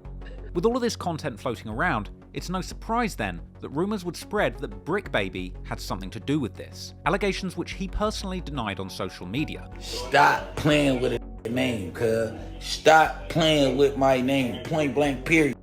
On 6-0 Crip. Die every day. Don't got nothing to do with me. On 6-0, you internet ass, steady putting stories together. You is on the street. No, I don't got nothing to do with it. Stop calling my phone talking about, oh, hey, you know, man, on 6-0, man. On hood, them boys got ops. On 6-0, ain't none of my crashing out Beverly Hills in broad daylight. What's wrong with you? With this whole situation even provoking a response from NBA YoungBoy, who said, wait till I start talking. However, from here, Brick Baby would bizarrely go on to do a series of interviews speaking on the situation directly, telling Cam Capone News that Quando was smart to try and squash his beef with Big U. It was a great move for him. like to go check in with the big dog, because that's our big dog. So you trying to get him to soften up the people that's around your age and, you know what I'm saying, still outside. He's still outside too, but you get what I'm saying, to soften it up for us. So if we come around and just say I did something to him and he called Big Bro, like, oh, but Big Bro called me like, man, I told you it was cool. You know what I'm saying? He went that way. But the whole thing is that's not the age group that you beefing with. You know what I'm saying? You beefing with Durk, right? You want to get a message to Durk, that's my boy. So the age group that you dealing with, he still, even when Unc get the message, he gonna have to call me to get the bro. I'm the closest one to bro. You get what I'm saying? Brick Baby would also express how surprised he was when he heard that Quando, an apparent Roland 60 Crip, had killed a Chicago black disciple, the King Von situation, with Brick Baby thinking that he'd thought Quando had a good relationship with the black disciples because of his earlier connection to Lil Durk. I'm like, damn, a 60 killed the BD? Like, they don't know how close we is? Like, these are boys. Like, what the been going on? And I'm like, he's been living in LA. I'm like, you know what I'm saying? Like, these are boys. Like, what is going on? But Brick Baby once again would outright deny being responsible, saying you must be smoking dope to believe that. With me with 2 strikes, what I'm gonna get out of putting for killed broad daylight in Beverly Hills, man, you gotta be smoking good crystal. You gotta be smoking big dope, Chris Brown style. You know what I'm saying? Dead homies. Wrong Crip. Brick Baby would later be asked in a September the 11th, 2022 interview with Cam Capone News about these rumours that continued to spread that he was personally involved in the incident that claimed Lul Pab's life, with Brick Baby claiming to have been in Atlanta at the time of the incident. There was the Quando Rondo situation at the Beverly Hills, in Beverly Hills at the gas station. I guess there was rumors about you? Yeah. I was in Atlanta, so 100% the police know what's going on. You get what I'm saying? I'm gonna let the police do their job, because I ain't not finna put me in the middle of no murder while I'm raising my kids. Didn't do. He would go on to say that he wouldn't even comment whether or not he was involved with it. Now, if y'all caught me slipping on camera and I really popped something, then y'all got it. Like, it's all on the internet. It's like, it is what it is. You know what I'm saying? I wouldn't be commenting on it, though. I wouldn't be saying, hey, leave my name out of it. I'd probably go the scary way and just blank out all social media, just get up out of here somewhere. You know what I'm saying? I'm not talking about it. They gonna have to come find me. I'm not operating with a phone or nothing after I do. He would also go on to say that he isn't surprised that people think he's involved due to his past history with Lil Durk, but he denied believing that Lil Durk could have possibly been involved in the hit. Were you surprised when you started hearing rumors about yourself? Hell yeah. No, hell no. As soon as I seen, at first I said, all right, I landed in Atlanta, boom. They say he got shot at a football game in South Georgia. He was shot too. So Yeah. I'm looking, I'm like, damn, ain't catch a break. Cause I was like, didn't he just lose a homeboy like the day before that or something? I'm like, watch what the internet do with this. I already knew it was coming. I just was laughing. I doubt Durk had something to do with 6 in it. Like, I don't see how. A few days later, Brick Baby even said in a September the 15th, 2022 interview that there's an old saying that you're not a Roland 60 until you kill another Roland 60, an allusion to the death of Nipsey Hussle at the hands of Eric Holder, another Roland 60. At a point, it was like everybody in LA used to say, oh yeah, you ain't a real 60 till you kill a 60. But it's like our hood big, and it been internal beefs for years. He would also clown Quando Rondo for attempting to change sets after the death of his friend, laughing at him for trying to tap out the gang like it's wrestling. Have you ever thought about leaving the set alone? Because recently there was a young rapper who said he's done with that.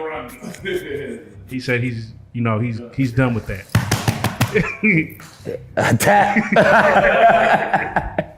But hey. Said 1, 2, 3.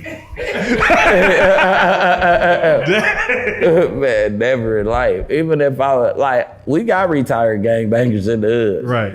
You get what I'm saying? It's the way you go about it. You go never drop your flag though. Around a month after the shooting, Brick Baby would be seen on social media flexing with bundles of cash, and releasing a new song with OTF artist C3, a track called Brick Lato, a track which had C3 rapping, "I heard they claim in 60, have them real hoods get at you," as well as rapping, "They drop that location, we at your spot, we pulling up like peekaboo," with this release sparking yet more speculation that Brick Baby had actually been signed to Lil Durk's OTF label just a month after the shooting, with an OTF affiliate jumping on this song with him, seemingly claiming responsibility for the deed. But Brick Baby would duly deny his involvement in the incident in yet another Cam Capone interview. And then there was the rumors about you signing to OTF. Is there anything to that? Nah, man, it ain't nothing to it. I mean, it's OTF. We got in the works, but it ain't no locked in type situation. They just see me on the gram with a gang of money and just think that it's that. However, Brick Baby would continue to drop songs like the track Murder Dance with I Swear Vezo, where he raps, "I just gave 100 bands to my murder man, I prepaid for 10 bodies," and "He don't need a stretcher, he need a body bag. He was dissing on the net, we finally caught his ass. Only thing I'm regretting is I ain't wear a mask." And lyrics saying, "Broad daylight, knock his brains out, dropped 50 on his car, knock his frame out." But Brick Baby would have people really surprised when he said outright in a No Jumper interview with Poetic Flacco that people can no longer tell Lil Durk that he needs to slide for Von because of what happened to Lul Pab. Oh, they did something. Oh, slide for him. Oh, you a bitch. Oh, yeah. Slide for Von, right? Yeah. They say you can't say that no more. Why? Oh yeah, because of no. Like They who died? Say you can't say that no more. Oh, because of FVG Cash? Or who? Nah, because Lul Pab. Oh, what's that? But I'm just saying, they just say you can't say that no more. That's the new term, like no more slide for Von. And do you feel like you now have earned your way into the quote unquote OG status now? Definitely. Right. Not like that. It's just like because of the way I carry myself. He would go on to say that Quando has to lay in the bed that he made by not showing love to the Rolling 60s Crips in LA. You should have been doing the right thing from off the rip. That's what they say. The bed, you gonna lay in the bed that you make. That's just a perfect example. Like, hey, if you would have handled your connections or your people, whatever you had, the right way before it jumped off. And saying that Quando was dumb for beefing with Durk, who has $20 to $30 million to his name. That just signed the deal for like 20, 30 million, Durk, right? Yes. Who the to beef with Cuz for you? Nigga got too much money, man. You get what I'm saying? Like, listen, man. Don't beef with rich people. Don't beef with rich people, man, unless you gonna slide. And you don't need to say nothing out loud. You get what I'm saying? Yeah. Like, point blank period. Don't put that bag of thing on your head. These bold comments attracted shock on Twitter from other apparent members of the Rolling 60s Crips, and Brick Baby would later deny his comments were self-snitching, reaffirming once again that he has nothing to do with the shooting. Never said nobody did nothing. The dead homies. I ain't say Durk did nothing. I ain't say nobody did nothing. I said the internet say you can't say slide for Von no more. We don't got nothing to do with them games the boys was playing. 6-7. Dead homies. And I doubt Durk just got called just rolling around in LA. Come on, let's make it make sense. But even as recently as April 2023, Brick Baby is still releasing music like his most recent track, Not Enough, which came with lyrics where he seemingly admitted outright to lining people up and boldly proclaiming to have been paid in excess of $1 million for setting someone up to get killed. All of these public statements paint a picture of the LA Rolling 60s being involved in this incident. But for the record, at the time of making this video, this crime is still completely unsolved, and there's been no substantial evidence to tie anybody to the murder of Lul Pab. This murder, just being the latest senseless killing, is yet another dark moment in hip-hop history. Just like the death of King Von, there really are no winners here. Thankfully, Quando Rondo survived this assassination attempt, but he still lost one of those people who had been closest to him throughout his entire come-up. Fortunately, Quando wouldn't be deterred, and he would return to music, channeling his pain into yet more meaningful hit songs. In fact, Quando Rondo would team up with both NBA YoungBoy and Lil Timm to record an entire album of music, speaking openly on everything that had happened over the past few years.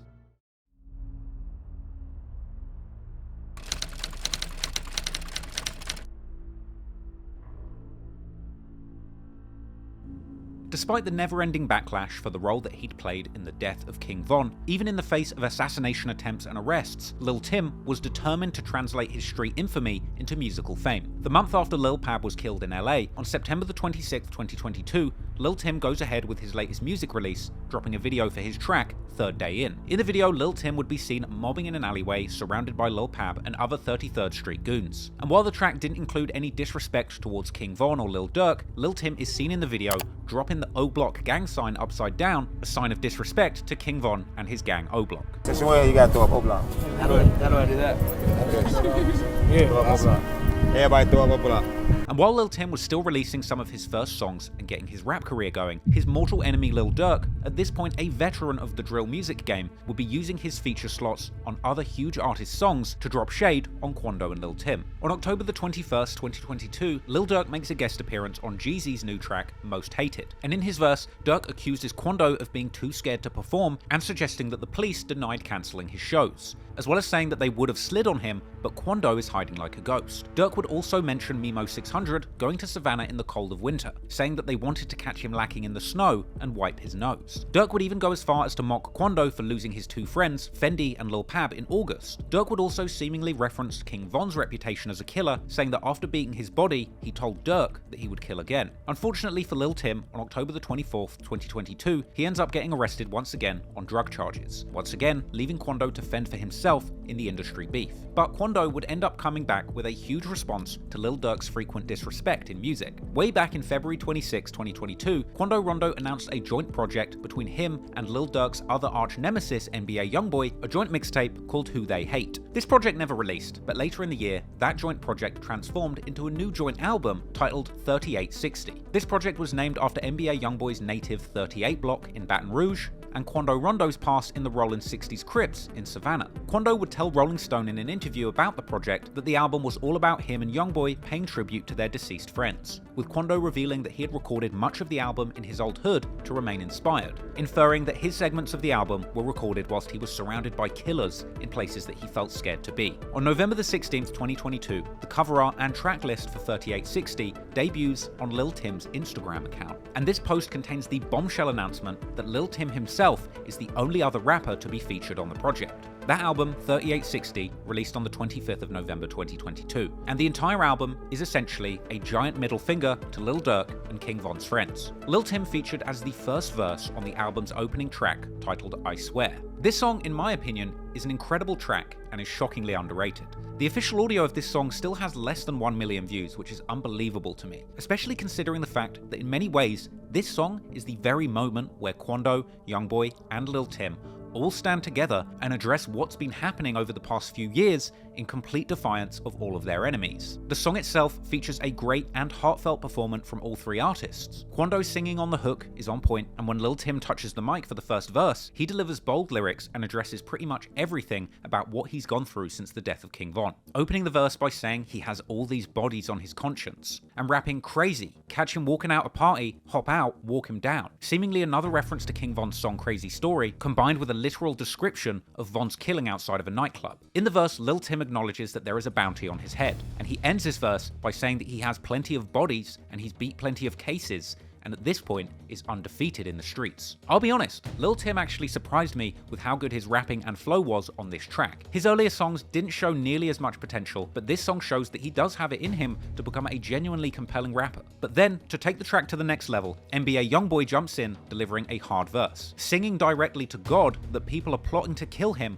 but that he is always going to be shooting back. YoungBoy would rap that he has a lot of money and is known for killing people. He seemingly references King Von's death after fighting Quando Rondo in a disrespectful manner, saying they smoked on him and he wasn't even strong, as well as delivering bars that seem to snipe at Durk, saying they know we poppin', tell them all make pain songs, and ending his verse saying that for years now, people have been trying to kill him and ended up getting killed themselves. This was a very bold opening song for the album, and from here, for the rest of the tape, both Quando and YoungBoy would rap back to back, track after track, speaking openly and bravely about what their lives have been like since King Von lost his life. There's the track It's On, which references sliding for Von, saying, "Do it for who? I bet you don't," with "Do it for Von" being a line that Lil Durk and OTF members would often post on social media or reference in songs. Then, on the track Casket Talk, Quando raps that he is continuing to diss the dead and say F the ops, despite people trying to kill him like Tupac. He would rap that he's heard rumors that they're coming to kill him, but saying that he isn't scared because he's a gangster with his own money and killers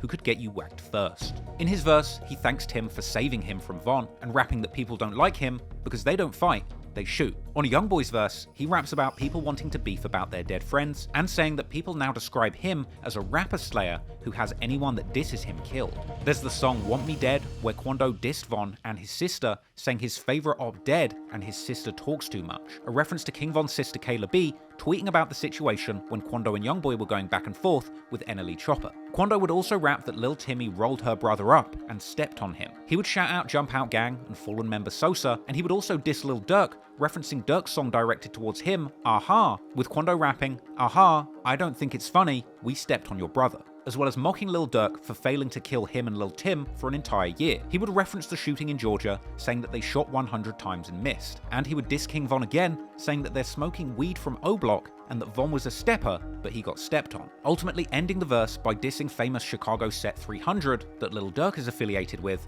and pledging allegiance to YoungBoy's 4K Trey crew. Meanwhile, in YoungBoy's verse, he would reference Von, rapping F that rap boy and saying that his hit squad are now trying to kill another. There's the song No Mercy, where Quando raps that he hangs with the killer who killed Von and that the people looking for him aren't killers, as well as rapping his Lil One murdered one in the New Atlanta and that's why he has $100,000 on his head. Quando would also diss the Los Angeles Rollin' 60 Crips, saying that he's even got beef with his own kind, but that he can arrange for them to get robbed. Quando disses Von once again on the song Loaded, saying that he's steady dissing his dead ass and rapping Get your hat back before you say you're gonna do me. This is a reference to Lil Durk and his crew wearing V-Roy fitted caps, a sign of respect for King Von. There's also the great song $1 Million Kid, an excellent piece of pain music where Quando sings about the struggles of being blessed with both $1 million checks from the rap game and contrasting that with the $1 million bounty that's been placed on his head, with this bounty being something he mentions again on the song Trophies, with Quando acknowledging the $1 million price on his head,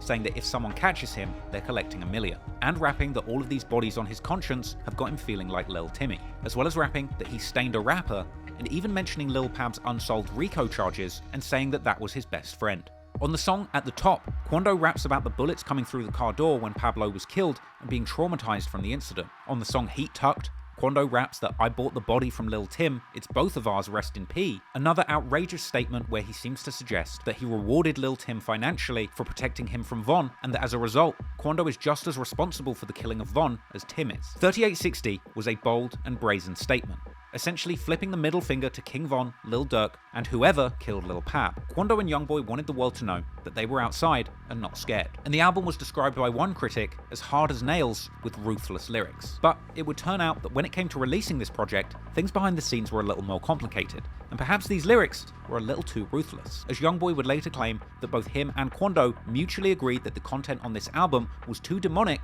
and that they wouldn't release it. According to a statement by NBA YoungBoy, they had apparently begged the label not to release this project, even going as far as saying that he spoke to religious missionaries who said that he will be judged for releasing this violent album. YoungBoy would even go as far as to say that the record label are blocking his Stop the Violence message and that they only care about making money. YoungBoy would go on to say that people are terrified of him and he doesn't play. However, despite the lack of promotion and attempts not to release the project, it would still be a roaring success, landing at number 62 on the Billboard charts. But it wouldn't be without response. On December the 16th, 2022, Lil Durk drops his latest compilation album for his crew, the OTF project Loyal Bros 2. And on the project, Durk has a track called Mad Max along with Future. And in this song, he raps a line that could be hinting towards the death of Lil Pab, rather than Quando Rondo, with Durk rapping, when it's war, you never see main names, you gotta get everybody he got, and rapping that he lets other people claim the bodies that his people did because he will never admit to sliding. And Durk would even rap that he's a big threat and is dying to get his ops, even seemingly taunting Quando directly for the killing of Lil Pab with the dark lyric, you ain't know we was gonna get you, did you?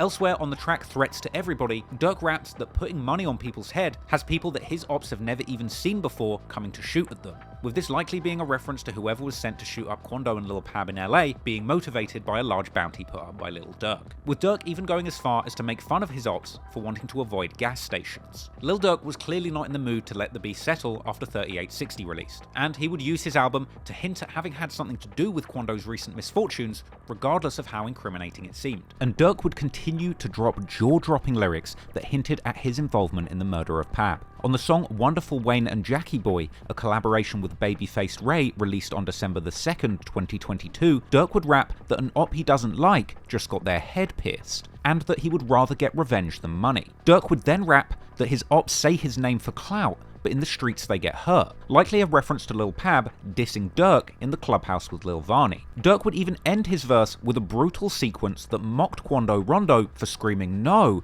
after witnessing Lul Pab's murder, in a line that seemed to take direct responsibility for the hit, with Durk rapping that his shooters tell him they have their ops locations and he gives them the green light and tells them go, and he turns on the news later to see someone screaming no. This is one of the most bold and offensive disses aimed towards Quando, Timm, and his team that has come out publicly so far. And Durk wasn't the only one. In January 2023, Lil Timm is on IG Live when famous Richard, the Black Disciple who did the Quando Rondo challenge in his music video, joins Lil Timm on Instagram Live asking why he's hiding and saying that he's smoking on Pab. On King Dave, where's you at? Why is you hiding on BD? Why you hiding? And I'm smoking Lul Pab on BD. Why you hiding? Who is this? This famous. And I'm smoking. Despite the negativity continuing to swirl around him, moving into 2023, Quando Rondo decided to focus in on his next project, with the concept of his new album Recovery being all about him overcoming his recent losses and rising above the negativity. However, Quando Rondo couldn't even seem to put out an album in peace, because after announcing his next project was 1 month away and that he'd be dedicating it to the memory of Lul Pab, this would solicit a response from Lil Durk, who claimed that he could drop a single and ruin Quando's release schedule, with this provoking a response from Quando Rondo, who told Lil Durk, go ahead and drop. However, Quando would later deny that he was referring to Lil Durk in a Say Cheese interview, saying that he was actually just telling the label to drop the album sooner. When I posted about my album and I said, you feel me, drop that, we all on the time schedule, I was actually talking to the label in a good way. This interview even prompted a response from Durk himself, who suggested that Quando was lying and that his acting was so good he must have been trained with Will Smith. Despite the back and forth, Quando did indeed go ahead with the release of his Recovery album, an album which in my opinion is probably the strongest body of work Quando Rondo has ever released in his career. The project was laced with references to the tragic death of Lul Pab. The lead single Speeding saw Quando rapping that his team have had to be on the defensive ever since Lul Pab got killed. That song came with a music video that also showed Lul Pab's funeral program and tributes to him. The project also had the tribute track Long Live Pab, where Quando rapped that his enemies are trying to kill the only artist coming out of Savannah, as well as addressing people who mocked him for screaming no, suggesting that they have probably never seen anything that violent. The project was filled with references to Quando's desire to avenge Pab, with him rapping on the track Lost Ones that he often asks God if he's wrong to try and kill the person who killed his partner. On the track Where Would I Be, Quando also reflects on how Lul Pab might still be alive if they'd have never been to Los Angeles together. Then, on the aggressive anthem Tear It Down, Quando would rap that he wishes Pablo had made it, and that he's spinning about all the pain that he's feeling after losing Pab, rapping that he's been going through pain since his cousin died, and that his gang will kill again if you try them. On the song Heartaches, Quando says that he can't sleep at night after witnessing Pab get shot,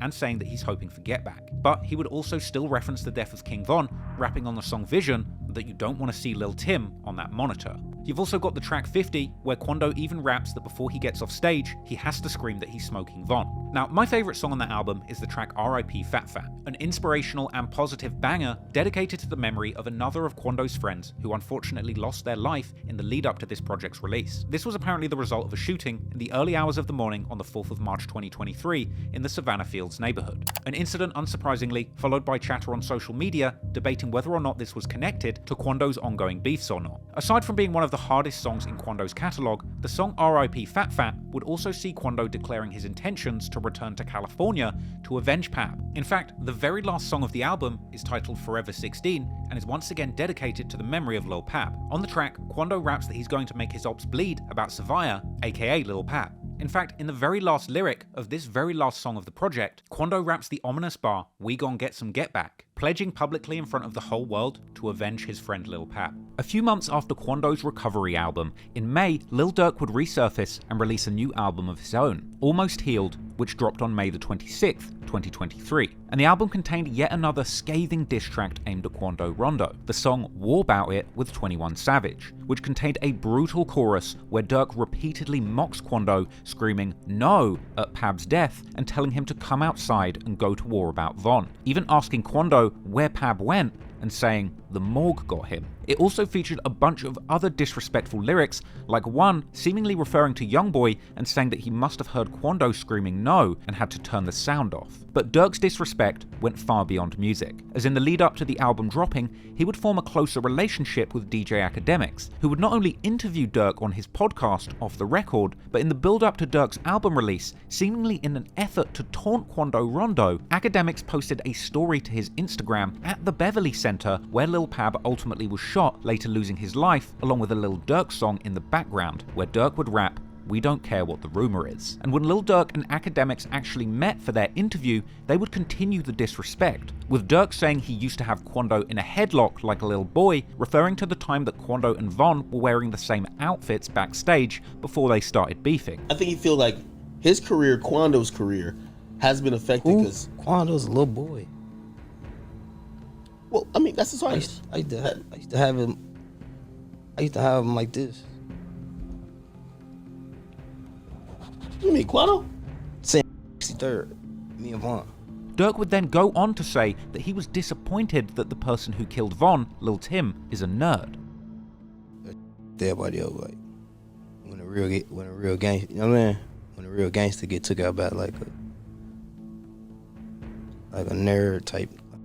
Now, Quando would end up clapping back to these comments with an alarming tweet, where he appeared to suggest that his crew of nerds had killed 7 people last year. Perhaps this was just bravado, or perhaps this truly was self-incrimination at its worst, because unfortunately for Quando, a few months after this tweet, he would find himself in hot water, being arrested and accused of being the leader of the Rolling 60s Crips in Savannah, Georgia. Tyquain Terrell Bowman is a Savannah rapper indicted on gang and drug charges.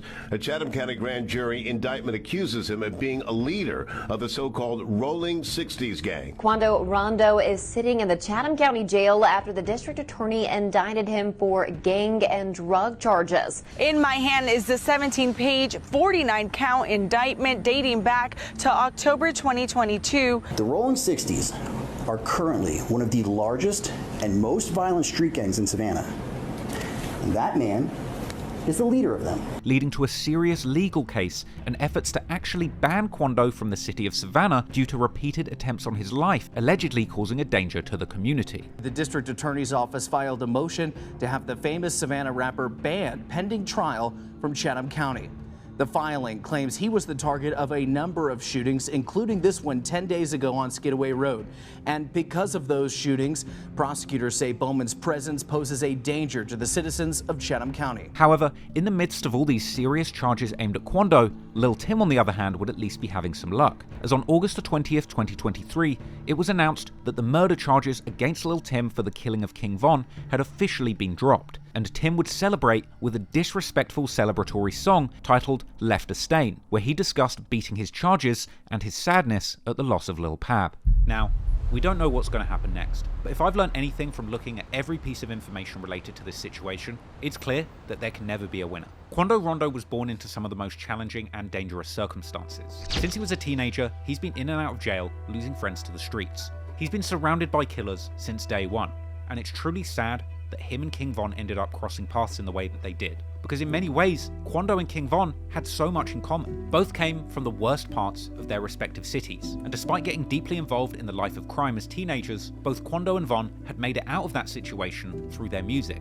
Unfortunately for King Von, he couldn't seem to leave his tough guy persona in the streets, and he felt compelled to bring these killer instincts into the music industry in an effort to bully and intimidate Quando Rondo and NBA YoungBoy. Ultimately, an argument over a woman led to a fistfight where Von got more than he bargained for, failing to calculate the fact that just like Von, Quando had shooters on his team ready to protect the leader at a moment's notice. The saddest thing about all of this is it's clear that Quando Rondo never wanted these problems. Von's original attack on Quando in that parking lot was clearly an unplanned and unprovoked beating that Quando didn't see coming. Von and Quando probably didn't imagine that within just a few seconds of that first sucker punch, this fight would have turned deadly. Quando had shown love to Von in the past, and there really was no indication before that fight that Von, YoungBoy, or Quando's problems were anything that blood should have been shed over. But once Lil Timm hopped out the car and pulled that trigger, hitting Von with the shots that would claim his life, whether they liked it or not, Quando and Lil Timm would have to face the consequences. Because in this case, Lil Durk, one of the biggest and richest rappers in the game, seemingly with an army of Black Disciple-affiliated gangsters from Von's past, would be vowing to get revenge. Hell, even Lil Durk had collaborated with Quando Rondo numerous times in the past and paid respects to him as an artist that had inspired him. It's honestly so sad to see these two young, successful black men go from inspiring each other to achieve greatness in the music industry to wanting nothing more than to see each other dead, all over a fight started by a man who unfortunately isn't even here anymore. There really can be no winners in this situation, and as hard as it may be to swallow, it's hard to see the violence ever stopping between these two groups. Even if Lil Durk or one of Von's friends killed Quando, or if Quando killed Lil Durk, or the shooters responsible for killing Lul Pab, this tragic cycle of violence will continue, because their friends will try and avenge their newly fallen brothers, and so on until eternity. I know it's easy for me to say this, but the true answer is to put down the guns and stop the violence. I pray that one day that happens, and I think that despite everything that's happened in the past, seeing NBA YoungBoy taking the position that the violence and beef needs to be stopped is truly inspiring. I pray that one day the violence can be stopped, but until then, I just hope that both Lil Durk and Quando Rondo can remain safe and keep doing what they were truly put here for, to make incredible music that inspires the next generation to do better, not to commit violence. But ultimately, no matter what happens, and no matter who dies, it's the music that will continue to live on after everybody is gone, for better or for worse. I hope you enjoyed that breakdown. Thank you so much for watching, and rest in peace to everyone in this story who lost their lives.